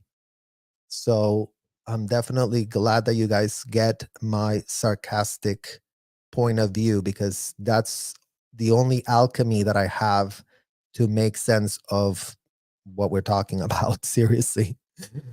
Comment, Serge, I'm an Aussie and I agree with you that it's Australia's fault at some time. I can see that you're so passionate about this and I didn't take it the wrong way, mate. Just saying. Oh, absolutely, Scooby-Doo. I mean, it's not the Australians, it's the corrupt people in Australia that did this. So let's make sure that's clear. It's not the Americans. I mean, all of you, how many of you are Americans, taxpayers, doing everything you're told, following the rules, doing all the lawless, all the lawful things, and then we still end up here? You know what I mean? So the good thing about calling corruption out is that it only applies to the people that are doing it. And those are the people that get insulted. When it doesn't apply to you, when it's so, you couldn't have anything to do with it, then you're not getting insulted because you're like, that is so foreign. I have no idea what in the hell is being spoken about. So I'm glad that you made that point, Scooby-Doo, because we're not here to insult anybody that didn't do anything wrong. But the ones that did do wrong, they know, and they're getting called out. So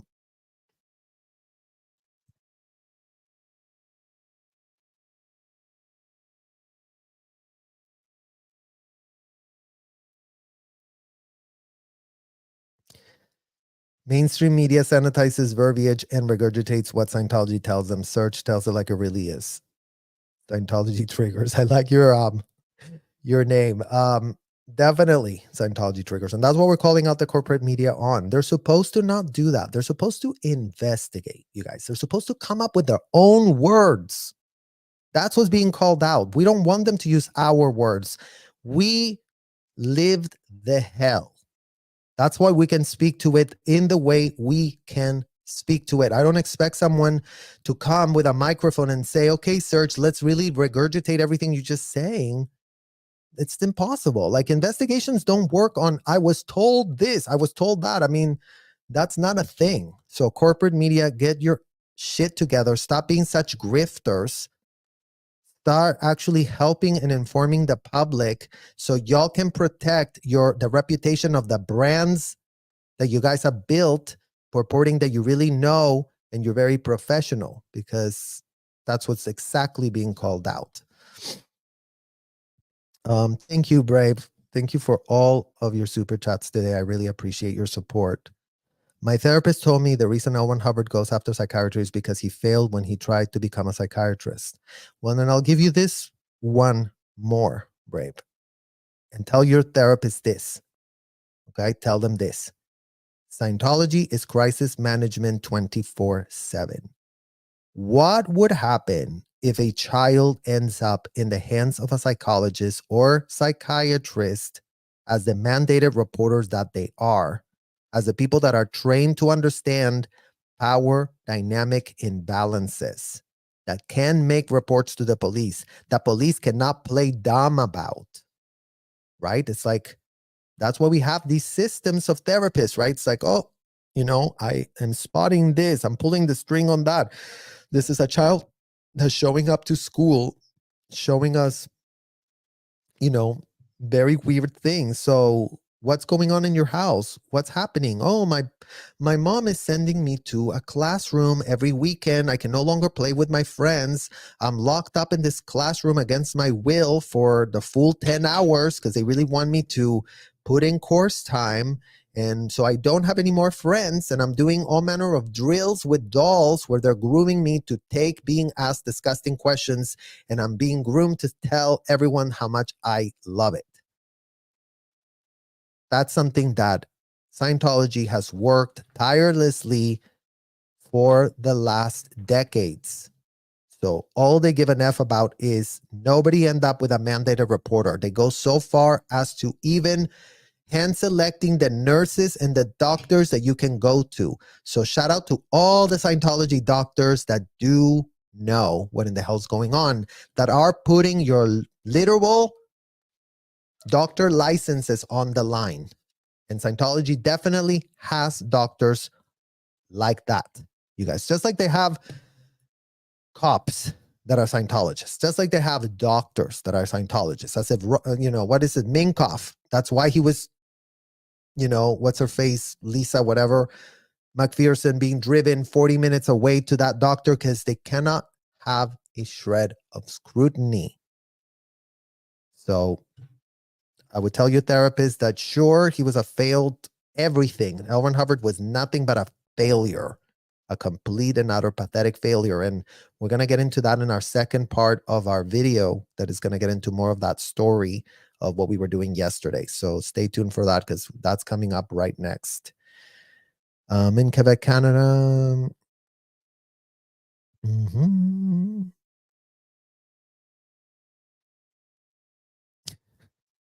I would have more respect for parasites that you say, yes, did this or that. Acknowledge they effed up. Try and make amends. I would respect them more, in my opinion. That's right, you guys. I mean, again, it's like this is a tale that's already been solved by society. It's called drug addiction. It's called alcoholism. It's called being completely out of your mind and hurting people while you are out of your mind. And it's called take the necessary steps to clean your side of the street, to do everything in your power to make right whatever happened.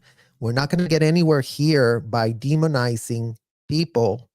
It's not what happens. The facts have to be exposed. These people have to face reality. And if they're being cradled and canoodled and told that, you didn't really mean it and you really did try your best and acts of love, as if we didn't just get pitched that, oh, you did it just because you really loved your kids. It's like, no, that pitch in the year 2024 has been shredded, has been burned to ashes. This is an era of reckoning. This is an era that requires transparency. This is an era that requires accountability, or else we would still have people being gassed to death in Germany because we think we're better than everyone else and dehumanizing can just go. So imagine that America grabbed their version of Hitler and turned him into an American-bred god, because that's the PR nightmare that America has to explain to the whole world. Because yes, Australia bought the pitch, they were corrupt AF and they glamorized it. But again, L. Ron Hubbard, American degenerate. That America has given all the power to traffic kids across international waters. So it's still a problem of this country being exporting all this disgusting dysfunction.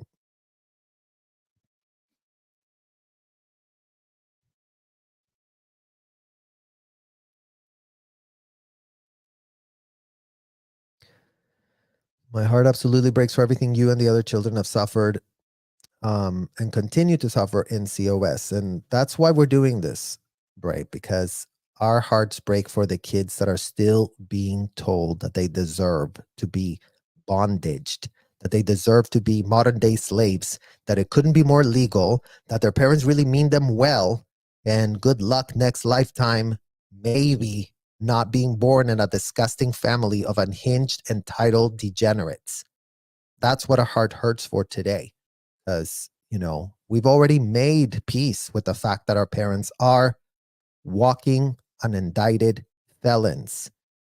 Made peace with that already. We already had to reconcile the receipts, reconcile the facts, reconcile our emotions, reconcile all that we couldn't see when we were naive, gullible kids, that we really did think L. Ron Hubbard had a solution for us, that we were part of something very elite, when it was just all a bunch of BS.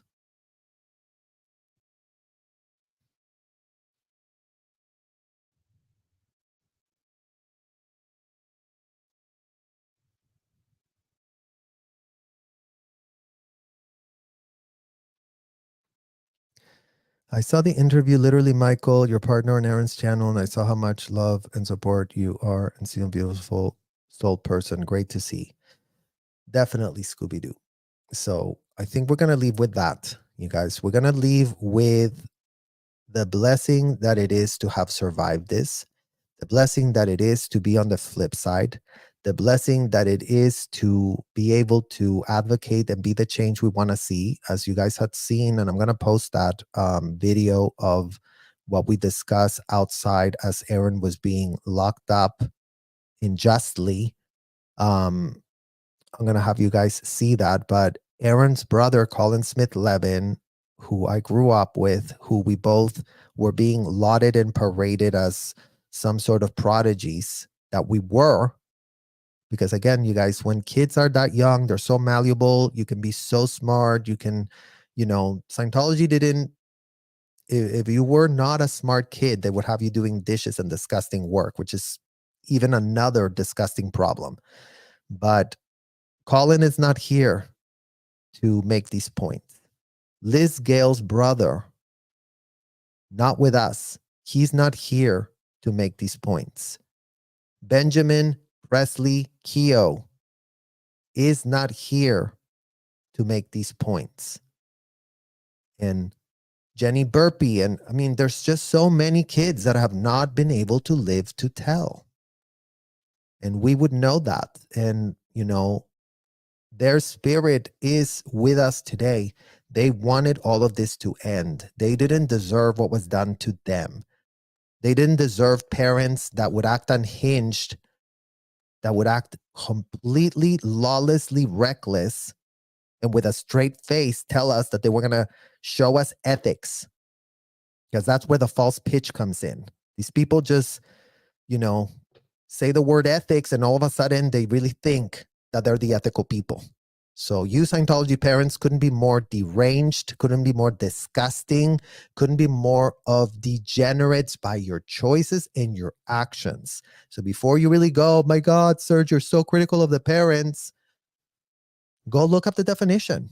Go look up the definition for yourself. These are just facts and observations of your behavior. We're allowed to call out the behavior that we see. So don't try to make it about us projecting on you.